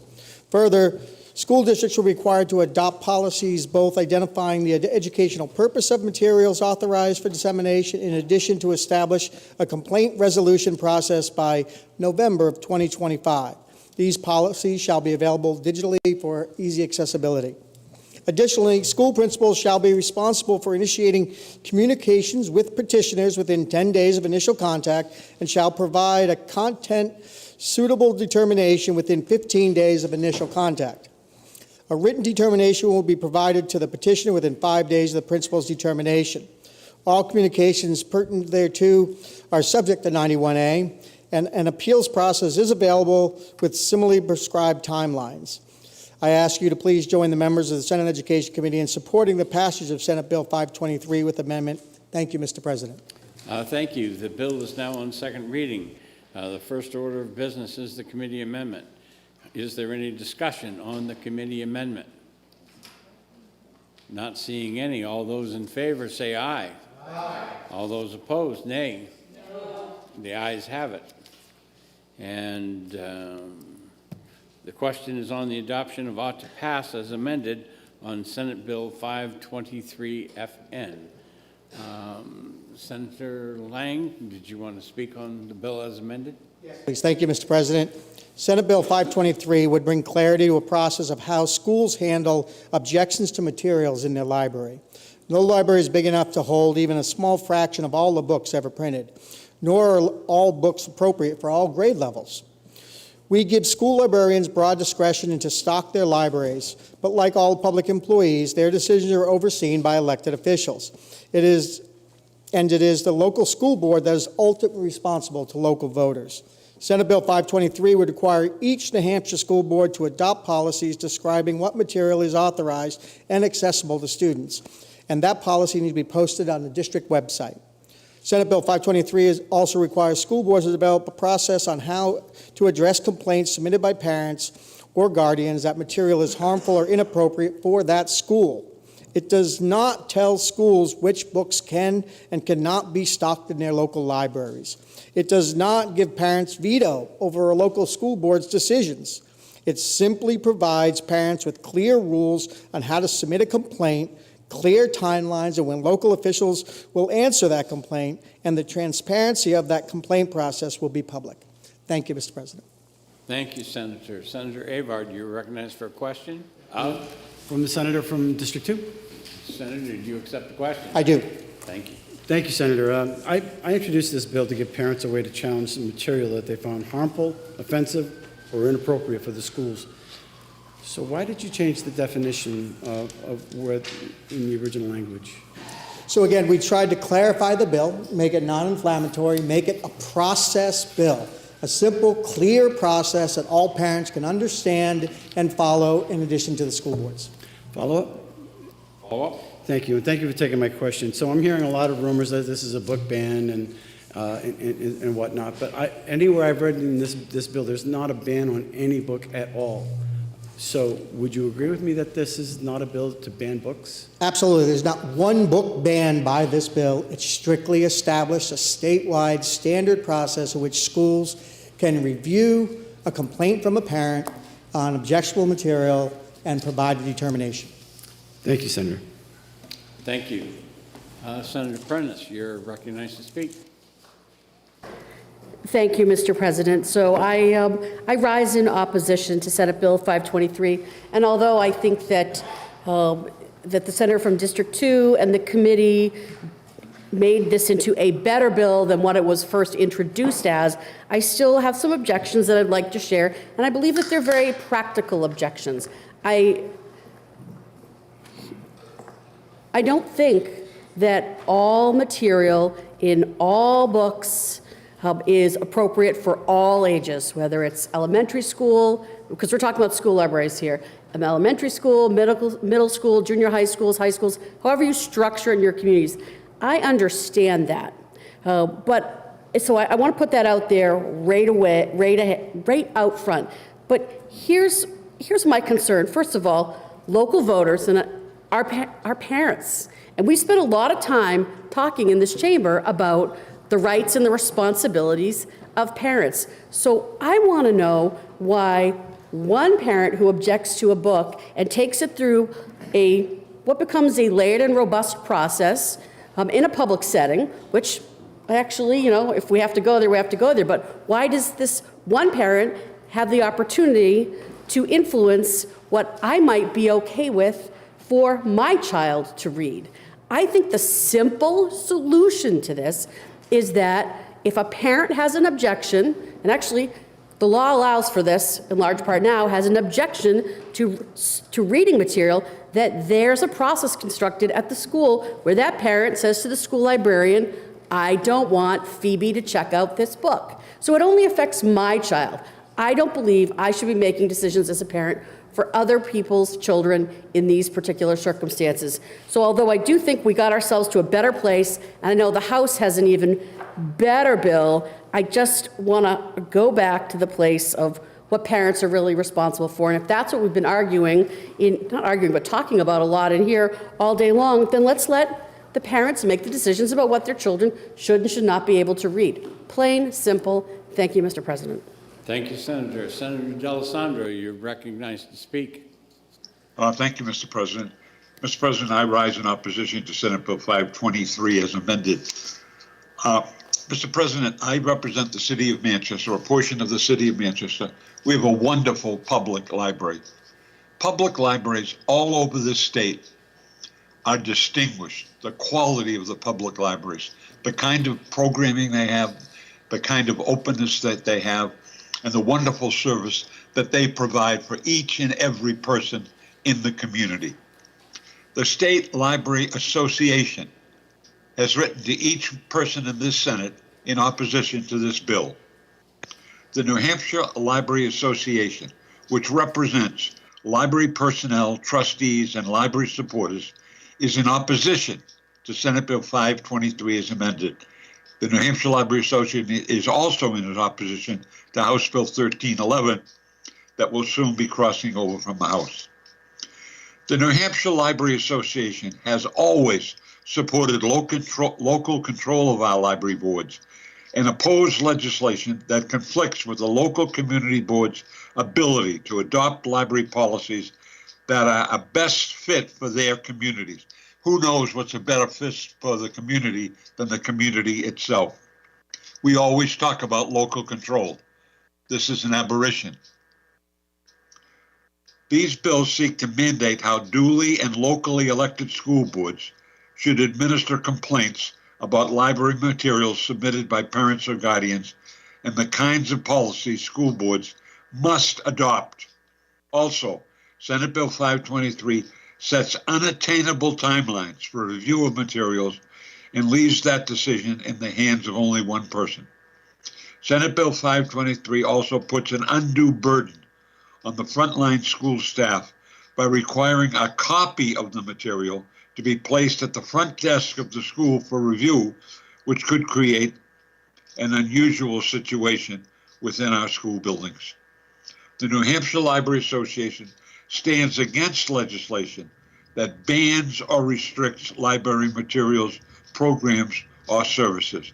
The New Hampshire Library Association supports the efforts of our locally elected boards to have discussions within their communities to address any reconsiderations requested as they arise. Local public libraries, the ability to go to a library, to check out a book, to do research. It's a wonderful, wonderful plus. In the city of Manchester, we have a wonderful library. The Carpenter family, through its trust, donated lots of money for the library. The library serves all of the people. It does the kind of job that a free society needs, the ability to go and look at materials, to do research, and to do it without anybody's oversight. Mr. President, the bill is not a good bill. It's not good for our libraries. It's not good for democracy. Let's fight to preserve democracy here today. Thank you, Mr. President. Thank you, Senator. Senator Avard, you're recognized to speak. Thank you, Mr. President. I support this bill. It's a good bill, and it's a good bill for our republic. And how so? Because it is for the schools. It is a school library that we're talking about. It also it empowers parents. Not too long ago, in the Gilmington or Guilford area, there was a parent who spoke up at a school board meeting. He was shut down. Why? Because he objected to a material that was being taught to their child or his child. He was allowed 2 minutes to speak, and he was outraged by the material that was in it. But when he spoke up, he was arrested. That's in the news. You can look it up. He was arrested. This bill empowers parents to a procedure. What's the procedure? Well, my gosh, look at this material that my child is reading. What do I do about it? Well, you go to the principal, you go to the superintendent, and then if all those appeals are not satisfactory, you can go before the school board. And the school board can tell you the reason why this particular book is okay. But it empowers the parents to say, you know, I really don't think this is appropriate for my child. And this is a process. It is not a book banning. And it's a false narrative, and it is deceptive to say that it is a book banning. We're not. We're empowering parents to object to materials that they find questionable with a meaningful process. This is a bill that empowers parents, and if they feel their children are being taught something that is extremely questionable. We had a book that was attempted to be read across the aisle, across that wall. My goodness. They objected to the point where they couldn't read it because it wasn't appropriate for the House of Representatives. If it's not appropriate for next door, chances are it's not appropriate in the school. Many of our colleagues on the other side of the aisle walked out because a book was going to be read. Who's banning that book? We talked about hypocrisy. This is a good bill. It's good for our republic. It's good for our parents and our families. Thank you, Mr. President. Senator Chandler, you are recognized to speak. I rise in opposition to SB 523 for many of the reasons already articulated, but perhaps most importantly, because it chips away at the very core of our democracy. I say this because upon a single complaint, a principal or designee must then determine whether or not an entire school community should have ready access to that printed matter, visual presentation, web-based content, live performance, sound recording, book, magazine, film, video, pamphlet, phonographic record, picture, drawing, photograph, figure, statue, play, dance, or other representation. Our democracy would not have been founded, would not have grown strong, and would not be sustainable were it not for the availability of materials deemed inappropriate and offensive. The free exchange of ideas is essential to a functioning society. The United States is a literate democracy with a strong economy, due in no small part to our commitment to public libraries and public education. Schools are staffed by professionals, teachers, counselors, principals, nurses, psychologists, and yes, librarians. People who take their jobs seriously, who care for the children that they serve, who care for the parents of the children that they serve, and who care for the communities in which they serve.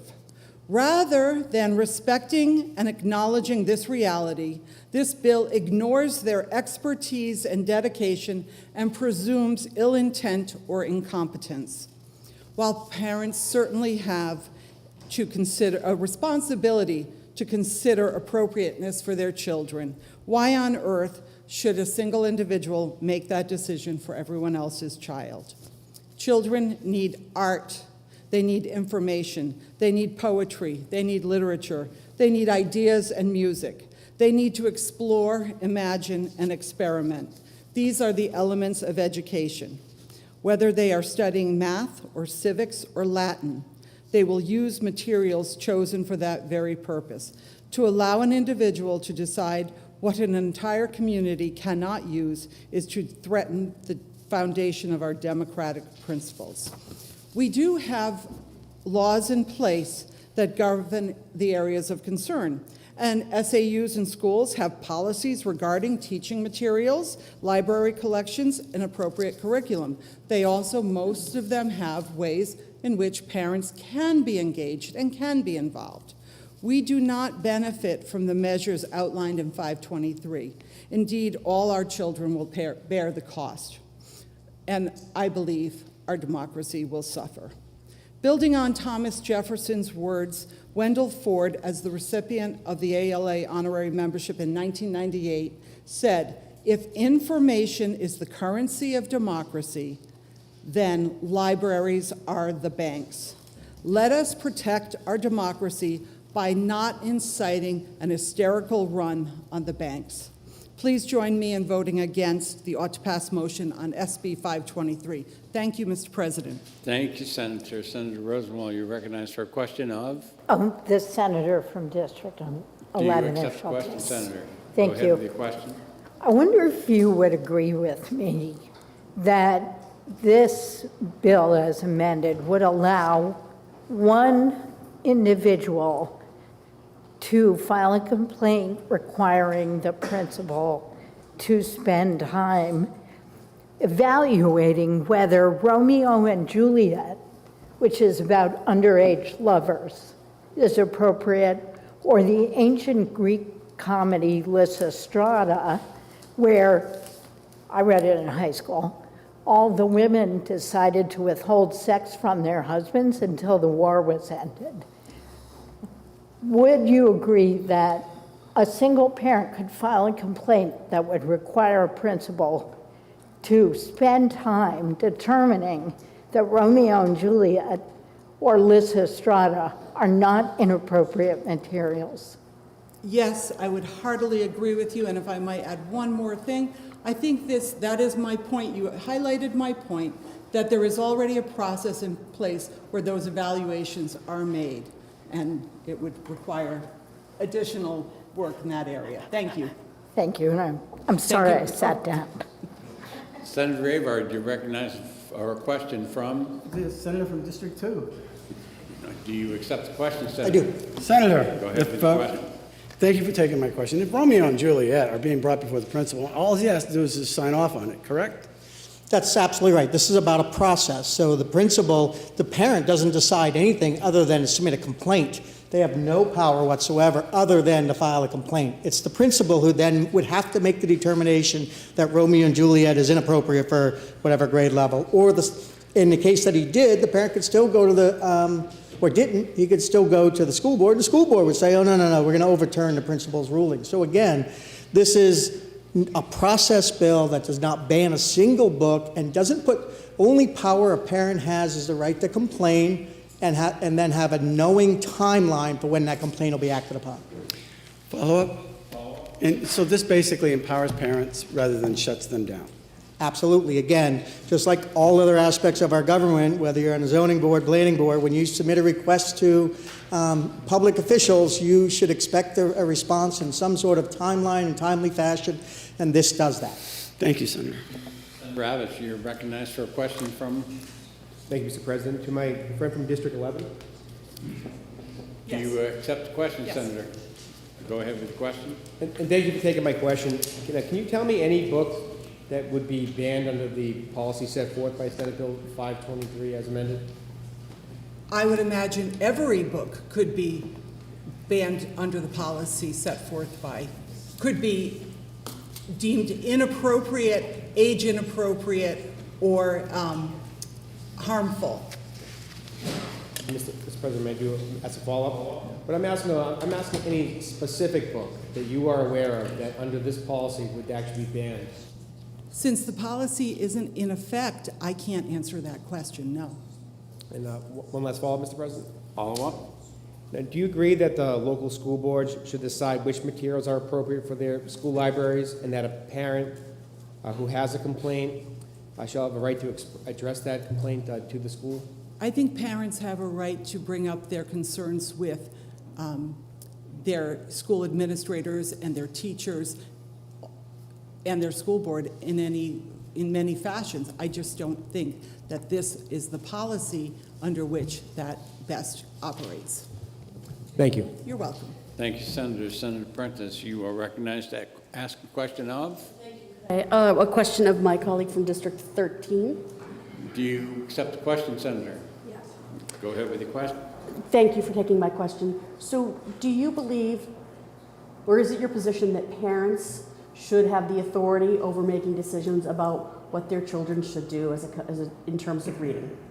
Absolutely, and I think they should read more broadly, more often, more widely, every day, for long periods of time, and not on their screens. Follow-up? Follow-up. Thank you, Mr. President. Given that, do you think it's necessary to pass a bill that would put a process in place when a parent could go to a school librarian and say, Henry can't check this book out? I don't, but I also have faith in school librarians because they read the school library journals. They're familiar with books. They have peers. They go to conferences. They know what they're doing.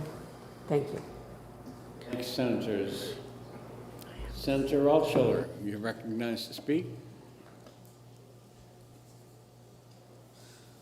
Senator Altschiller. Thank you, Mr. President. Can you hear me? Yes. Thank you so much. I just wanted to clarify a couple of things that were spoken about.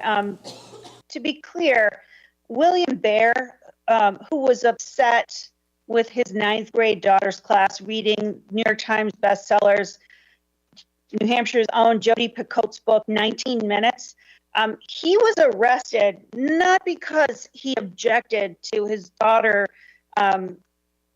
being assigned 19 minutes by Jodi Picoult. He was arrested because he chose not to be added to the agenda for the school board, and instead, after using his 2 minutes, like every other person who attended that meeting, during public comment, he got disruptive during the meeting, was abusive to the school board, and was asked to leave and refused. So like in our committees, when people are disruptive and break protocol of the meeting, they are removed. And he put up a fight and was arrested because of that, not because he objected to his daughter's book. So that just needed to be clarified. And also need to clarify that the reason there was objection to the book that was read across the wall, which was the book called Gender Queer, was that completely out of context, one member of the House of Representatives chose to read a passage about sexual assault without context. And that could be incredibly triggering for many members of the House.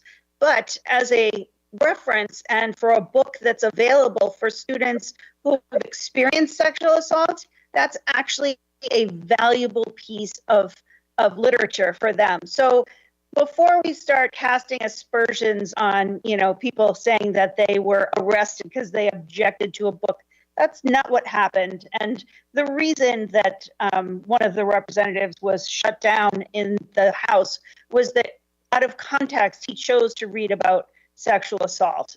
So I just wanted to clarify that. Thank you. Thank you, Senator. Senator Carson, you're recognized to speak. Thank you, Mr. President. Back in 2016, Google Books tried to determine how many books had been published in history. The best number they could determine was about 130 million. And about 4 million new books get published every year. No library could possibly stock every book. Even the Library of Congress only catalogs 32 million books. Even if every school library in New Hampshire had infinite shelf space, only a fraction of public works are educational and age appropriate. So who decides which library materials go into each library? We have professional librarians overseen by locally elected school boards. Sometimes the decisions they make will be controversial. Parents might find a given book obscene or not educationally valuable, or maybe just inappropriate for an elementary or middle school library. Currently, there is no process in place for how these concerns are addressed. I believe that parents have the right to be heard. That doesn't mean that they'll always get their way. And one of the things we discovered, Mr. President, was during COVID and even right after COVID, parents were home with their children because schools were shut down. And they got a chance to observe what their children were learning. And many parents objected. And they would go to their local school boards and they voiced their concerns. And Mr. President, in many cases, they were not allowed to speak. Not allowed to speak at all. It was only when this body passed a law for school boards that at the beginning of every meeting, 30 minutes would be set aside for public comment. We had to pass a law in order for parents to be heard. And quite frankly, Mr. President, this is just another time where we need to pass a law for parents to be heard. Local school boards can disagree with a parent who brings up a complaint. Ultimately, it is up to the local voters to decide if their school board members are making the right decisions. We should not be making these decisions for these local school boards. The general court is not going to sort through card catalogs of every school library in New Hampshire. And I hope most people know what a card catalog is. Not everybody would know, quite frankly. But what we can really do and should do is set up a clear, transparent process to ensure that parents' complaints are heard and addressed, and that school board members who are accountable to the public know exactly what materials are being provided to their students. Senate Bill 523 does not ban books. That cannot be emphasized. Again, we don't have a list of books here and we're going through redlining books. No, no, no. That's not our job. That's the job of the school boards and the librarians. We just want to give the parents a say. And even if it's one voice, one person, we're not talking about upending our democracy. Our democracy ensures that that one voice is heard. You might not like what it says, but they have a right to do that. And this bill reinforces their right to address their elected officials. What are people afraid of? Why is this so controversial? We're just ensuring parents have the ability to address their school board about something they find objectionable. Have the conversation. Have it in public. We talked earlier about parents trusting schools. Well, here you go. Here's another opportunity to encourage a relationship between parents and schools instead of shutting them out and not allowing them to speak. Senate Bill 523 does not ban books. But what it does do is gives parents a process to file complaints, to appeal to their local school board, and to be heard when that appeal is addressed. Mr. President, I'd also like to remind everybody, this is about a school library, not a municipal public library. I think there might have been a little confusion about that. But we are talking about books that are available to our children and students in their school libraries. Please join me in supporting the Education Committee recommendation of ought to pass as amended on Senate Bill 523. Thank you very much, Mr. President. Thank you very much, Senator. Senator Bradley, you're recognized to speak. Thank you very much, Mr. President. You know, we've heard arguments today that if we pass this bill, we're undermining democracy. Really? If we silence an individual to be able to express his or her First Amendment rights to complain, we're silencing democracy? I don't think so. So when the question was asked what specific book would be banned, nobody could cite a book.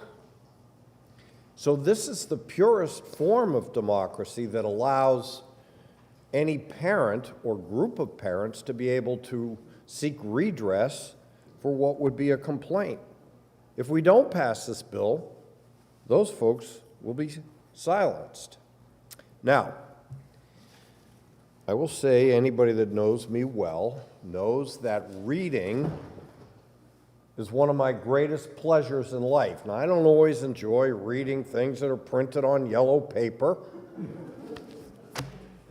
but I definitely enjoy great literature, biography. I'm reading Elon Musk's book right now. I enjoy Brad Thor. I enjoy Dostoevsky. I never quite got through much of Shakespeare. I don't have the brain matter, I guess, for that. But I enjoy all sorts of literature. And we need that. We need the questions that get asked and answered through probing literature and books. But I'm not sure that third graders need obscenity in their school library without an opportunity for parents to be able to seek redress for that. And that's what this bill is about. Now, it's kind of too bad that not everybody's in their seats listening, because it was brought up that what happened when a particular book was read on the House floor. So I could bring any book into the Senate chamber and start quoting from it. It's generally not a problem. We're pretty respectful in here. However, our rules allow any single senator, if somebody is reading from a book, to question whether that's appropriate. That's what our rule says. And any member may object to the reading of material. And then there would have to be a vote on whether that reading should continue. So if it's good enough for us as senators and as politicians to be able to object, it certainly is good enough for every parent to be able to object and seek redress for those objections in their school.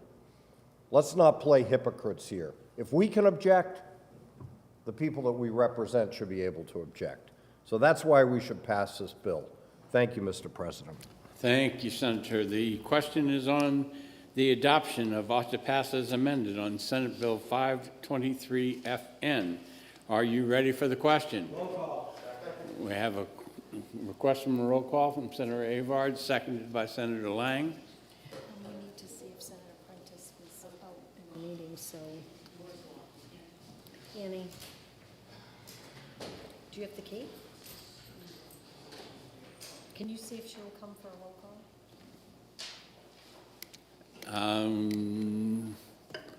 The Senate will be in recess for a minute.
Come out of recess, and the clerk, when she's ready, will call the roll.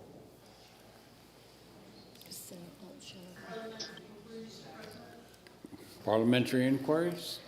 We are now on Senate Bill 523, and the motion before us is ought to pass as amended. Is that correct? Yes. Thank you. Okay. When the clerk is ready. Senator Gendreau? Yes. Senator Lang? Yes. Senator Bradley? Yes. Senator Waters? No. Senator Prentice? No. Senator Innes? Yes. Senator Ward? Yes. Senator Rishardi? Senator Fenton? No. Senator Chanley? No. Senator Avard? Yes. Senator Rosenwald? No. Senator Carson? Yes. Senator Whitley? No. Senator Murphy? Yes. Senator Pearl? Yes. Senator Susie? No. Senator Birdsell? Yes. Senator D'Alessandro? No. Senator Perkins Coca? No. Senator Abbas? Yes. Senator Gannon? Yes. Senator Altschiller? It sounded like you She's were muted. muted. Senator Altschiller, would you turn your mic No. on? No, okay. I didn't hear what she said. She said no. Okay. Senator Gray? Yes. That's 1410. The ayes have it, 1410, and the bill is ordered to third reading. The Senate will be attentive to the clerk. Thank you, Mr. President. The Committee on Education, to which is referred Senate Bill 524, an act relative to women's sports. Having considered the same, the committee recommends that the bill be referred to interim study by a vote of 5-0. Senator Lang for the committee. Senator Lang. Thank you, Mr. President. I'd like to motion to refer Senate Bill 524 for interim study. While members of the Senate Education Committee clearly understand the salience of this issue, much of Senate Bill 524 had been incorporated in the Senate Bill 375 via an amendment, ultimately rendering this legislation duplicative. Considering this, the committee's action regarding considering this and the committee action on Senate Bill 375, the Senate Education Committee found this bill unnecessary to advance. In service to the Chamber's best interest, I respectfully ask that you refer this bill to interim study. Thank you, Mr. President. The question is on the adoption of the committee recommendation of refer to interim study on Senate Bill 524. Senator Susie, you're recognized for Inquiry, Mr. parliamentary President. inquiry. If I agree with my colleague from District 2 that the substance of this issue was thoroughly debated when we debated Senate Bill 375, would I now just forego further discussion on the issue and move on to the next bill? If you're in favor of interim study, you would vote yes. If you're against it, you will vote no. Are you ready for the question? All those in favor say aye. Aye. All those opposed say nay. The ayes have it. And referred to interim study is adopted. The Senate will be attentive to the clerk. Thank you, Mr. President. The Committee on Education, to which was referred Senate Bill 525 FN, an act relative to administration of Education Freedom Accounts Program. Having considered the same, the committee recommends that the bill is inexpedient to legislate by a vote of 3-1. Senator Lang for the committee. Senator Lang.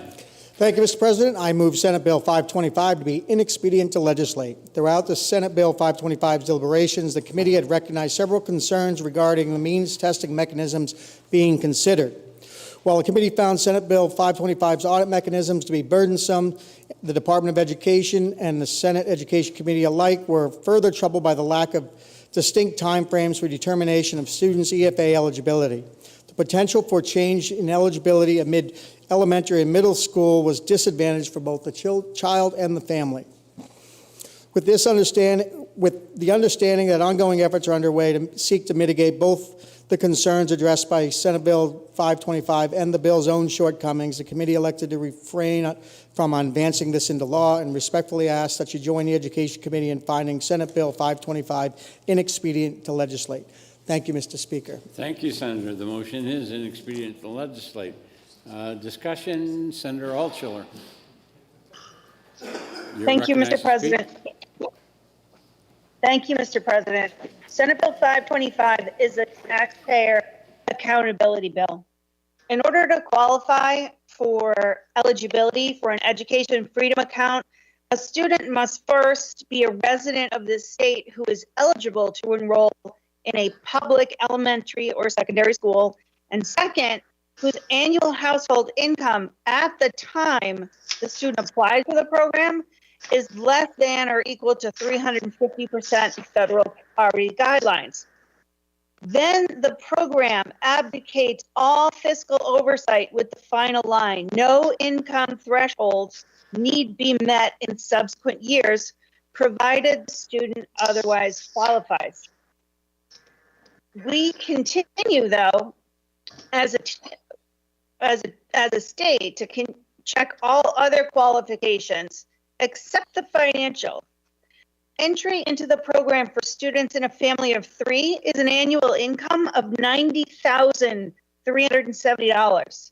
And for a family of 4, the annual income for entry into the program is $109,200, which is interesting because this is supposedly a program for low-income families. The most current income statistics for New Hampshire from the U.S. Census Bureau put the median household income at $90,845 in New Hampshire, and the average household income at $118,118. Once a family's in the program, verification of increases or decreases in their household incomes in their following years do not exist. What was once a proposed pathway for low-income families whose children were not thriving in public or charter schools has become an unlimited money grab facilitated by an out-of-state clearinghouse. So tell me you're incrementally working towards a universal voucher program without telling me you're working towards a universal voucher program. As evidenced by not just the incomplete work, but willful obstructionist actions by the Commissioner of Education during their presentation of audits to the Joint Legislative Performance Audit and Oversight Committee 2 weeks ago. This is a wildly irresponsible sham masquerading as oversight of taxpayer dollars. The proposal put before you in Senate Bill 525 is to ensure fidelity to the program with an annual income verification, a process that already exists in the administration of the EFA program because they do it upon entry. They can absolutely do it annually. Additionally, as a state program, it is not at all unreasonable to have the Legislative Budget Assistant Audit conduct randomized annual EFA income verification auditing of 33% of the participating families.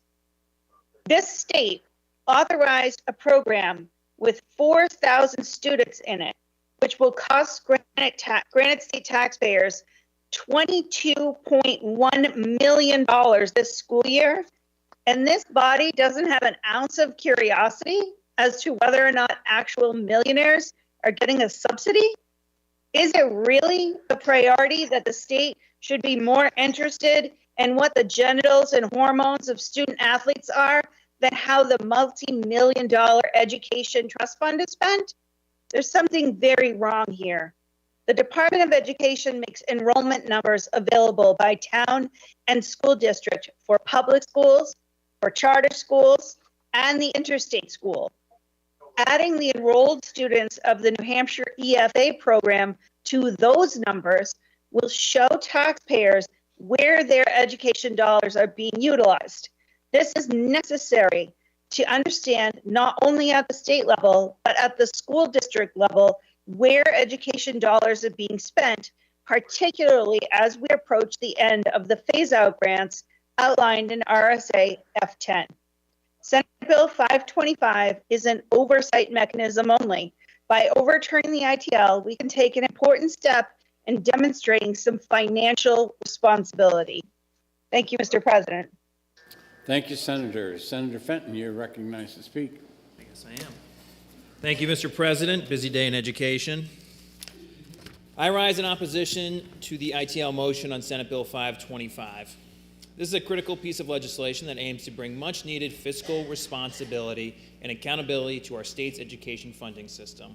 Senate Bill 525 represents a necessary step towards ensuring that taxpayer dollars are spent wisely, effectively, particularly in the realm of education.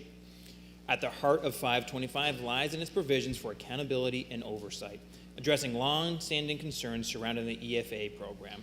As highlighted by my colleague from District 24, this bill seeks to implement annual income verification processes for EFA beneficiaries, a measure that is long overdue. Currently, there exists a troubling lack of oversight and accountability within the EFA program, with little mechanisms in place to verify the income of participating families. This lack of oversight can lead to instances of misuse and abuse, with taxpayer dollars being allocated without proper scrutiny. Senate Bill 525 establishes a randomized audit, ensuring that taxpayer funds allocated to EFAs are being utilized appropriately and effectively. By implementing these measures, 525 seeks to safeguard taxpayer dollars and uphold the integrity of our education funding system. Senate Bill 525 also addresses concerns surrounding the eligibility criteria for EFAs. As noted by my colleague, the current income threshold for EFA eligibility is set at 350% of the federal poverty line, and I'm told that might get a little higher even, a level that far exceeds the income limits of any other assistance program. The discrepancy raises questions about the fiscal responsibility of the EFA program and the equitable distribution of taxpayer funds. Senate Bill 525 recognizes the importance of transparency in education funding by requiring the DOE, Department of Education, to provide enrollment numbers for towns, school districts, and charter schools, including EFA beneficiaries. This level of transparency is crucial for understanding the impact of the EFA program on our educational system and ensuring that resources are distributed equitably. In contrast, the EFA program, as it currently stands, lacks the necessary fiscal responsibility and accountability measures outlined in 525. Without proper oversight and accountability, there is no guarantee that taxpayer dollars are allocated to EFAs are being used effectively to support student learning and achievement. In conclusion, Senate Bill 525 represents a crucial step towards ensuring fiscal responsibility and accountability in our education funding system by implementing annual income verification processes, randomized audits, and transparent reporting mechanisms. Senate Bill 525 seeks to safeguard taxpayer dollars and uphold the integrity of our education system. Thank you, Mr. President. Thank you, Senator. The question is on the adoption of the committee recommendation of any expedient to legislate on Senate Bill 525 FN. Oh, Senator Lang would like to speak. Thank you, Mr. Speaker. So I just remind members of the Senate that it was only 3 years ago that EFAs were established. And in that time, we established an oversight committee that is chaired by our senator from District 9 that is meeting and doing oversight on the EFA program and has yet to issue a report yet. The committee is just meeting. On top of that, we had a bill last year, I forget the bill number, House bill, that established a performance audit of the EFA program. Again, I think before we start jumping about creating additional audits, we probably should wait till we get the responses from the existing law that we've already passed and see what the outcomes are. And for this reason, we should inexpedient legislate this bill. I will just say that the one problem with these annual audits and annual income verifications is it treats children like ping pong balls. They're going to be ripped out of schools and put back into schools and moved from one academic cohort to a different academic cohort with no concern about them. And so for this reason, I think it's a bad bill and we should not move forward and again, ask for your yes vote on inexpedient to legislate. Thank you, Senator. Senator Fenton, recognized for a question. Question of my colleague from District 24. Senator Altschiller, do you accept the question? Yes. Go ahead with the question. Senator, can millionaires qualify for the EFA program? They sure can. Thank you. Once a student is in the program, if their parents' income rises exponentially, we will never know. And so somebody could spend an inordinate amount of time in this program. Senator Bradley, you're recognized to speak. Thank you very much. Millionaires can't qualify for this program. The poverty level is 350%. Thank you, Mr. President. Thank you, Senator. The question, Senator Fenton's for another question from? My friend from District 24. And do you accept the question, Senator Altschiller? I do. Senator, if a millionaire claims a manifest hardship, would they qualify for an EFA program? Yes, indeed. Thank you. Senator Lang to speak a second time. Yeah, again, I just want to clarify that issue. That's not a true statement at this point. We haven't passed the manifest hardship bill, and so a millionaire could not qualify under manifest hardship because that bill has not left this body yet. I didn't make a statement, I asked a question. Senator Fenton to speak. No? Just, no, clarify. Okay. All right. The motion is on the adoption of the committee recommendation of inexpedient to legislate on Senate Bill 525 FN. Senator Avard has requested a roll call, seconded by Senator Rosenwald.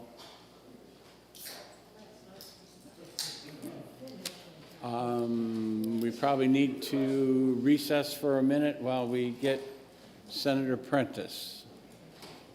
We'll be in recess for 1 minute.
Senate will come out of recess, and we are ready for the roll call vote when the clerk is ready to call the roll. Senator Gendreau? Yes. Senator Lang? Yes. Senator Bradley? Yes. Senator Waters? No. Senator Prentice? No. Senator Innes? Yes. Senator Ward? Yes. Senator Bishardi? Yes. Senator Fenton? No. Senator Chanley? No. Senator Avard? Yes. Senator Rosenwald? No. Senator Carson? Yes. Senator Whitley? No. Senator Murphy? Yes. Senator Pearl? Yes. Senator Susie? No. Senator Birdsell? Yes. Senator D'Alessandro?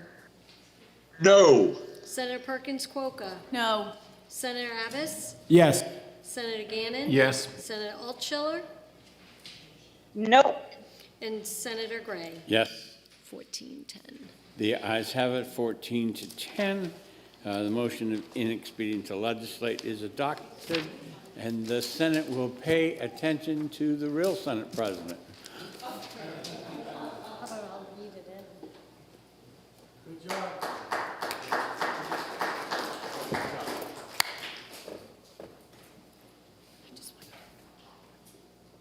She's going to break after that, but we can get her. The Senate will please be attentive to the clerk after many thanks to Senator Gray. Thank you, Mr. President. The Committee on Election Law and Municipal Affairs, to which was referred Senate Bill 538L, an act relative to zoning procedures concerning residential housing. Having considered the same, the committee recommends that the bill is ought to pass with an amendment by a vote of 4-1. Senator Perkins Quokka for the committee. Senator Perkins Quokka. Thank you, Mr. President. I move SB 538 ought to pass with amendment.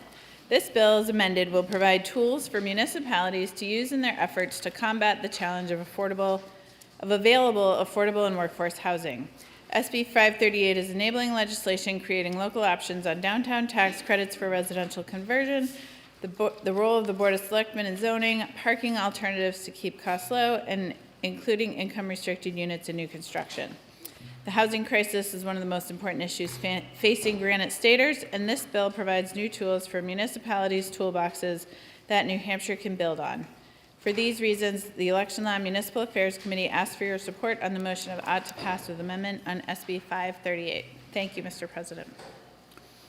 Thank you, Senator Perkins Quokka. The bill is on second reading. The first order of business is the committee amendment. Is there any discussion on the committee amendment? Seeing none, are you ready for the question? All in favor, please say aye. Aye. Opposed? The ayes have it. The committee amendment is adopted.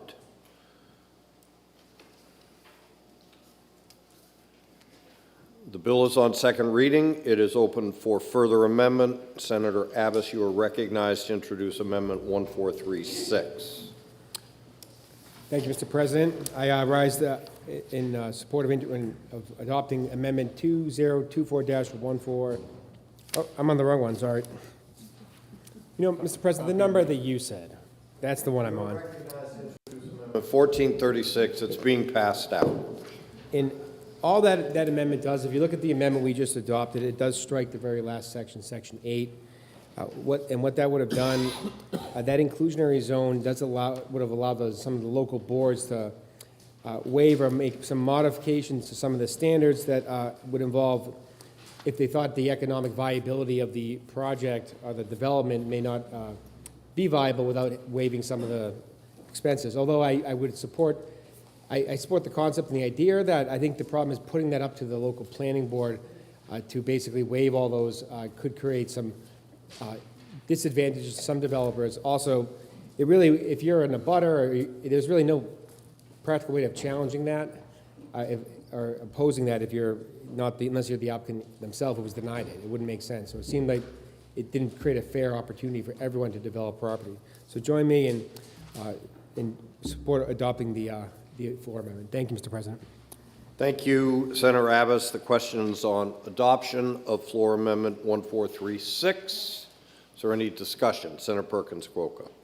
Mr. President, and thank you to my colleague from District 22 for his thoughtful comments. I know that there's been a lot of discussion about this issue, and while I don't agree necessarily with taking this part out of the bill, I appreciate the conversation that's happened with all of my colleagues. I will relay to Portsmouth that this tool won't be available to them, but I would appreciate support on the rest of the bill, which I think we've all worked really hard on. So thank you very much. Thank you, Senator Perkins-Cuoco. Is there any further discussion on floor amendment 1436? Are you ready for the question? All in favor, please say aye. Aye. Any opposed? No. The ayes have it. Floor amendment 1436 is adopted. The bill is on second reading. It's still open for further discussion and amendment. Is there any further discussion? All in favor of the motion of ought to pass as amended, please say aye. Aye. Opposed? Aye. The ayes have it. And Senate Bill 538 is ordered to third reading.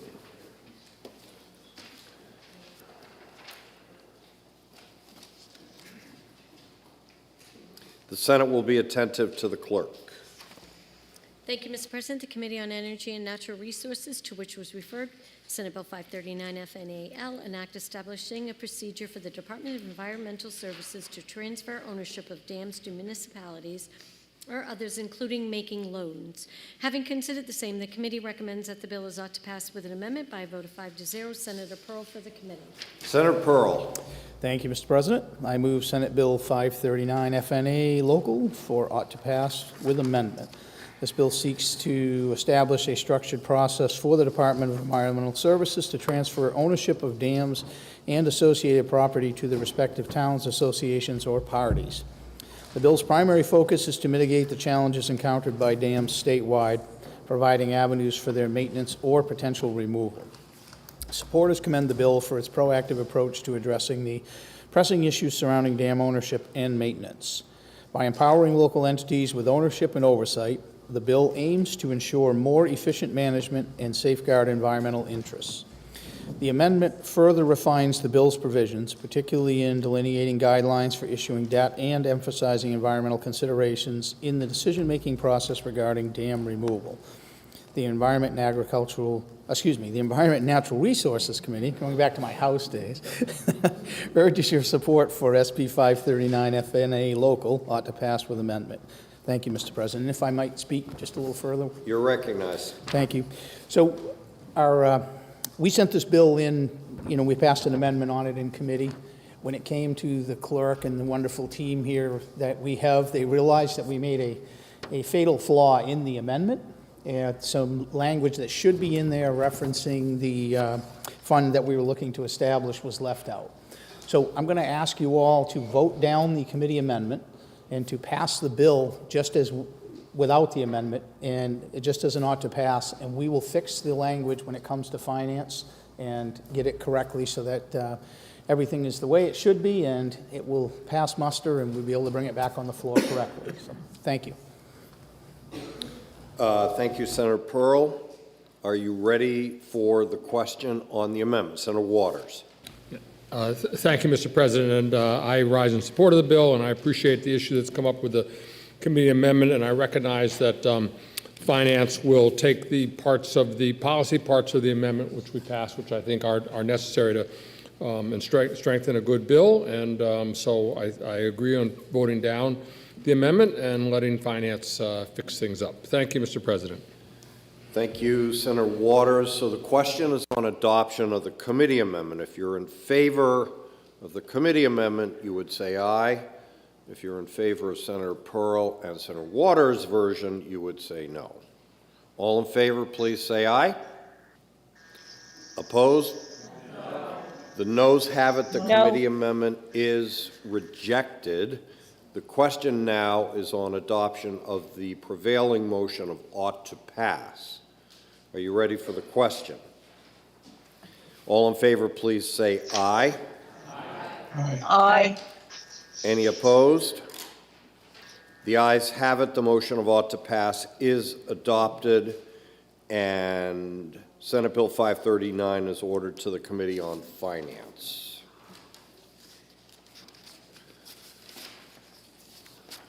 The Senate will be attentive to the clerk. Thank you, Mr. President. The Committee on Energy and Natural Resources, to which was referred, House Bill 458, an act reestablishing the Commission to study assessing power generation. Having considered the same, the committee recommends that the bill is ought to pass by a vote of 5-0. Senator Birdsell for the committee. Senator Birdsell. Thank you, Mr. President. I move House Bill 458 ought to pass.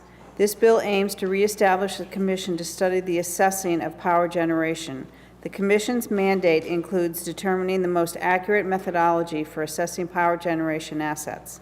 Moreover, it will undertake a comparative analysis of the Department of Revenue Administration's approach with that of municipalities. Additionally, the Commission will investigate how other states handle power generation facility assessment for property tax purposes. Supporters commend the bill for its comprehensive approach to addressing the complexities surrounding power generation asset assessment. By convening the Commission, the bill seeks to promote transparency, fairness, and efficiency in the assessment process. The Energy and Natural Resource Committee urges your support for House Bill 458 ought to pass. Thank you, Mr. President. Thank you, Senator Birdsell. The bill is on second reading. Is there any discussion and/or amendment? Senator Avard, you are recognized to introduce Amendment 1412. Thank you, Mr. President. This is a last-minute correction to this bill. HB 458 reestablishes the Commission to study the assessing of power generation. This is the third time that the Commission will be established to establish a fair market value of power plants in New Hampshire for the state and host community property taxes. The current system requires power plants to go through both a state and municipality appraisal process. This is inefficient, and it's costly for the state, host community, and for the power plant owners. And the power plants are now the only non-utility property to be subject to the utility property tax. The Senate took an initial step to clarify this a few weeks ago by passing SB 584. The SB 584 would have made clear the power generators should be treated like any other commercial properties in the state and not as a utility. However, since we've voted to interim study on a bill that might affect the Education Trust Fund, in order to keep the UPT, or the utility property tax, in a moving forward, we wanted to amend the study commission bill, HB 458, to direct the commission to examine moving to one assessment process for the power plants instead of an inefficient status quo. Thank you, Mr. President. Thank you, Senator Avard. The question is on adoption of Floor Amendment 1412. Are you ready for the question? All in favor, please say aye. Aye. Any opposed? The ayes have it. The floor amendment is adopted. The bill is on second reading. Open for further discussion or amendment. Seeing none, are you ready for the question? All in favor of ought to pass as amended on House Bill 458, please say aye. Aye. Any opposed? The ayes have it. The motion is adopted. House Bill 458 is ordered to third reading. Moving to the Committee on Finance. The Senate will please be attentive to the clerk. Thank you, Mr. President. The Committee on Finance, to which was referred Senate Bill 342 FN, an act relative to school building aid funding. Having considered the same, the committee recommends that the bill is ought to pass by a vote of 5-2. Senator Pearl for the committee.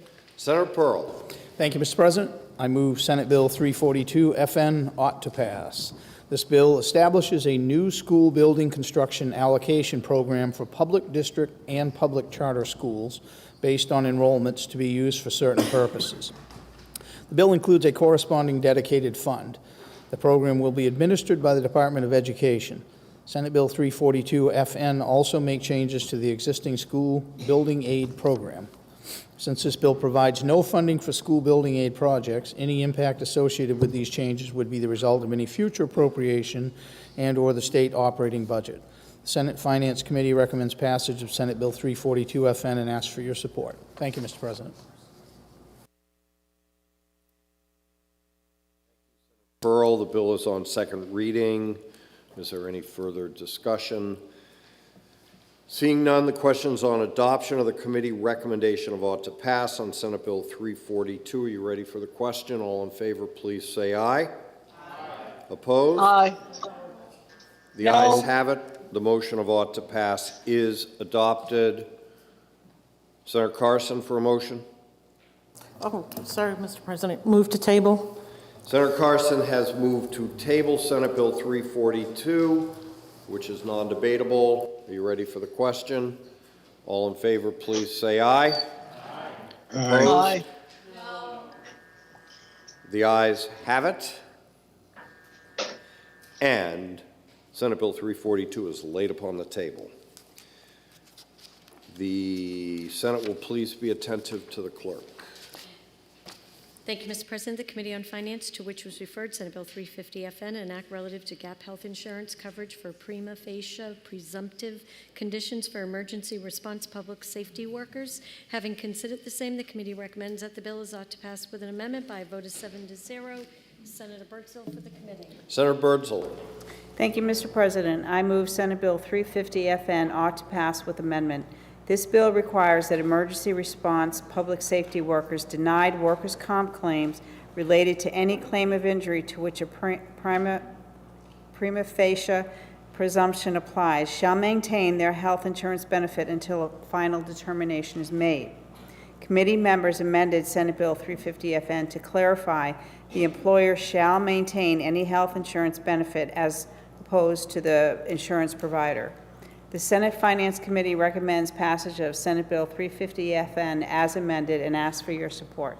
Thank you, Mr. President. Thank you, Senator Birdsell. The bill is on second reading. The first order of business is the committee amendment. Is there any discussion of the committee amendment? Seeing none, the questions on adoption of the committee amendment. Are you ready for the question?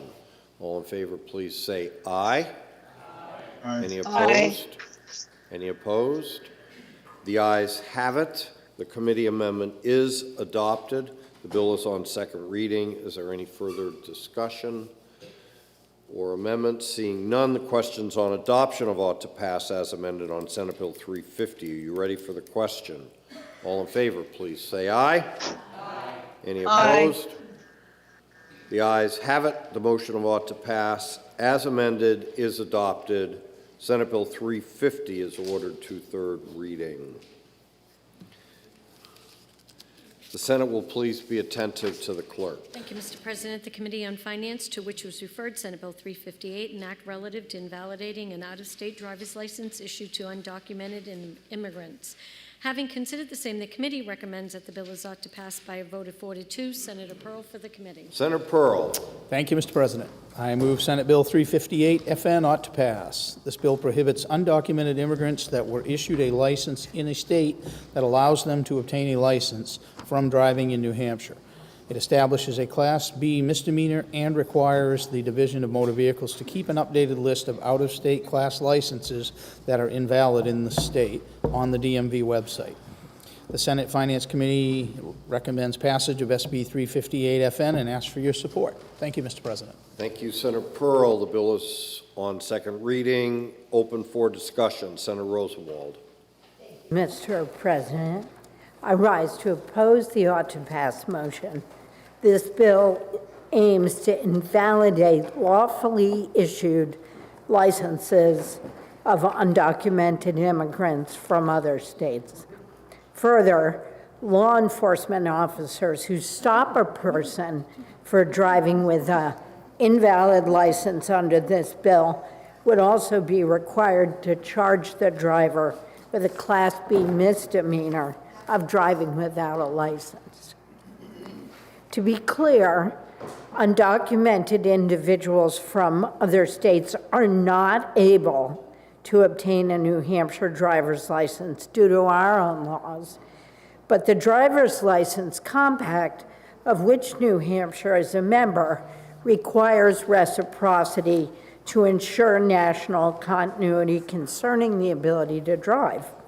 This bill undermines that compact and could also increase the risk of profiling in New Hampshire. Beyond these policy concerns, there are significant fiscal costs that have not been adequately considered. We need look no further than what the Department of Safety said about the bill in the fiscal note. Quote, the Department of Safety states one new position, a cash terminal operator 1, labor grade 11, would be needed to research and keep list of invalid license classes up to date. Based on a September 1st of this year start date, this position is estimated to cost approximately $53,000 in fiscal year 25 and $130,000 in the next biennium. However, the bill provides neither authorization nor appropriation for new personnel. The department adds there may be additional cost in fiscal year 25 relative to necessary system updates to reflect the provisions of this bill. There's been no meaningful consideration of these costs and the burdens these costs would place on the DMV. And nor has there been meaningful consideration of the fiscal note statement that, quote, this bill may have an impact on the judicial and corrections system, which could affect prosecution, incarceration, probation, and parole costs for the state, as well as county and local governments. Property taxpayers will have to foot much of those bills. There's also been no assessment of the financial impact on tourism. Tourism officials estimated that last year, New Hampshire welcomed $4.5 million visitors. I mean, that's unbelievable. 4.5 million visitors last year. And these visitors spent approximately $2.3 billion here. B, 2.3 billion. We want people to come here from other states, stay in hotels, eat in our restaurants, buy gas, alcohol, and cigarettes. Our revenues, along with many jobs, depend on this tourism. Mr. President, this bill is an unfunded burden on our state and local governments and could have a negative impact on the economy. I hope we'll vote it down. Thank you.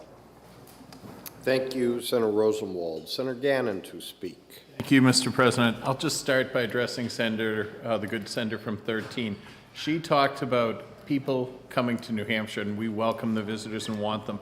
I think more visitors are going to want to come to New Hampshire if they know we're a safe state, that we have tried to do what we can to vet illegal immigrants coming here. Again, the vetting process is huge. We're letting, if I do the math quickly in my head, if you want to go with a figure, 2 million people, around 7,500 a day. are coming here. But that isn't including the gotaways. If you're really someone with a nefarious purpose, you're not going to show up to the Border Patrol. You're going to go a couple hundred yards down and get into the country and do whatever. So we have to do whatever we can to protect the people of New Hampshire. And again, I think if people know that we're a state that is not letting illegal immigrants use driver's licenses, they're going to be more apt to want to come here and feel safer. The costs, Mr. President, are $461 billion to house, food, educate, provide medical care. We don't have the ability or beds. We've seen what's going on in Massachusetts. They're putting people in the Reggie Lewis Track Center. They have hundreds and hundreds of people. They've dislocated the people of the area from using that center. They're filling the hotels. I guess the hotels are full, and they're asking people to take them in. So the costs are extreme. We don't have that extra money in our budget to pay for tens of thousands of illegal aliens to come here. Again, my vetting is the big thing, but the people who are coming here, according to the Customs and Border Patrol, terrorist screening encounters have now increased on the northern border, with the number increasing by 800% from 21 to 23. It demonstrates how dangerous it can be to encourage illegal immigration to our country. It's common, we hear these news stories every single night. People killed, people raped, people murdered. Rhode Island, ICE arrested 3 recently illegal aliens from Portugal, charged them with death of an infant. Washington, the illegal aliens crashed into a state trooper, killing him. Last, I think a night or two ago, I saw in the world news, they had squatters, another potential problem for us down the road, but they were coming from a South American country. They included one person who's been charged with murder. They were drug dealers. They took over the property for 6 months. It was across from a school. We don't need to bring this into New Hampshire. In March, FBI Director Chris Wray testified before the U.S. Senate that the dangerous individuals have entered our country illegally through the southern border. He said we are seeing a wide array of very dangerous threats that emanate from the border. The FBI alone seized enough fentanyl in the last 2 years to kill 270 million people. When asked what threats are coming across the border, he said he had no doubt there were criminals coming across the border, and he expressed grave concern that there are smuggling networks bringing people across the border illegally with ISIS ties.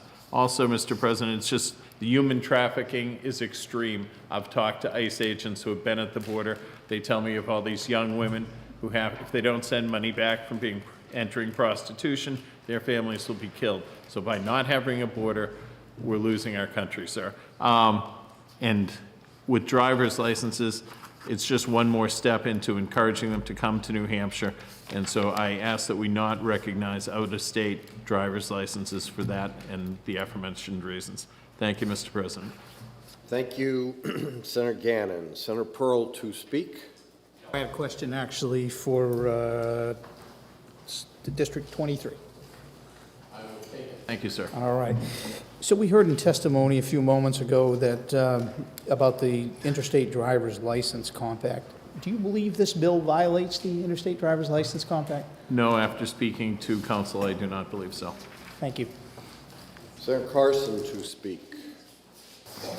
Thank you, Mr. President. I'd like to start by addressing a concern that had been raised by our colleagues on the other side of the aisle when we debated this bill a couple of weeks ago, that this bill will violate the Interstate Drivers Compact. There is an interstate compact among 45 states and Washington, D.C. to promote compliance with motor vehicle laws between states and make reciprocal the recognition of licenses to drive. For example, if you receive a ticket in the state in the compact, it will go on your driving record in your home state. The only states not in the compact are Georgia, Massachusetts, Michigan, Tennessee, and Wisconsin. There is a key provision in the findings and policy of the compact that demonstrates our ability as a state to govern our own roads. The continuance in force of a license to drive is predicated upon compliance with the laws and ordinances related to the operation of motor vehicles, in which jurisdiction the vehicle is operated. The compact does not protect individuals licensed in other states from breaking the laws of New Hampshire. Thank you, Mr. President. Thank you, Senator Carson. The question is on adoption of the committee recommendation of ought to pass on Senate Bill 358. Are you ready for the question? A roll call has been requested, I believe. No. Senator Chandler. Thank you very much, Mr. President. I will be very quick. Because we did have a very long debate about this bill a couple of weeks ago. But I really do not think that we have spent enough time vetting this policy. I think that if we look at the bill and the intention that is described by the senator from District 23, I don't think the bill in any way makes us safer. Invalidating licenses officially given by other states to people whom they recognize as safe drivers or qualified drivers, I'll say, our invalidating those driver's licenses does nothing to make us safer. And I do not think that there is any evidence to suggest that a person who is here without documentation presents a greater threat to those of us who are born here or who have documentation. And finally, I recognize we've talked a little about the Interstate Driver's License Compact, but I also believe that we need to spend a little bit more time looking at the policy in terms of whether this unduly burdens interstate commerce.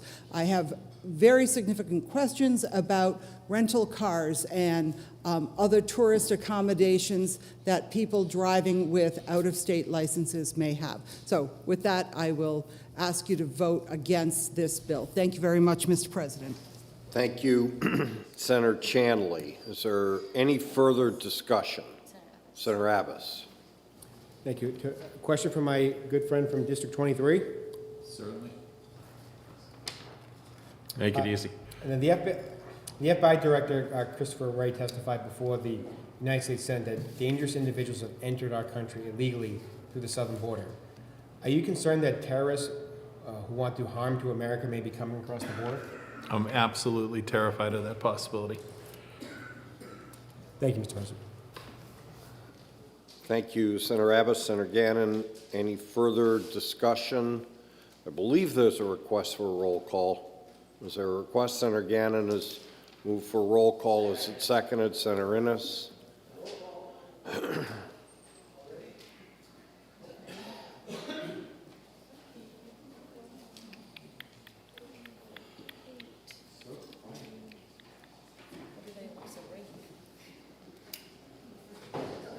The backroom caucus will now attend.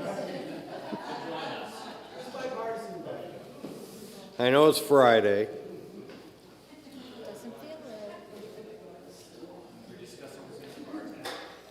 The clerk will please call the roll. Senator Gendreau. Yes. Senator Lang. Yes. Senator Waters. No. Senator Prentice. Nope. Senator Gray. Yes. Senator Innes. Yes. Senator Ward.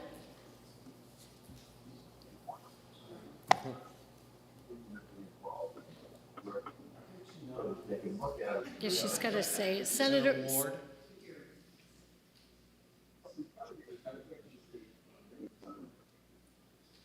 Senator Ward, I think you may be muted.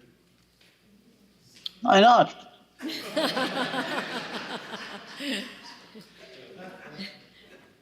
Are you? It's a yes. Yes. Good. Yes. Senator Bishardi. Yes. Senator Fenton. No. Senator Chanley. No. Senator Avard. Yes. Senator Rosenwald. No. Senator Carson. Yes. Senator Whitley. No. Senator Murphy. Yes. Senator Pearl. Yes. Senator Susie. No. Senator Birdsell. Yes. Senator D'Alessandro. No. Senator Perkins Quokka. No. Senator Abbas. Yes. Senator Gannon. Yes. Senator Altschiller. No. And Senator Bradley. Yes. 14. The ayes have it, 14 to 10. Senate Bill 358 is ordered to third reading. The Senate will please be attentive to the clerk. Thank you, Mr. President. The Committee on Finance, to which was referred Senate Bill 362 FN, an act relative to body-worn cameras. Having considered the same, the committee recommends that the bill is ought to pass by a vote of 7-0. Senator Innes for the committee. Senator Innes. Thank you, Mr. President. I move Senate Bill 362 FN ought to pass. This bill will allow law enforcement to share body-worn camera recordings in a discovery capacity for criminal, juvenile delinquency, and administrative proceedings in a more efficient manner. Senate Bill 362 FN provides neither an appropriation nor authorization for new personnel. The Senate Finance Committee cordially recommends passage of Senate Bill 362 FN and asks for your support. Thank you, Mr. President. Thank you, Senator Innes. The bill is on second reading. Is there any further discussion? Seeing none, the question is on adoption of the committee recommendation of ought to pass. Are you ready for the question? All in favor, please say aye. Aye. Opposed? Aye. The ayes have it. The motion of ought to pass is adopted. Senate Bill 362 is ordered to third reading. The Senate will please be attentive to the clerk. Thank you, Mr. President. The Committee on Finance, to which was referred Senate Bill 366 FN, an act relative to restricting the purchase of real property on or around military installations. Having considered the same, the committee recommends that the bill is ought to pass by a vote of 6-0. Senator Birdsell for the committee. Senator Birdsell. Thank you, Mr. President. I move Senate Bill 366 FN ought to pass. This bill prohibits the purchase of real property by the People's Republic of China on or within 10 miles of any military installations or critical infrastructure facilities. The Senate Finance Committee recommends passage of Senate Bill 366 FN and asks for your support. Thank you, Mr. President, and I'd like to speak to my motion. You are recognized. Thank you, Mr. President. And I know you've all heard this before, but just indulge me a little bit because I do have a little bit of new information. But again, I became interested in this issue after the Chinese company Fufeng purchased agricultural land in North Dakota near Grand Forks Air Force Base, which Grand Forks Air Force Base houses the nation's most sensitive drone technology and is the backbone of our military communications globally. We must make sure this does not happen in New Hampshire. Land purchases by the Chinese Communist Party in our country near our military bases, airports, and other critical infrastructure are a national security threat. This is a growing area of concern and getting worse each year. In 2010, according to the USDA, there were 13,720 acres of agricultural land held by China in the U.S. By 2020, China held at least 352,140 acres of U.S. agricultural land. This is unacceptable in the U.S. Let's not forget last year a spy balloon from the People's Republic of China took an entire week of flying from Alaska to South Carolina carrying what President Biden described as 2 railroad cars full of spy equipment before it was finally shot down. Shortly after that, the U.S. Senate voted 91-7 to prevent China, Russia, North Korea, and Iran from purchasing U.S. farmland, and 91-6 to monitor investments from those hostile countries in the high-tech sectors.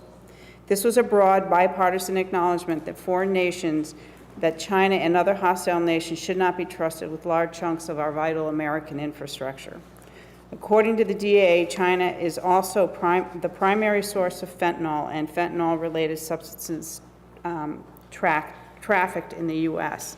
The bill would prohibit the Chinese Communist Party from purchasing any land in the state near a military base, National Guard facility, or any other major infrastructure in New Hampshire.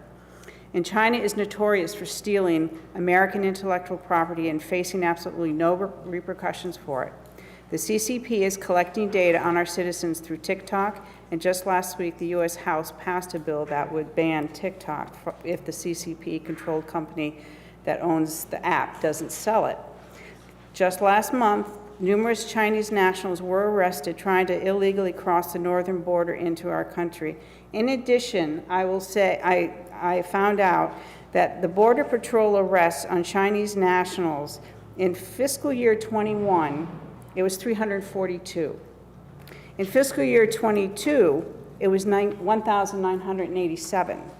In fiscal '23, it was 24,125, and in fiscal year '24, and we're only 6 months into fiscal year '24, we already have 22,233 Chinese nationals being arrested. That is a small army, by the way. And in addition, they're finding that Chinese nationals are getting onto our American Guam. So they're starting to move over to Guam. And so we cannot stand idly as they buy land in our country near our critical infrastructure where they can work to steal our national security, intelligence, and secrets.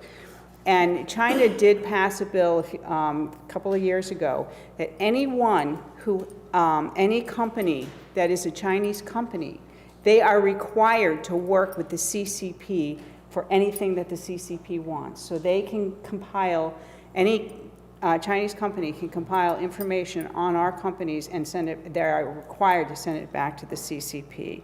So this is a serious threat that we must act, and I therefore respectfully ask my colleagues to vote to ought to pass on Senate Bill 366 FN. And Mr. President, I would like a roll call only to send a message to the House. Thank you, Mr. President. Thank you, Senator Birdsell. Bill is on second reading. Open to further discussion. Seeing none, are you ready for the question? The clerk will please call the roll. Who's the people that called? Senator Birdsell? Senator Birdsell asked for the roll call. Senator Avard seconded. Okay, thank you. Senator Gendreau? Yes. Senator Lang? Yes. Senator Waters? Yes. Senator Prentice? Yes. Senator Gray? Yes. Senator Innes? Yes. Senator Ward?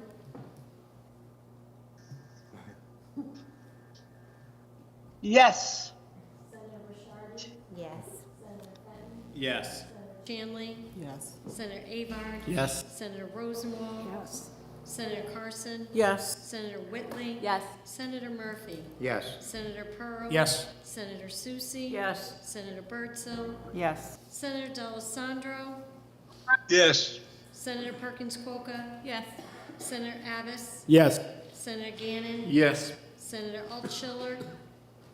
Yes. Senator Bradley? Yes. 24. The ayes have it, 24-0. Senate Bill 366 is ordered to third reading. The Senate will please be attentive to the clerk. Thank you, Mr. President. The Committee on Finance, to which was referred Senate Bill 404 FN, an act relative to expanding child care professionals' eligibility for child care scholarship program. Having considered the same, the committee recommends the bill is ought to pass with an amendment by a vote of 6-0. Senator Gray for the committee. Senator Gray. Thank you, Mr. President. I move Senate Bill 404 FN ought to pass with amendment. This bill sought to direct the Department of Health and Human Services to create a child care workforce, child care assistant pilot program for the period from January the 1st, 2025 to June the 30th, 2027, which would determine the financial impact of categorical eligibility and collect relevant data regarding the success of the intended outcomes. In line with the prioritization of the second year of our budget spending, the committee amended the bill to direct the department to submit a report and budget proposal on or before November the 1st, 2024, regarding the establishment of such a pilot program. The Senate Finance Committee recommends passage of Senate Bill 404 FN as amended and asks for your support. Thank you, Mr. President. Thank you, Senator Gray. The bill is now on second reading. The first order of business is the committee amendment. Is there discussion on the committee amendment? Senator Rosenwald. Thank you, Mr. President. I rise to speak against the committee amendment. By kicking the can down the road, we're ignoring the facts about our workforce, along with the input from the business community on how imperative it is that we expand access to child care. And here are the facts.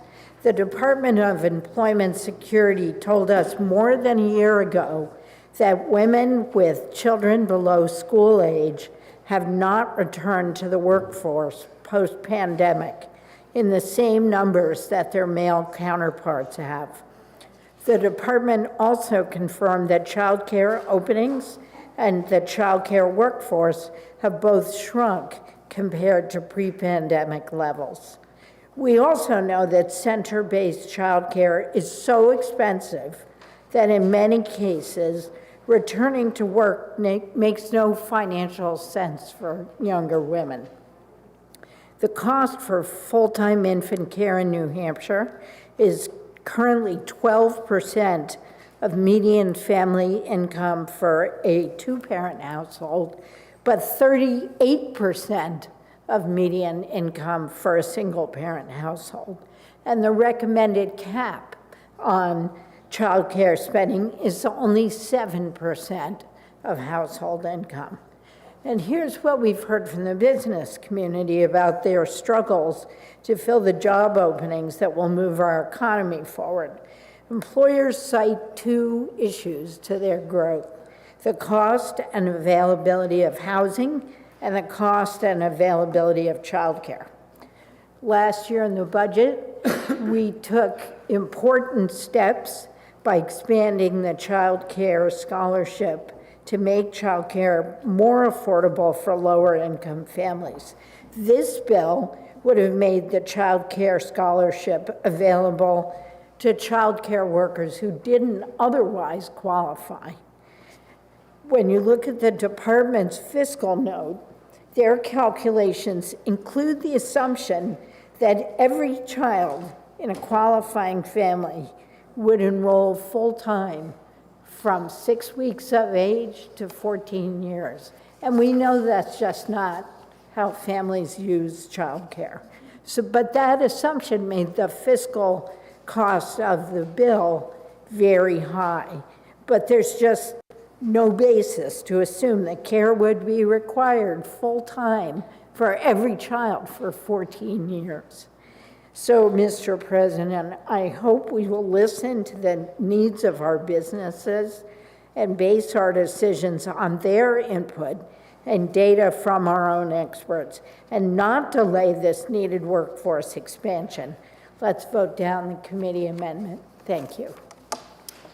Thank you, Senator Rosenwald. Senator Whitley to speak on the amendment. Yes, thank you, Mr. President. I also rise in opposition to the committee amendment, and I do so on behalf of New Hampshire working families, on behalf of families who are struggling to pay their bills, provide a safe, nurturing place for their children, and to build a career that they can be proud of. I also rise for the many child care workers who have dedicated their lives to caring for our most precious Granite Staters. Mr. President, the committee amendment removes all substantive portions of this bill, which we passed out of the Health and Human Services Committee with bipartisan support. It removes smart, cost-effective, and solutions-oriented policy to address New Hampshire's child care crisis and to lower costs for hardworking Granite Staters. What else are we here to do than that? The Carsey School of Public Policy at the University of New Hampshire says two main factors contribute to the child care availability and affordability. Families are paying too much and providers are earning too little. With the end of the federal COVID-19 relief stabilization funding, the child care industry faces grave challenges in its ability to offer a sufficient supply of affordable care to working families. The child care shortage that already existed in New Hampshire has become even more acute since then, disproportionately affecting rural communities and our working mothers.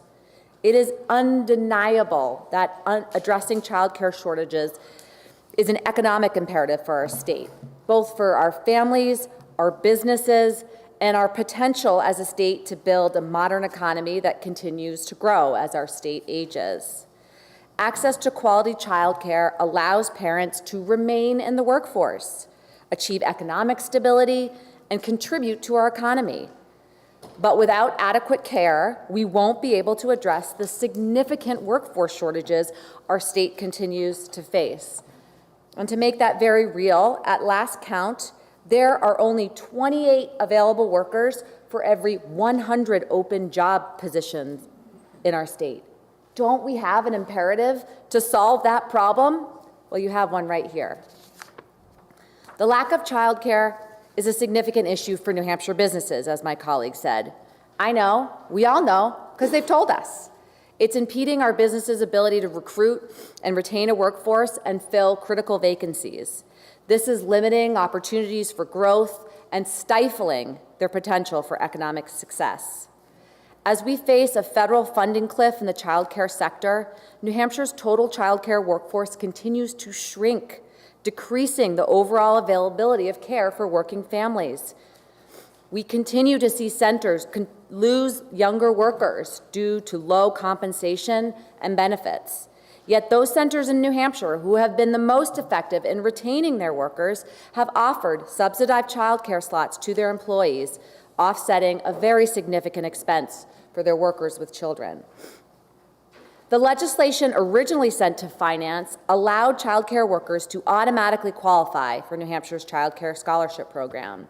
And I want to be clear, because wages remain so low in the sector, in order, of course, to keep costs low for families, many of these workers likely already qualify for New Hampshire's Child Care Scholarship under traditional eligibility rules. This was just filling a gap. However, this proposed policy change would streamline the process for the child care worker and the center, capturing more eligible staff and reducing the application burden. It was a no-brainer. Other states have recognized the effectiveness of this retention strategy and have implemented this policy. The bill originally sent to Finance was a smart, cost-effective, and simple policy change that would have made a significant difference for New Hampshire's field of childcare workers, retaining needed workers and recruiting new workers who may view early education as a supportive career for those raising families in New Hampshire. I would ask my colleagues to vote down the committee amendment and stand up for New Hampshire working families. Thank you, Mr. President. Thank you, Senator Whitley. The amendment is still open for further discussion. Is there further discussion? Are you ready for the question? All in favor of the amendment, please say aye. Aye. Opposed? No. Oh.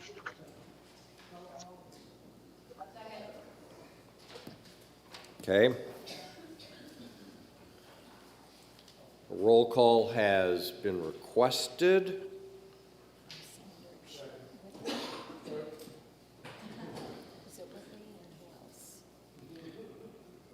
The parliamentary inquiry is as follows. If you're in favor of the committee amendment, you would say aye. If you're opposed to that, you would say no. Clerk will please call the roll. Senator Gendron. Yes. Senator Lang. Aye. Senator Waters. No. Senator Prentice. No. Senator Gray. Yes. Senator Innes. Yes. Senator Ward. Yes. Senator Rishardi. No. Senator Fenton. No. Senator Chanley. No. Senator Avard. Yes. Senator Rosenwald. No. Senator Carson. Yes. Senator Whitley. No. Senator Murphy. Yes. Senator Pearl. Yes. Senator Susie. No. Senator Birdsell. Yes. Senator D'Alessandro. No. Senator Perkins Quokka. No. Senator Abbas. Yes. Senator Gannon. Yes. Senator Altschiller. I hope I'm not wrong. Oh, she doesn't know. Jack, are you on 12 time? Senator Altschiller?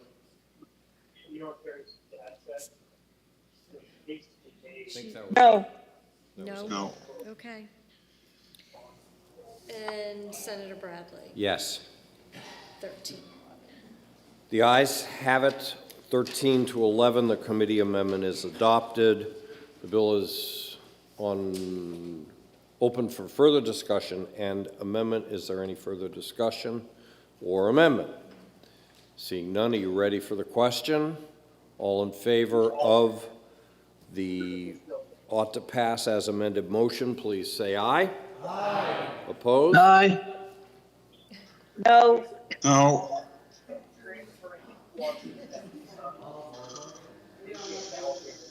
All in favor of the committee ought to pass as amended motion, please say aye. Aye. Aye. Any opposition? No. The ayes have it. Senate Bill 404 is ordered to third reading. The Senate will please be attentive to the clerk. Thank you, Mr. President. The Committee on Finance, to which was referred Senate Bill 432 FN, an act relative to advanced deposit account wagering and establishing a charitable third-party financial intermediary program. Having considered the same, the committee recommends that the bill is ought to pass by a vote of 7-0. Senator Rosenwald for the committee. Senator Rosenwald. Thank you, Mr. President. I move Senate Bill 432 FN ought to pass. This bill seeks to license and regulate advanced deposit wagering on horse racing. It also creates a new program for charitable third-party financial intermediaries.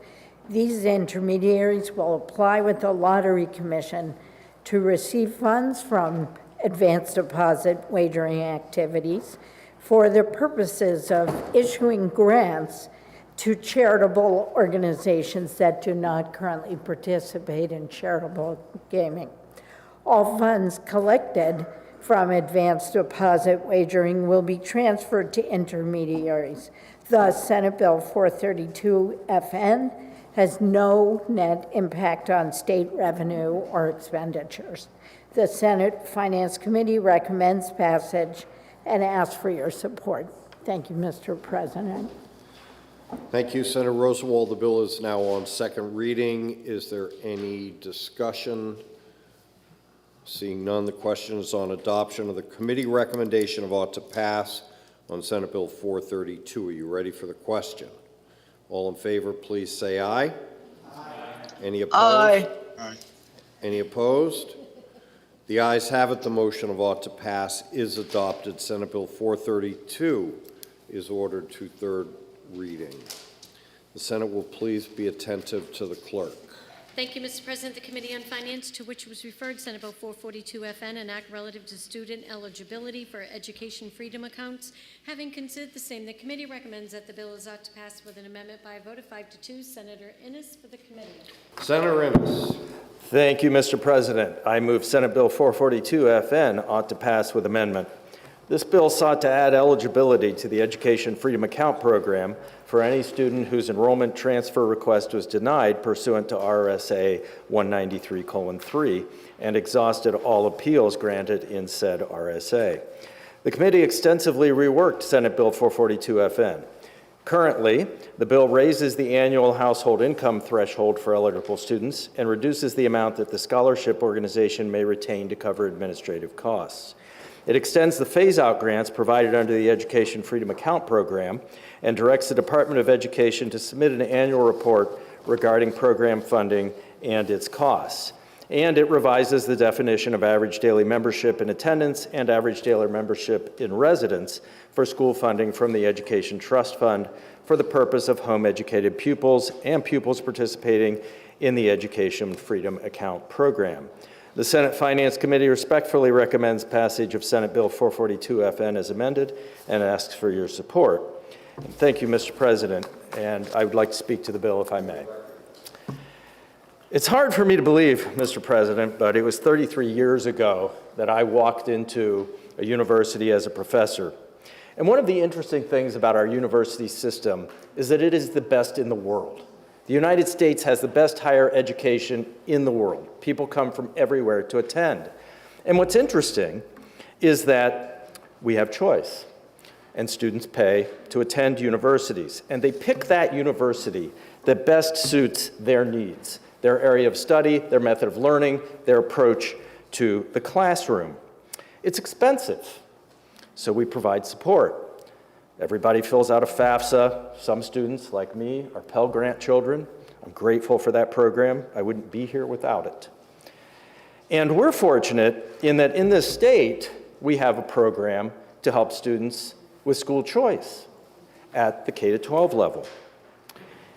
And they pay for it, and it's expensive, just like universities. And I wonder how many people in our state know that the average tuition at a private school is $19,712.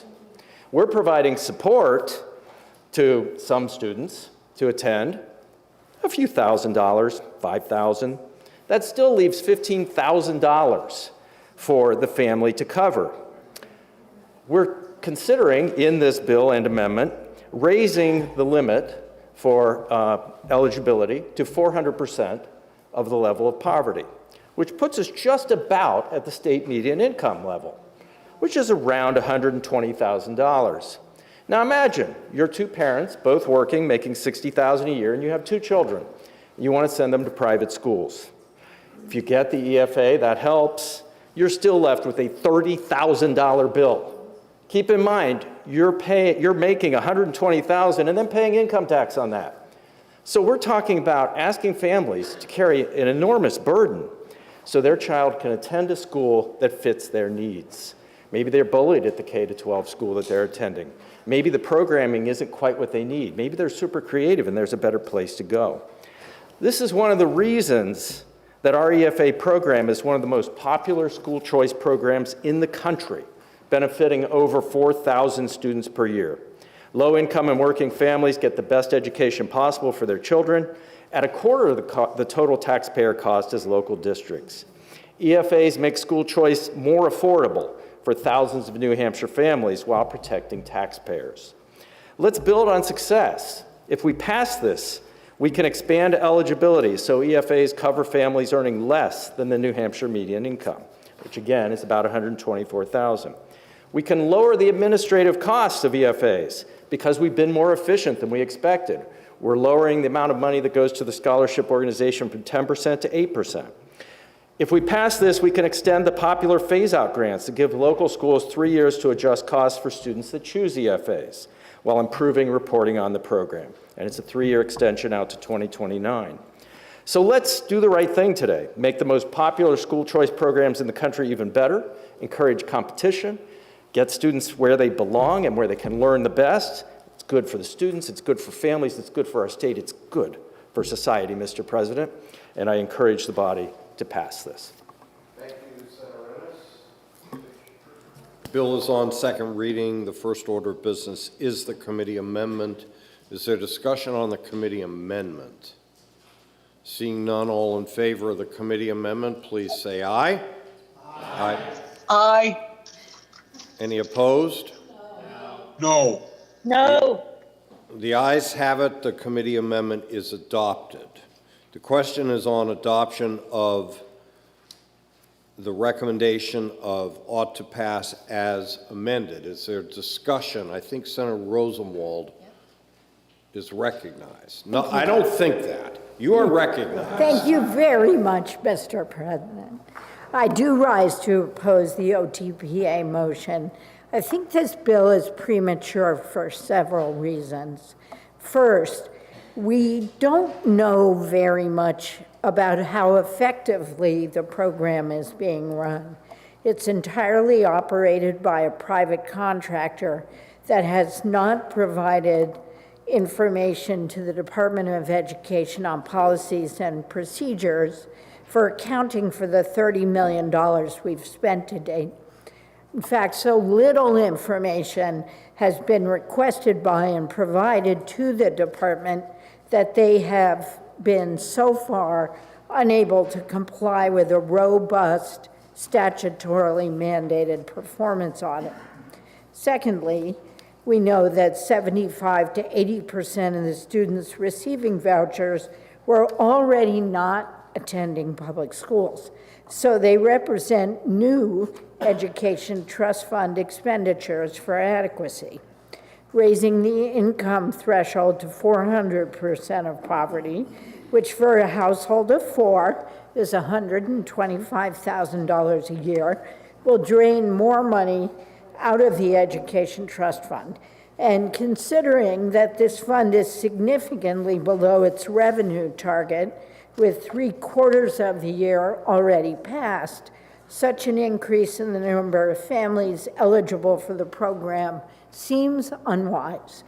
It's further unwise given that the state is in the middle of litigation, which could literally double our expenses for adequacy aid. One estimate is that this bill alone could add an additional cost of $30 million to the trust fund in the next fiscal year. And finally, Mr. President, if we really want to help families that need a hand up, why wouldn't we raise the income threshold for children on Medicaid, which is lower than the current EFA level? And why wouldn't we put our efforts towards making sure that every child on Medicaid is automatically registered for free or reduced lunch? Or we could increase the income limit for the child care scholarship, which is substantially lower than the current EFA income limit. These would be more targeted ways to really help working families and children. Thank you, Mr. President. Thank you, Senator Rosenwald. The question is on adoption of the committee recommendation of ought to pass as amended. Senator Lang. Thank you, Mr. President. I rise in support of the committee amendment and passage of OTPA. I think we all know that inflation's increased. The cost of everything in 2024 has risen. And we also know that those rising costs affect middle class and low-income families the most. So increasing the percentage from 400% to 350% is just a matter of dealing with inflation that's going crazy in this country. So I also want to talk about a couple other things that happened in this bill that haven't been addressed yet.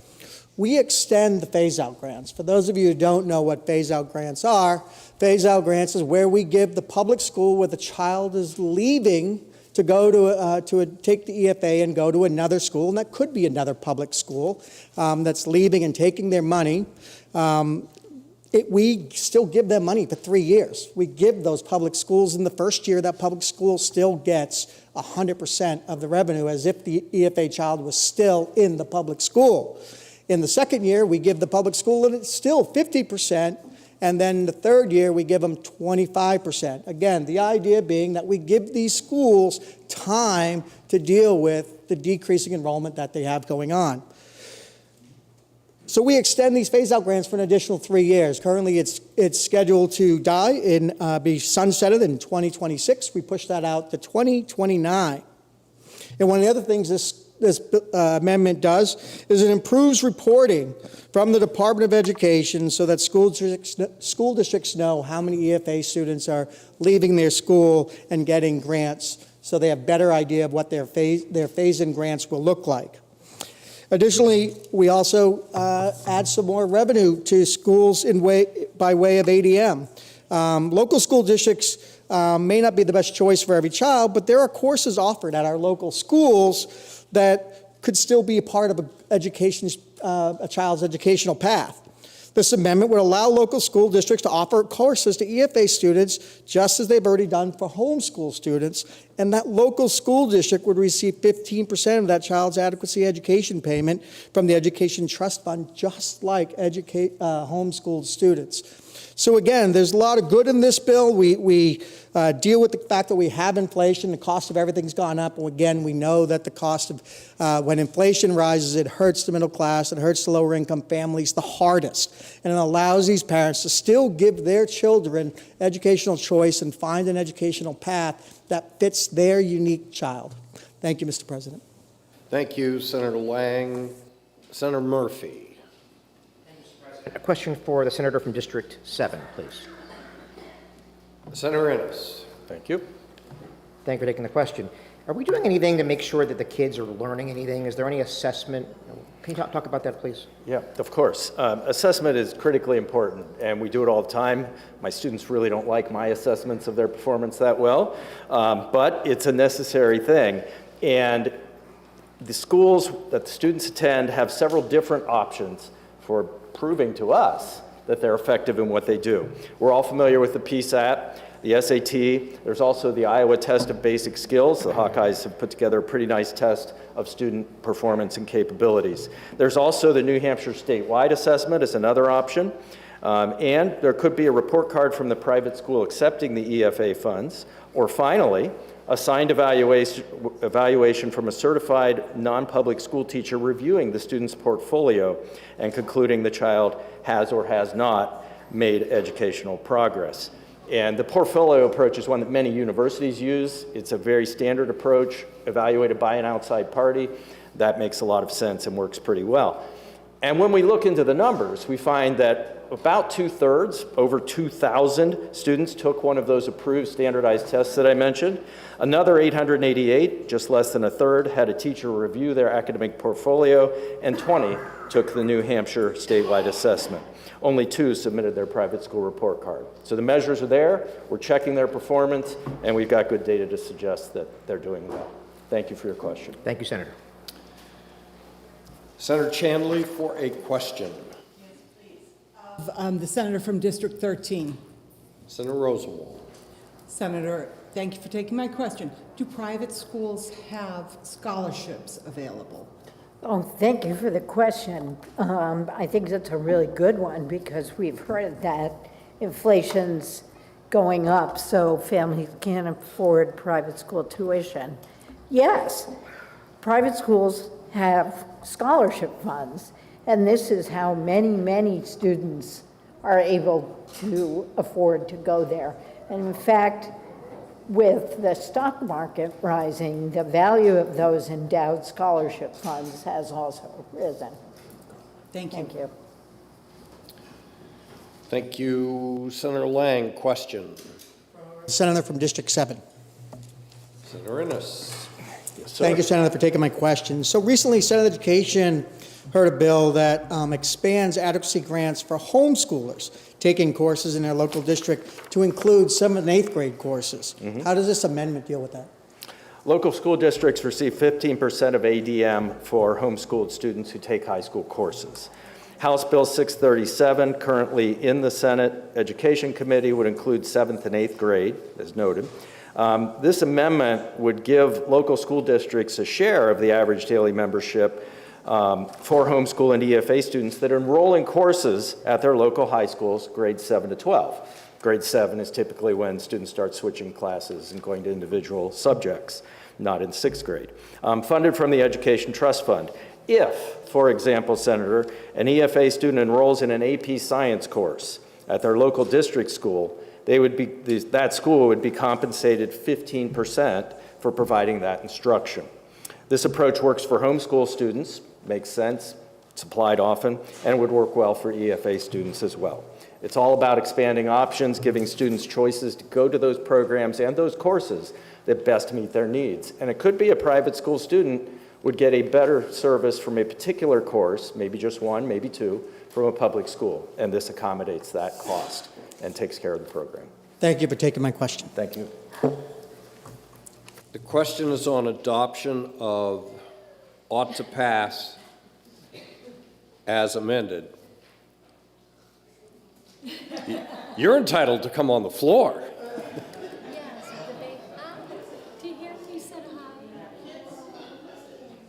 Are you ready for the question? I believe a roll call has been requested by Senator Rosenwald and seconded by Senator Avard. So the parliamentary situation is as follows. If you're in favor of ought to pass as amended, you would say yes. If you're opposed to that, you would say no. The clerk will please call the roll. Senator Gendrew. Yes. Senator Lang. Yes. Senator Waters. Nope. Senator Prentice. No. Senator Gray. Yes. Senator Innes. Yes. Senator Ward. Yes. Senator Ricciardi. Yes. Senator Fenton. No. Senator Chandley. No. Senator Avard. Senator Rosenwald. No. Senator Carson. Yes. Senator Whitley. No. Senator Murphy. Yes. Senator Pearl. Yes. Senator Susie. No. Senator Birdsell. Yes. Senator D'Alessandro. No. Senator Perkins Coca. No. Senator Abbas. Yes. Senator Gannon. Yes. Senator Altschiller. No. Senator Bradley. Yes. 14. The ayes have it, 14 to 10. Senate Bill 442 is ordered to third reading. So just so everybody knows, I think there is an agreement that at the conclusion of Health and Human Services, we're going to special order quite a few bills. So I know everybody's hungry, but I'll announce it at that point in time. So if we could please be attentive to the clerk. Thank you, Mr. President. The Committee on Finance, to which was referred Senate Bill 455 FN, an act relative to Medicaid reimbursement rates for the prosthetic and orthotic devices. Having considered the same, the committee recommends that the bill is ought to pass with a vote of 6-0. Senator Birdsell for the committee. Senator Birdsell. Thank you, Mr. President. I move Senate Bill 455 FN ought to pass. This bill requires the Department of Health and Human Services to take measures to establish a Medicaid reimbursement rate for prosthetic and orthotic devices that is equal to 90% of the Medicare rate for those devices. The Senate Finance Committee recommends passage of Senate Bill 455 FN and asks for your support. Thank you, Mr. President. Thank you, Senator Birdsell. The bill is now on second reading. Is there any discussion? Seeing none, the question is on adoption of the committee recommendation of ought to pass on Senate Bill 455. Are you ready for the question? All in favor, please say aye. Aye. Any opposed? The ayes have it. Senate Bill 455 is ordered to third reading. The Senate will please be attentive to the clerk. Thank you, Mr. President. The Committee on Finance, to which was referred Senate Bill 487 FN, an act relative to the Division of Personnel in the Department of Administrative Services. Having considered the same, the committee recommends that the bill be ought to pass by a vote of 6-0. Senator Pearl for the committee. Senator Pearl. Thank you, Mr. President. I move Senate Bill 487 FN ought to pass.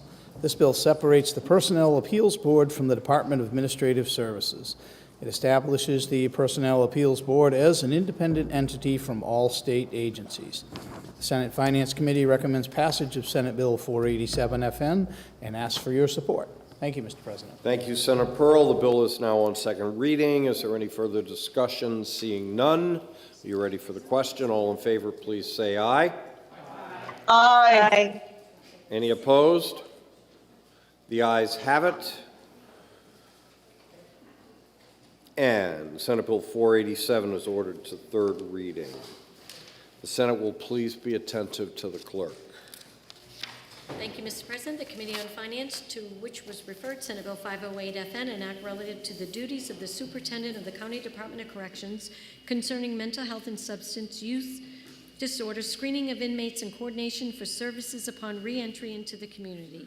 Having considered the same, the committee recommends that the bill is ought to pass by a vote of 7-0. Senator Birdsell for the committee. Senator Birdsell. Thank you, Mr. President. I move Senate Bill 508 FN ought to pass.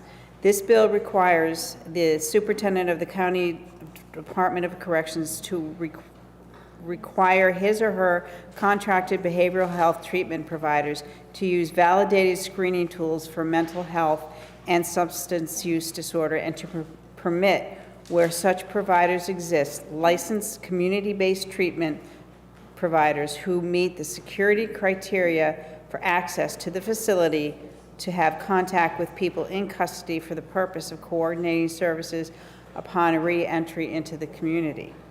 The Senate Finance Committee recommends passage of Senate Bill 508 FN and asks for your support. Thank you, Mr. President.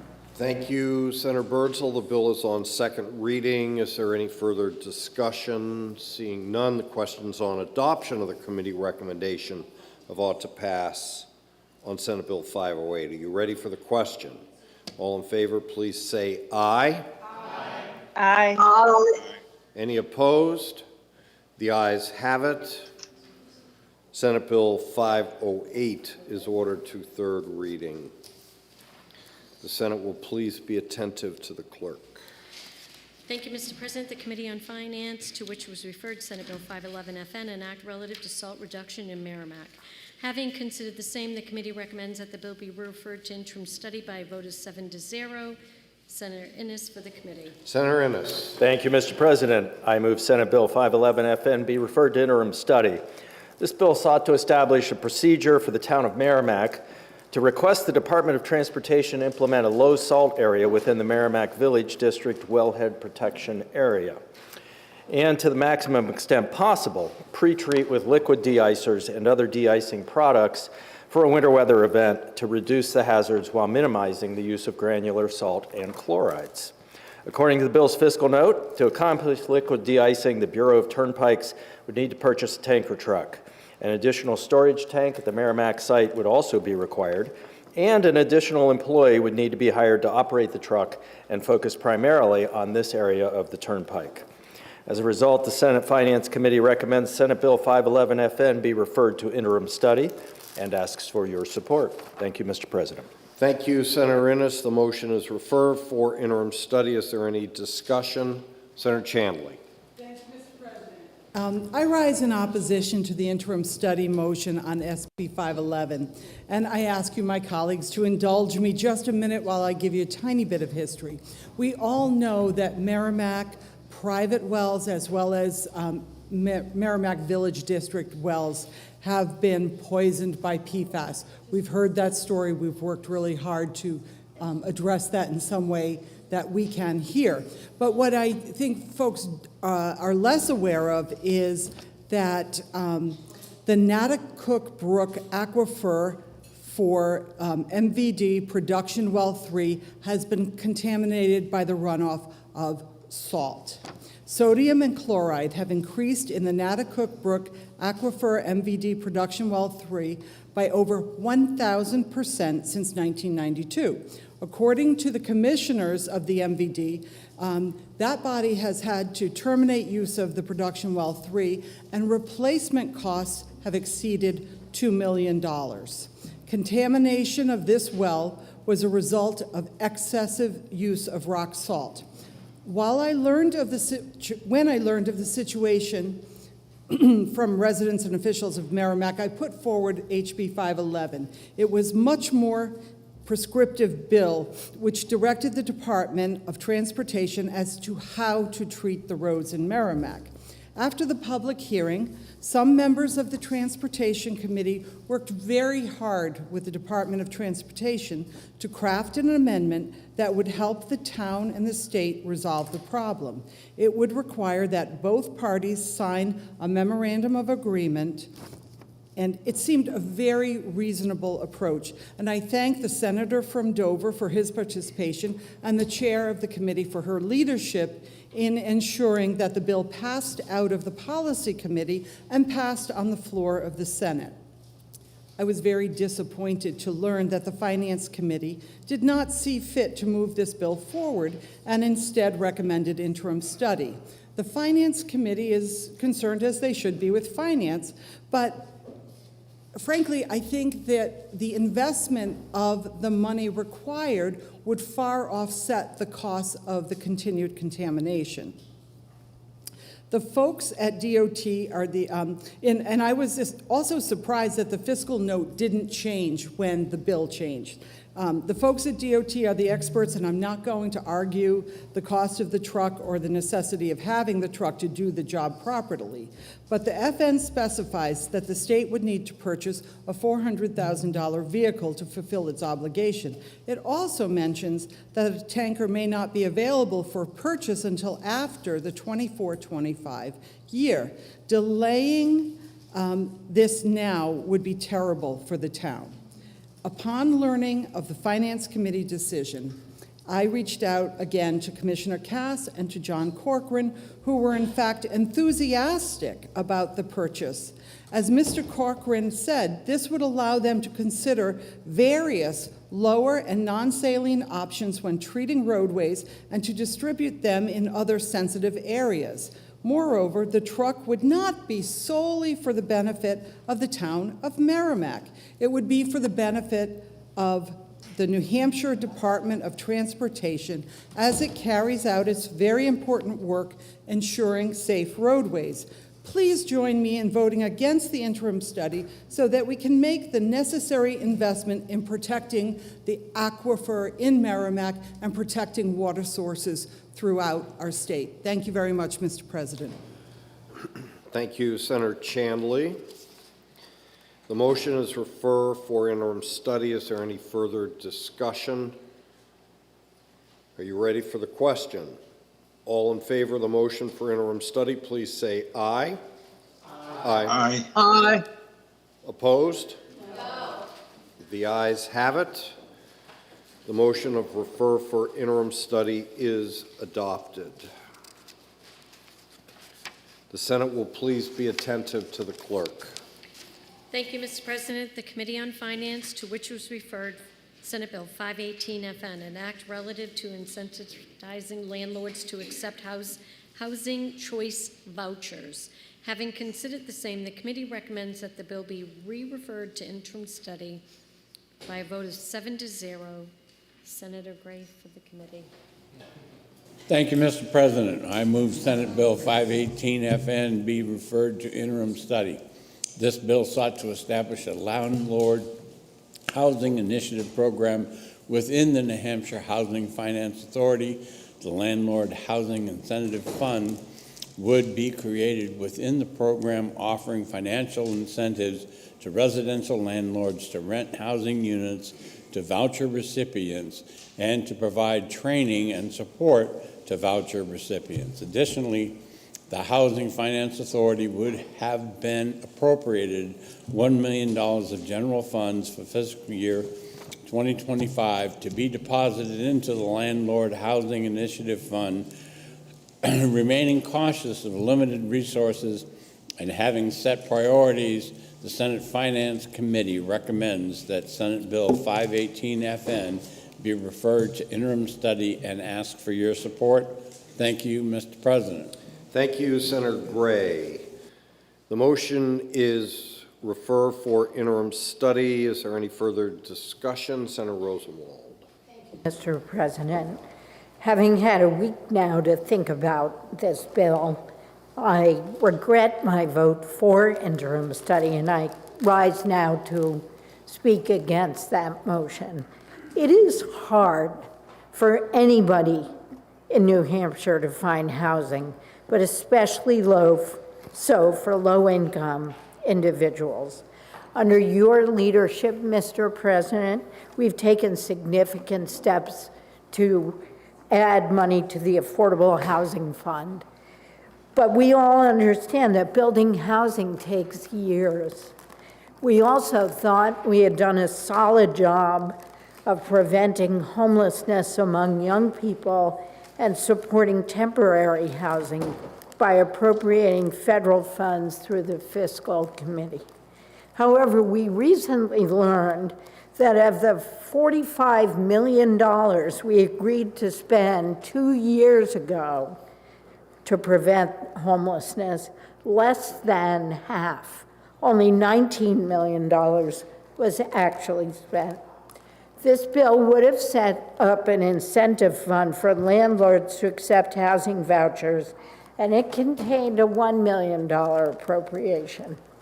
In finance, we could have said, this is a good solution, but we can't spend the money now, so let's reduce the appropriation to $1. We do that not infrequently. That would have been a reasonable step and would leave funding decisions to the next budget. But it seemed like the majority of the committee just didn't want to put the policy in place even without the funding. So we still have a housing problem, and it's particularly severe for low-income residents.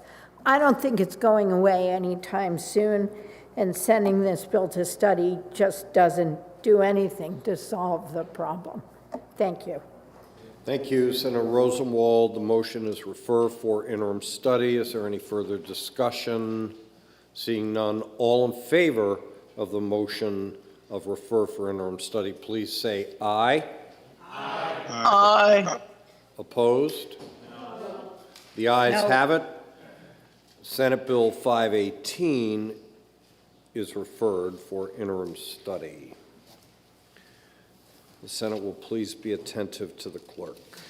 Thank you, Mr. President. The Committee on Finance, to which was referred Senate Bill 522 FNA, an act relative to establishing an early childhood education scholarship account and making an appropriation therefore. Having considered the same, the committee recommends that the bill is ought to pass by a vote of 4 to 2. Senator Gray for the committee. Senator Gray. Thank you, Mr. President. I move Senate Bill 522 FNA ought to pass. This bill requires rulemaking by the Departments of Education, Health and Human Services on child care early education. It establishes an early childhood education account grant program to provide funds for third-party fiscal intermediaries to administer grants to eligible New Hampshire pre-kindergarten children and qualifying expenses. The Senate Finance Committee recommends passage of Senate Bill 522 FNA and asks for your support. Thank you, Mr. President. Thank you, Senator Gray. The bill is now on second reading. Is there any further discussion? Seeing none, the question is on adoption of the committee recommendation of ought to pass on Senate Bill 522. Are you ready for the question? All in favor, please say aye. Aye. Any opposed? No. No. The ayes have it. The motion of ought to pass is adopted. Senator Carson is recognized for a motion. Move to table. Thank you, Senator Carson. The motion to table is non-debatable. Are you ready for the question? All in favor of the tabling motion, please say aye. Aye. Aye. Any opposed? The ayes have it. Senate Bill 522 is laid upon the table. The Senate will please be attentive to the clerk. Thank you, Mr. President. The Committee on Finance, to which was referred Senate Bill 583 FN, an act relative to including active duty military status on driver's licenses. Having considered the same, the committee recommends that the bill be referred to interim study by a vote of 7-0. Senator Birdsell for the committee. Senator Birdsell. Thank you, Mr. President. I move Senate Bill 583 FN be referred to interim study. This bill would allow applicants to request to have a symbol placed on their driver's license displaying they are active duty military. Committee members expressed possible safety concerns should an active duty military member be assigned to serve in a hostile location having such a symbol displayed on their license. As the New Hampshire State Veterans Council does not support this initiative, the Senate Finance Committee recommends Senate Bill 583 FN be referred to interim study and asks for your support. Thank you, Mr. President. Thank you, Senator Birdsell. The motion is refer for interim study. Is there any discussion? Seeing none, are you ready for the question? All in favor of interim study, please say aye. Aye. Aye. Aye. Any opposed? The ayes have it. Senate Bill 583 is referred for interim study. Moving to the Committee on Health and Human Services. The Senate will be attentive to the clerk. Thank you, Mr. President. The Committee on Health and Human Services, to which was referred Senate Bill 400, an act relative to patient access to medical records. Having considered the same, the committee recommends that the bill is ought to pass with an amendment by a vote of 3-2. Senator Birdsell for the committee. Senator Birdsell. Thank you, Mr. President. I move Senate Bill 400 ought to pass with amendment. Senate Bill 400 reduces the maximum cost for medical records and requires them to be provided electronically upon request. The committee amendment sets the maximum cost for electronic records at no more than $6.50 and caps the potential cost for paper records at no more than $50, with a graduated scale based on the number of pages in the file. The committee amendment also ensures that if the files provided are incomplete or produced after more than 30 days, they will be provided at no cost. Currently, people are receiving bills from electronic records management companies for several $1,000s for requesting their own medical records for use by their attorneys. These costs come back on the individuals as fees from their attorney at the conclusion of their case. People have a right to access their own records, including their designated representatives, at minimal cost. Senate Bill 400 will ensure that the costs associated with records Records requests are reasonable. For these reasons, a majority of the Senate Health and Human Services Committee asks for your support on the motion of ought to pass with amendment on Senate Bill 400. And Mr. President, I'd like to speak to that briefly. You're recognized. Thank you. And thank you, Mr. President. As I said before, currently, patients are allowed to get their medical records for free because it is their information. However, that same patient who decides that there may be a malpractice, a cause for malpractice, and signs the authority over to their attorney, now is required to, this is the same information, but now they are required to, the attorney is required to pay anywhere from, I've seen bills from $100 up to $5,000 for the same medical records. And keep in mind, in the end, that this case, as it concludes, this patient is going to have to pay the bill for this. So they're paying for their own information up to almost $5,000. And I understand the hospitals have concerns. They say that if the companies can't make money, they will go out of business. These companies also have businesses in other states, and the other states have actually passed similar legislation capping their fees at $30. So we're actually giving them a bit more leeway. Dartmouth Hospital does this for free. There are medical offices in the state that do it for just $15. These companies understand that these companies have our medical records. And I will go through Vivek Ramaswamy. He is actually the entrepreneur that ran for president. He owns Roivant Sciences, and that subsidiary of that is Datavant, which is a medical records organization. And recently, another company, Ciox Health, merged with Datavant. The merged entity operated under Datavant is now the nation's largest health data ecosystem. It aggregates patients' data from providers, payers, analytics companies, apps, government agencies, and life science companies with the stated goal of improving patient care. However, this also grants Ramaswamy sweeping access to mine intimate health details for millions of Americans. And keep in mind, Ciox was sued and had to pay $1.85 million to settle a class action lawsuit over the excessive fees that they were charging their client patients. And while Ciox is charging patients exorbitant fees for access to their own data, the company is simultaneously mining and monetizing the same patient data for its own gain.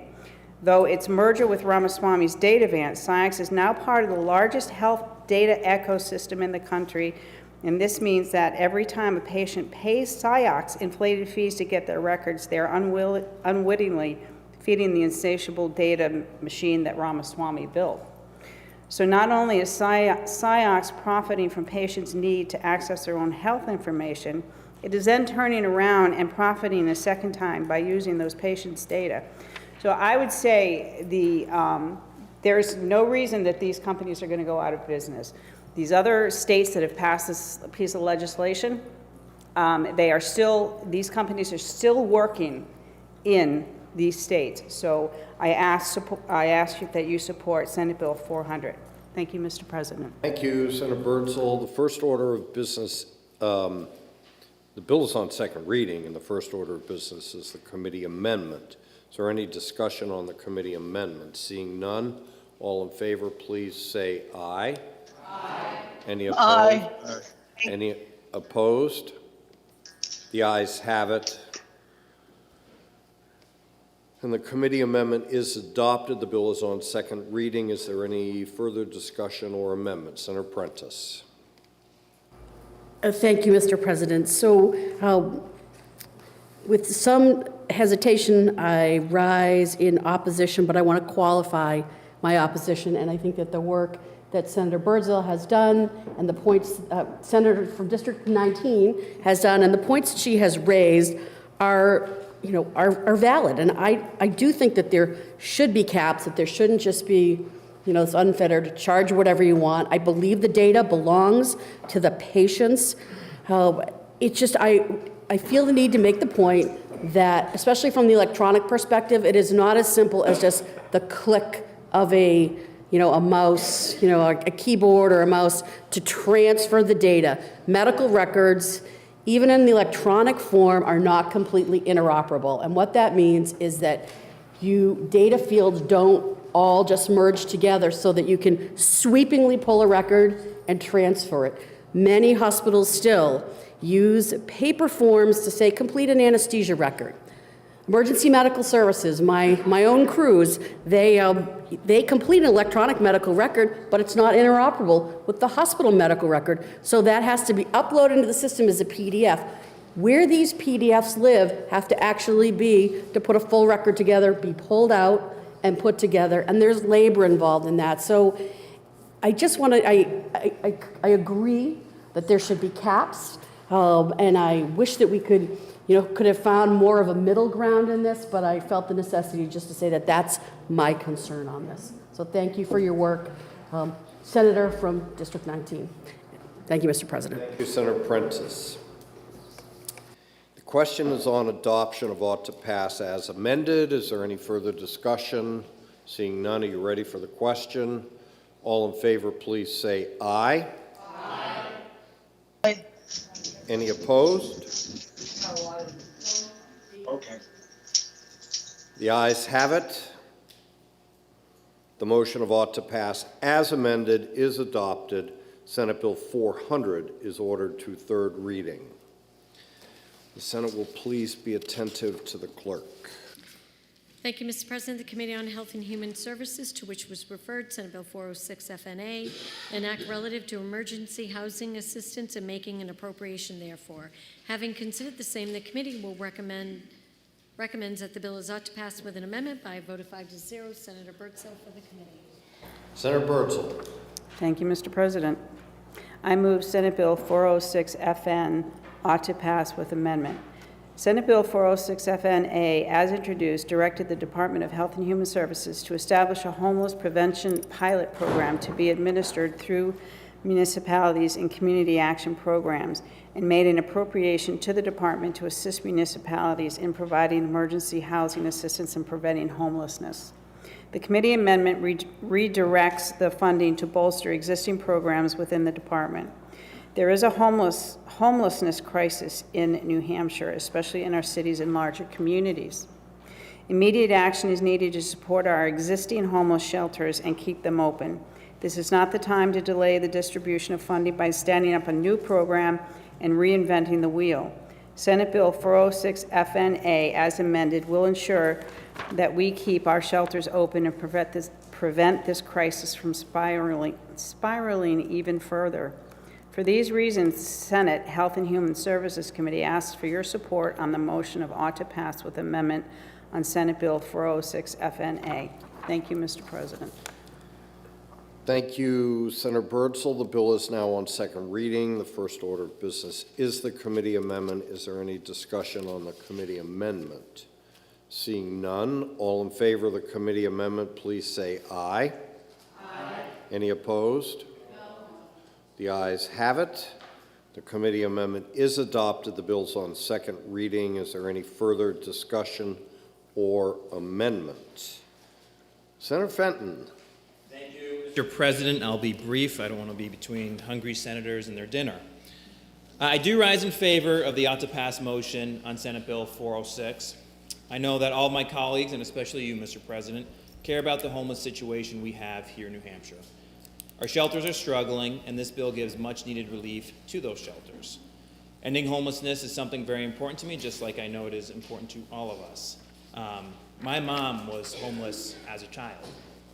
Her dad lost his job, and they ended up living in a car underneath a bridge. And if they were lucky, they'd sleep on a friend's floor or a friend's couch. And this bill is fantastic, but what this bill does not do is create more beds. It helps people in the shelters already, which is very important, but it would do nothing to help the situation my mom was in or others facing that same situation. It wouldn't create any more beds for those who need them. It wouldn't help anyone sleeping outside or those who are unsheltered. Our shelters need this bill, and I support this because it helps them provide the services we need. But we are missing the bulk amount of people who are homeless with no services. This bill does not create more beds in shelters or increase capacity. It's my hope we can address this soon because I know everyone in this room cares, and I look forward to working with you, Mr. President, to address this in the future. Thank you. Thank you, Senator Fenton. Senator Birdsell for a question.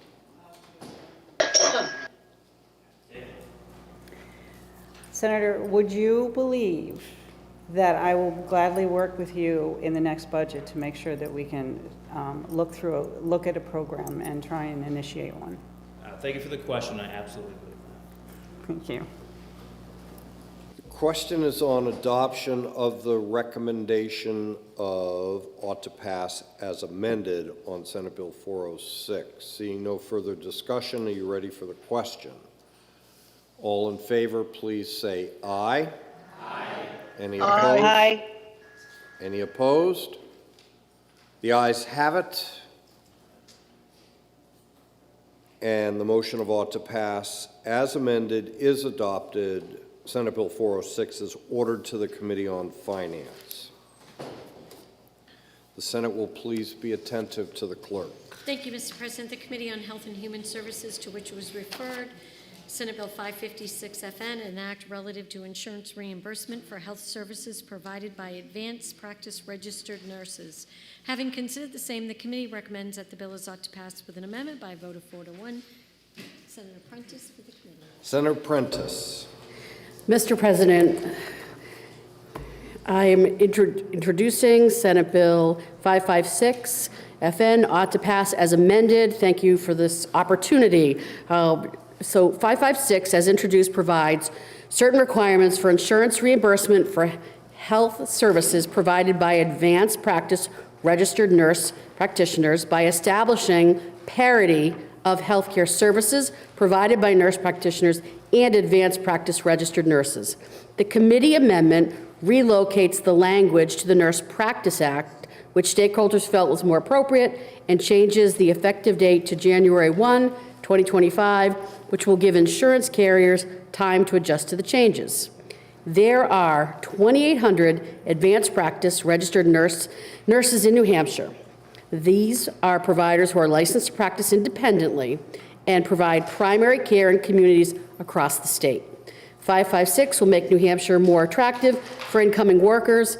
People want to be able to work in the full scope of their practice and be compensated for it fairly and equitably. This bill is not about the education of a provider, it's about the reimbursement for the same services within their scope of practice, as many people who are paying the same insurance copays and premiums for a medical doctor, an MD, are choosing to receive their care from an advanced practice registered nurse or nurse practitioner. Most commercial carriers in New Hampshire are already reimbursing the APRNs at 85% of Medicare. Changing to 100% would not be overly burdensome. This change is the easiest way to end the discriminatory practice or the unequal practice of saying that care provided by a nurse practitioner independently and care provided by an MD independently are not equal when both are practicing within the same scope. For these reasons, a majority of the Senate Health and Human Services Committee asks for your support on the motion of ought to pass as amended for 556. And if I can, I'd like to very briefly speak to my motion. Proceed. Thank you, Mr. President. So there's a demonstrated shortage of primary care providers, primarily on the physician side. And for years, nurse practitioners who can practice independently, just like the physicians, have been picking up the slack. They cover the same services, but they are not reimbursed equitably. And as I said in the opening motion, it's 85% of Medicare, with the exception of Anthem, who has already brought this up for primary care and behavioral health. Why this is of great concern to me is when we don't have primary care providers accepting patients and we have a shortage in the state, what we're doing is creating a bottleneck. Primary care providers are like traffic cops. They do the triage, they talk to you, they make a decision that you need to see a specialist, but you can't get to see that specialist without a referral. So if you don't have a primary care provider regularly available to you, or you can't even get an appointment for a number of months, what are you going to do if you need that specialty care? So you might end up in an emergency department, you might pay the bill on your own, you might wait, and things might get worse. So that is why I think that this is an important move forward. And I'll just close out by saying, I mean, many of you know and have had an opportunity to meet my mom, who moved here from Massachusetts a few years ago. And when she moved to Lebanon, which is like the big hub of health, I say the big hub, but a big hub of healthcare in the state, she couldn't get a physician primary care provider. So she chose a nurse practitioner who practices, again, independently and equitably in terms of services provided, and she's very happy. Thank you, Mr. President. Thank you, Senator Prentice. Question is, we've adopted the committee amendment. We have not adopted the committee amendment.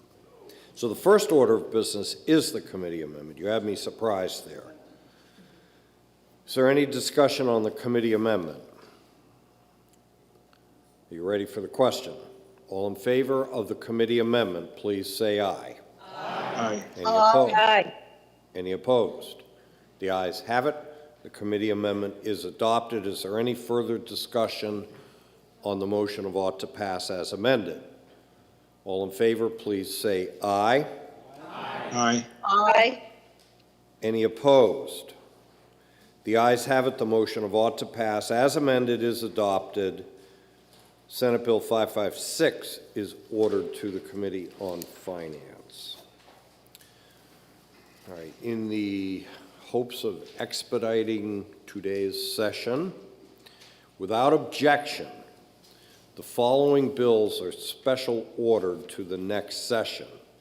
In the Committee on Judiciary, Senate Bill 423, Senate Bill 461, Senate Bill 562, and Senate Bill 593. In the Committee on Ways and Means, Senate Bill 586, and removed from consent in the Committee on Election Law, Senate Bill 448 and Senate Bill 373. That means we have 5 bills remaining. I believe they're all relatively without debate, but a couple of them have to go to the Committee on Finance. And that's why we're going to continue on for a little while. The clerk will please be attentive to, the Senate will please be attentive to the clerk on, yeah, right. On Senate Bill 459.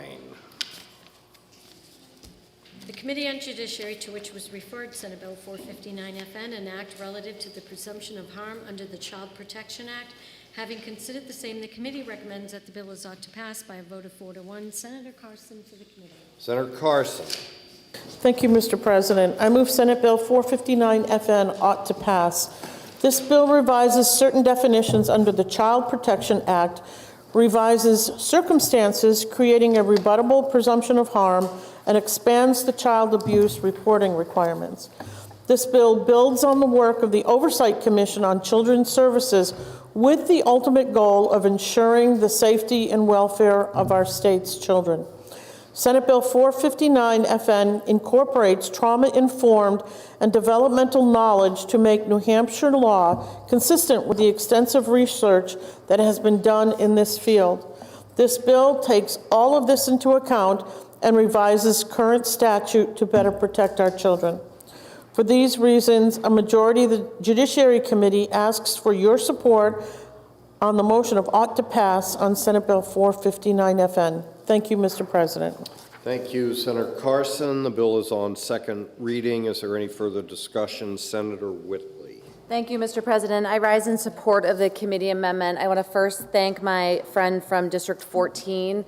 We have worked together on a lot of issues for the past few sessions related to children and keeping children safe. My friend from District 14, as you may know, is the chair of the Oversight Commission on Children's Services, and I am the vice chair. And it is one of the most productive commissions that I have ever been a part of. The issue that is in this bill has come up time and time again. In fact, it's come up for decades. I started my career as a disability rights attorney representing very vulnerable children. And what I found, even way back then, that there were a lot of gaps in our laws to protect children, particularly children who are in institutions. Look, and I want the body to remember as we're voting on this and it moves forward that, the gaps in the law, other such things has resulted in some pretty high profile and horrific incidences against children.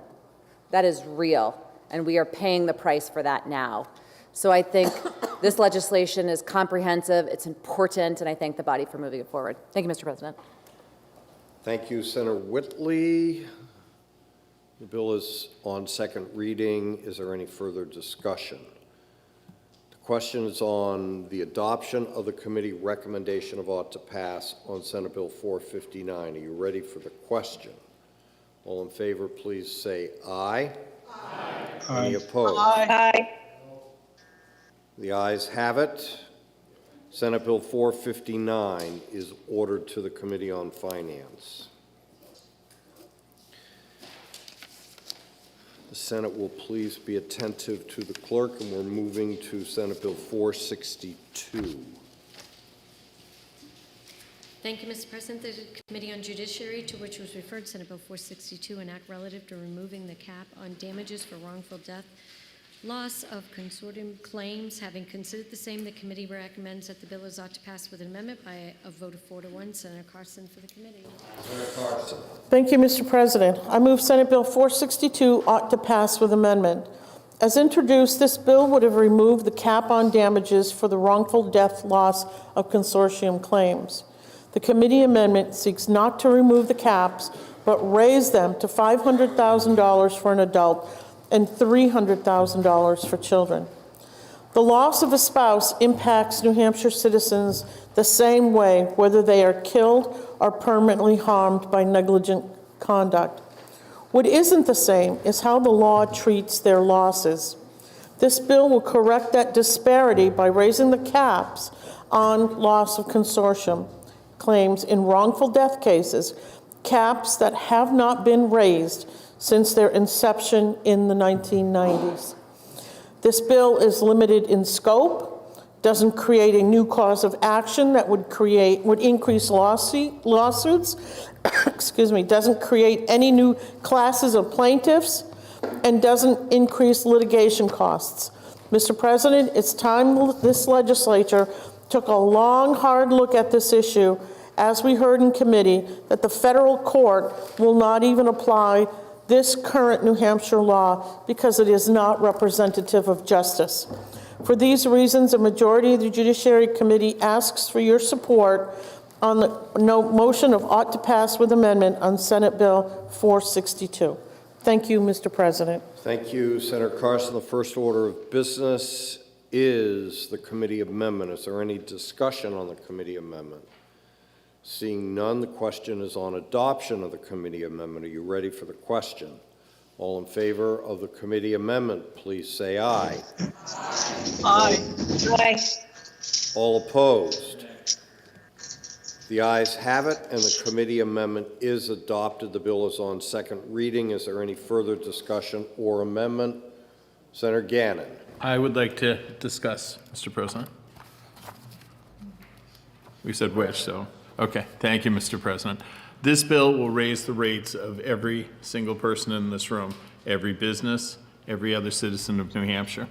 462 would significantly expand the damages that could be awarded in a wrongful death. Keep in mind, there's also, you're going to win in a wrongful death suit. You could, if the good senator from District 10, nothing will happen to you. But if something did, your wife would collect in wrongful death fees. She'd collect for your earnings, pain and suffering, several things. You would be worth millions and millions to her. This is sort of like the cherry on top. If you have an ice cream sundae, you're already going to get most of the money. This was considered a smaller portion of damages. So proponents of this bill, oddly enough, who are they? They're the plaintiffs' attorneys. So right now they're getting $50,000. This would raise their cap up. They could get another $166,000 if you throw this on top of the wrongful death. So they're looking for the money. Sorry to say that. Claim loss of consortium awards should be raised. Since they have not been raised, the argument is that they should be raised. This by itself is no reason to raise the caps. The bill is excessive. These increases are 2 and 3 times the CPI increase since 1998. When comparing caps in other states to New Hampshire, it's important to look at the big picture. For example, wrongful death damages for the decedent's estate in New Hampshire are not capped, although they are capped in other states. When taken as a whole, New Hampshire law allows for recoveries consistent with other states and is in the mainstream of states. The BIA and 19 of our leading companies in New Hampshire and other organizations oppose the bill. We should listen to their concerns. The insurance department has expressed concerns and testified that the bill will increase costs of insurance. Even if you believe increasing the caps is something to consider, we should do so only after considering by analysis. We need an actuary to look at this, of the likely fiscal impacts on our hospitals, our state, our local governments, nonprofits, the private sector, and individuals. We should not increase caps before we know the real impact on our constituents in the economy. We hear it from everyone. They can't afford the bills they have. This is just going to be another bill. It's going to be raised. This bill is bad public policy, will increase the costs on local businesses and individuals. Again, I urge you to oppose it. Thank you, Mr. President. Thank you, Senator Gannon. The bill is still open for further discussion. Senator Prentice. Thank you, Mr. President. So I rise in opposition to ought to pass as amended. Although I did vote for the amendment because I recognize there needs to be a raise in the cap, the question is how to get there. And I just want to remind everybody, my opposition to this is largely around the fact that obstetrical care providers are one of the groups, one of the specialty groups that is most impacted by these kinds of changes. And for any of you who have either have heard about this, boy, it has been a long day, and I haven't, so those peanuts were really helpful, but I'm gonna need more coffee. So the birthing center in Concord closed, okay? Or is in the process of closing. It's happening now, and the number one reason they cited for that is malpractice insurance. Talking to folks actually in the Keene area, there's a freestanding birthing center there, same thing. So they haven't closed, but they are really concerned about the rates. And although we've done work in this area, it remains true that obstetrical care providers, which we know have a shortage of, are highly impacted by this. Neurosurgeons are actually highly impacted by this. So being the home to a large hub of obstetrical care providers, understanding that a major freestanding birthing center has closed their doors or is in the process of closing their doors because of this, I can't support this as amended. Thank you, Mr. President. Thank you, Senator Prentice. Senator Whitley for discussion. No. Senator Chandley for discussion. No. Senator Carson for discussion. Thank you. Senator Chandley and Senator Whitley, you're on the list. You yield to Senator Carson. Thank you, Mr. President. Just so everybody knows in this room, whether or not this bill passes or fails, your insurance rates are going to go up anyway. So please don't use that as an excuse not to pass this bill. This has not risen in 25 years. 25 years. Think about that for a minute. And while you might think $150,000, that's the top. In the late 1990s, when it was passed, $150,000 was a lot of money and could buy a lot of things and help support a family that lost a mother or a father. But how much is that 150, if you get that, is it going to go today?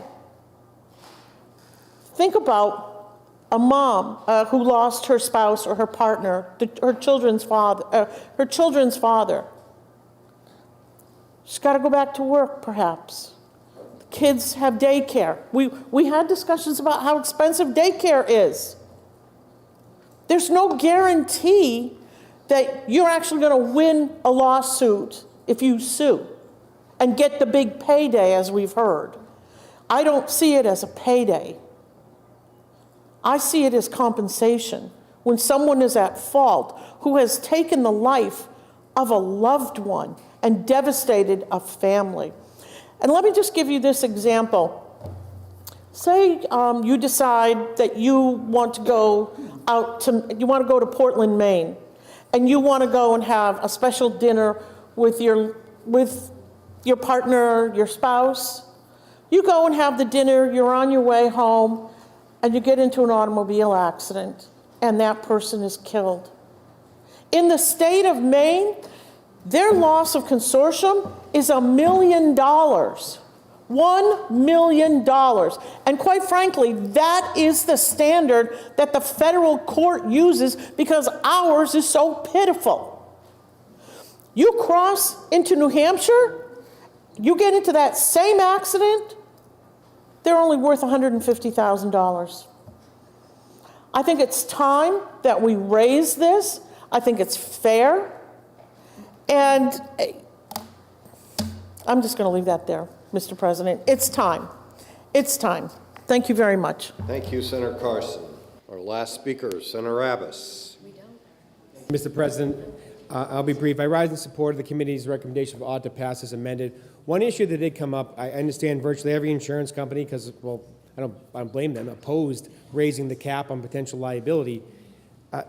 When it was told to us that the insurance rates could go up if you raise the cap, well, it was then asked, because the original bill had no cap on how much you're raising it, we did ask, well, what should we raise it to? Because inflation alone, since we set the cap, would at least double what the amount is. They gave us no number. No number was given to us, nothing. And even the inflationary number apparently was objectionable. So I think this is a modest increase considering when the cap was set. So please join me in support the committee's recommendation of ought to pass as amended. Thank you, Mr. President. Senator Whitley. You rise very briefly in support. I just have to respond to something that my colleague from District 23 said, that this is all about filling lawyers' pockets. This is absolutely not about that. These claims are few and far between. You still have to meet the elements to get the claim here. We're not talking about frivolous lawsuits. In fact, there's no evidence, none presented, that frivolous lawsuits are happening in New Hampshire.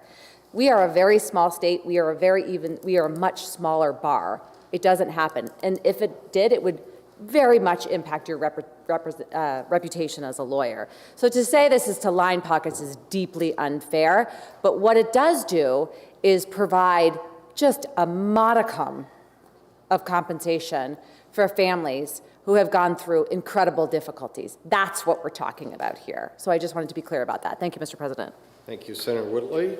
Senator Gannon. Quick question for 22, if you'd take it. 22. Yes. Thank you for taking my question.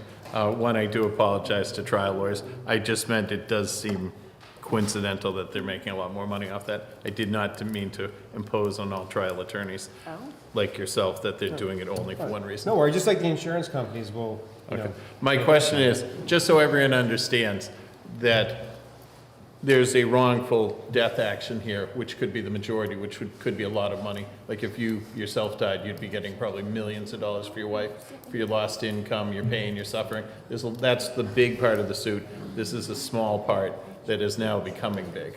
So we're gonna, it's not double dipping, but you're gonna collect for a lot of different reasons for your death here. Well, it's very fact specific on what you can recover on. So, you know, I don't want to, if you give me like a fact pattern, I get what you're saying though, there's other ways that they can recover in a wrongful death case. But under that logic, that this shouldn't even be a cause of action in the first place. It would overlap automatically into that. So not every wrongful death case would necessarily amount to this. Thank you. Thank you, Senator Gannon. Senator Abbas, the questions on adoption of ought to pass as amended. Are you ready for the question? Roll call has been requested. Okay. It's been seconded. The clerk will please call the roll.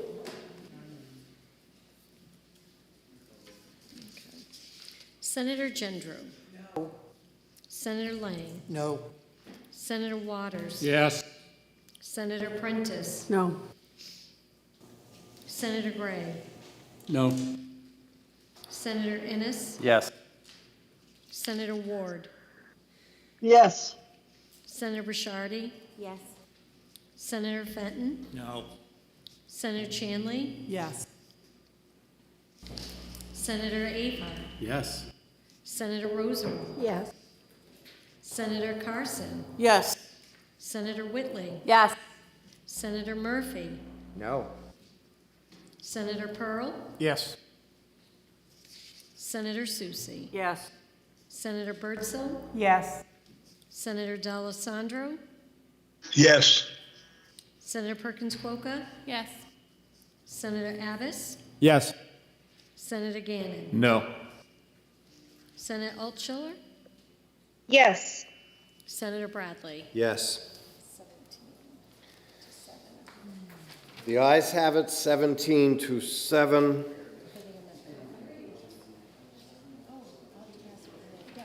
On ought to pass as amended, the motion prevails, 17-7. Senate Bill 462 is ordered to the Committee on Finance. The Senate will be attentive to the clerk. We're moving to the Committee on Transportation. Thank you, Mr. President. The Committee on Transportation, to which was referred Senate Bill 431, an act relative to wake surfing. Having considered the same, the committee recommends that the bill is ought to pass with an amendment by a vote of 4-1. Senator Rishardi leads the committee. Senator Rishardi. Thank you, Mr. President. I move Senate Bill 431 ought to pass with amendment. This bill adds further restrictions for wake surfing on public bodies of water. While there have been some concerns raised about this bill not doing enough to address the environmental impacts, the Transportation Committee has adopted an amendment that adds a provision allowing the Department of Safety to further educate voters on how to safely minimize the impacts of creating waves while wake surfing. We believe this bill is taking an important step in addressing environmental concerns while simultaneously allowing individuals and families to enjoy the sport of wake surfing. I ask for your support on the motion of ought to pass with amendment on Senate Bill 431. Thank you, Mr. President. Thank you, Senator Rishardi. The bill is now on second reading. The first order of business is the committee amendment. Is there any discussion on the committee amendment? Seeing none, are you ready for the question? All in favor of the committee amendment, please say aye. Aye. Any opposed? Aye. The ayes have it. The committee amendment is adopted. The bill is still open for further discussion. Is there any? Seeing none, the question is on adoption of ought to pass as amended. Are you ready for the question? All in favor, please say aye. Aye. Any opposed? Aye. The ayes have it. The motion of ought to pass as amended is adopted. Senate Bill 431 is ordered to third reading. Moving to the Committee on Ways and Means, the Senate will be attentive to the clerk. Thank you, Mr. President. The Committee on Ways and Means, to which was referred House Bill 1203, an act relative prohibiting the charging of rent to charities by charitable gaming facilities. Having considered the same, the committee recommends that the bill is ought to pass by a vote of 3-0. Senator Lang for the committee. Senator Lang. Thank you, Mr. President. I move House Bill 1203 ought to pass. This bill will prohibit charity gaming facilities from charging rent to charities. The committee heard testimony that charging rent to charities was appropriate in the past. However, it's no longer necessary. In light of this testimony, the majority of the Ways and Means Committee asks for your support on the motion of ought to pass. Thank you, Mr. President. Thank you, Senator Lang. The bill is on second reading. Is there any further discussion? Seeing none, the question is on adoption of the committee recommendation of ought to pass on House Bill 1203. Are you ready for the question? All in favor, please say aye. Aye. Any opposed? Aye. I'm sorry. All in favor, please say aye. Aye. Any opposed? The ayes have it. The motion of ought to pass is adopted. House Bill 1203 is ordered to third reading. Now we will go to the one bill on the consent calendar. The Senate will please be attentive to the clerk. Thank you, Mr. President. The Committee on Education, to which was referred Senate Bill 596 FN, an act relative to the definition of disability or special needs under the Child Care Scholarship Program. Having considered the same, the committee recommends that the bill be referred to interim study by a vote of 5-0. Senator Lang for the committee. Senator Lang. Thank you, Mr. President. I move Senate Bill 596 for interim study, and I'd like to speak to my motion. Lang, you are recognized. Thank you. I urge my members, when this bill was heard, we had an amendment presented to our committee. However, we didn't have anybody there to explain the amendment to us, and so therefore the interim study motion was adopted. We've since heard, and we've gotten evidence of information about that amendment, so I'd ask you to overturn the interim study motion so a motion of auto pass can be adopted, and Senator from District 9 can introduce her amendment. Thank you, Senator Lang. If you are in favor of the motion to re-refer for interim study, you would say aye. If you're opposed to that, you would say no. All in favor of interim study? All opposed to interim study? The noes have it. The question of refer for interim study has failed, and I recognize Senator Shardy, who moves ought to pass. And now, Senator Shardy, you are also recognized to introduce Floor Amendment 1408. Thank you, Mr. President. As amended, Senate Bill 596 would enable the Department of Health and Human Services to enter rulemaking to define this class of children and ensure that definition includes not only children with diagnosed delay, but those at high risk. It would enable the Department of Health and Human Services to work with experts and advocates to identify the proper screening tools and verification needed to ensure eligible children can get the support that they need. The child care differential payments, as it currently exists, is grossly underutilized by providers, in part because so few children can demonstrate a diagnosable disability when they are under the age of 3 or 4. This policy change is not only about supporting our children, but also about bolstering our child care providers. By enabling access to differential payments for at-risk children, we can provide centers with the necessary resources to maintain appropriate ratios and offer high-quality care. Therefore, by expanding access to child care for all of our families across the state. I do want to thank Senator from District 2 and Senator from District 8 for agreeing to take another look at this, and I ask you to support the Amendment 1408. Thank you, Mr. President. Thank you, Senator Shardy. The question is on adoption of Floor Amendment 1408. Is there any further discussion on the amendment? Seeing none. All in favor of Amendment 1408, please say aye. Aye. Aye. Any opposed? The ayes have it. The floor amendment is adopted. The bill is on second reading, open for further discussion and amendment. Is there any further discussion? Seeing none, the question is on adoption of ought to pass as amended on Senate Bill 596. Are you ready for the question? All in favor, please say aye. Aye. Any opposed? The ayes have it. The motion is adopted. Senate Bill 596 is ordered to the Committee on Finance. And now, I recognize Senator Carson.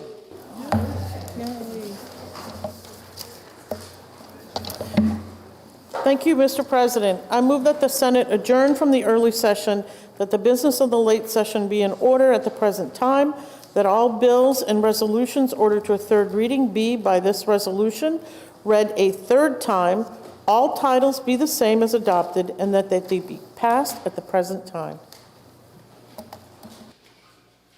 All in favor of the motion, please say aye. The ayes have it. The earliest session is adjourned. We are now in the late session. Are there announcements or personal privileges to come before the Senate? Senator Abbas. Just briefly, Mr. President, I just want to rise in a constituent of mine and a really good friend that I grew up with, Andy St. Cyr, passed away on Tuesday. He was someone I graduated from high school with, I played football with. He was a small business owner. He worked in a family business, and he was one of the funniest people I've ever met, and he was to be missed. He's one of the few people I can say that everyone knew him. He had that one of those larger-than-life personalities. Even when he had health issues, you know, he always kept his sense of humor, and it's just unfortunate that he's no longer with us.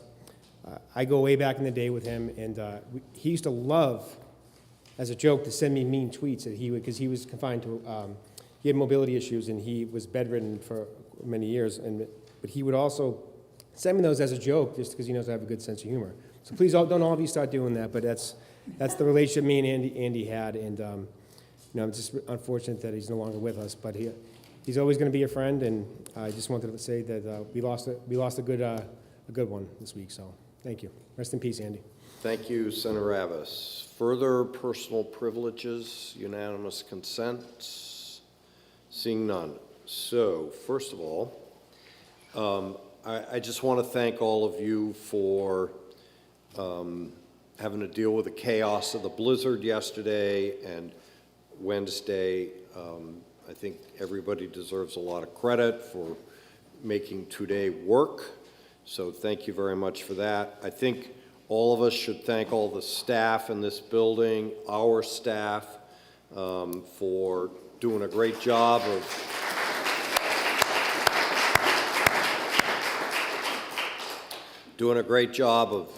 getting everybody together. I think thanks again to Senator Altschiller, D'Alessandro, and Ward for putting up with power outages, internet outages. Fred Ward deserves a real shout out because Senator Ward had neither power nor internet, and how he did it, hooking it up on a generator, I don't know, but at 90 plus years old, God bless you, Fred. All right, so the bills that we special ordered for next week will be added to the addendum calendar, so look for that. It'll be the 4-9 addendum. And lastly, sorry about this, I spoke with Senator Soucy about moving forward now that we're almost at crossover. Next week, I think there will be about 15 bills max, a couple with debates, but it shouldn't be too long a day, so it's potential opportunity for committees on Thursday afternoon next week, even though it's crossover, to schedule hearings, potential, okay? We'll meet on the 18th. I anticipate that also will be a pretty short session as we'll be dealing with House bills. So definitely committees can take advantage of the afternoon on the 18th. The next week is school vacation week. We will not meet on the 25th, and we will also not meet on May 9th. So that's the schedule moving forward, okay? Everybody clear? Especially me. All right, without objection, all personal privileges or unanimous consent or other remarks shall be entered into the permanent journal of the Senate per Rule 216 and 17. Is there any further business? Seeing none, I recognize Senator Carson. President, I move that the business of the day being completed, that the Senate recess to the call of the chair for the purposes of introducing legislation, re-referring bills to committee, scheduling hearings, sending and receiving messages, vacating bills, and processing enrolled bill reports and amendments. And when we recess to the call of the chair. Thank you, Senator Carson. All in favor, please say aye. Aye. I don't think anybody's opposed. The ayes have it. The Senate is in recess to the call of the chair.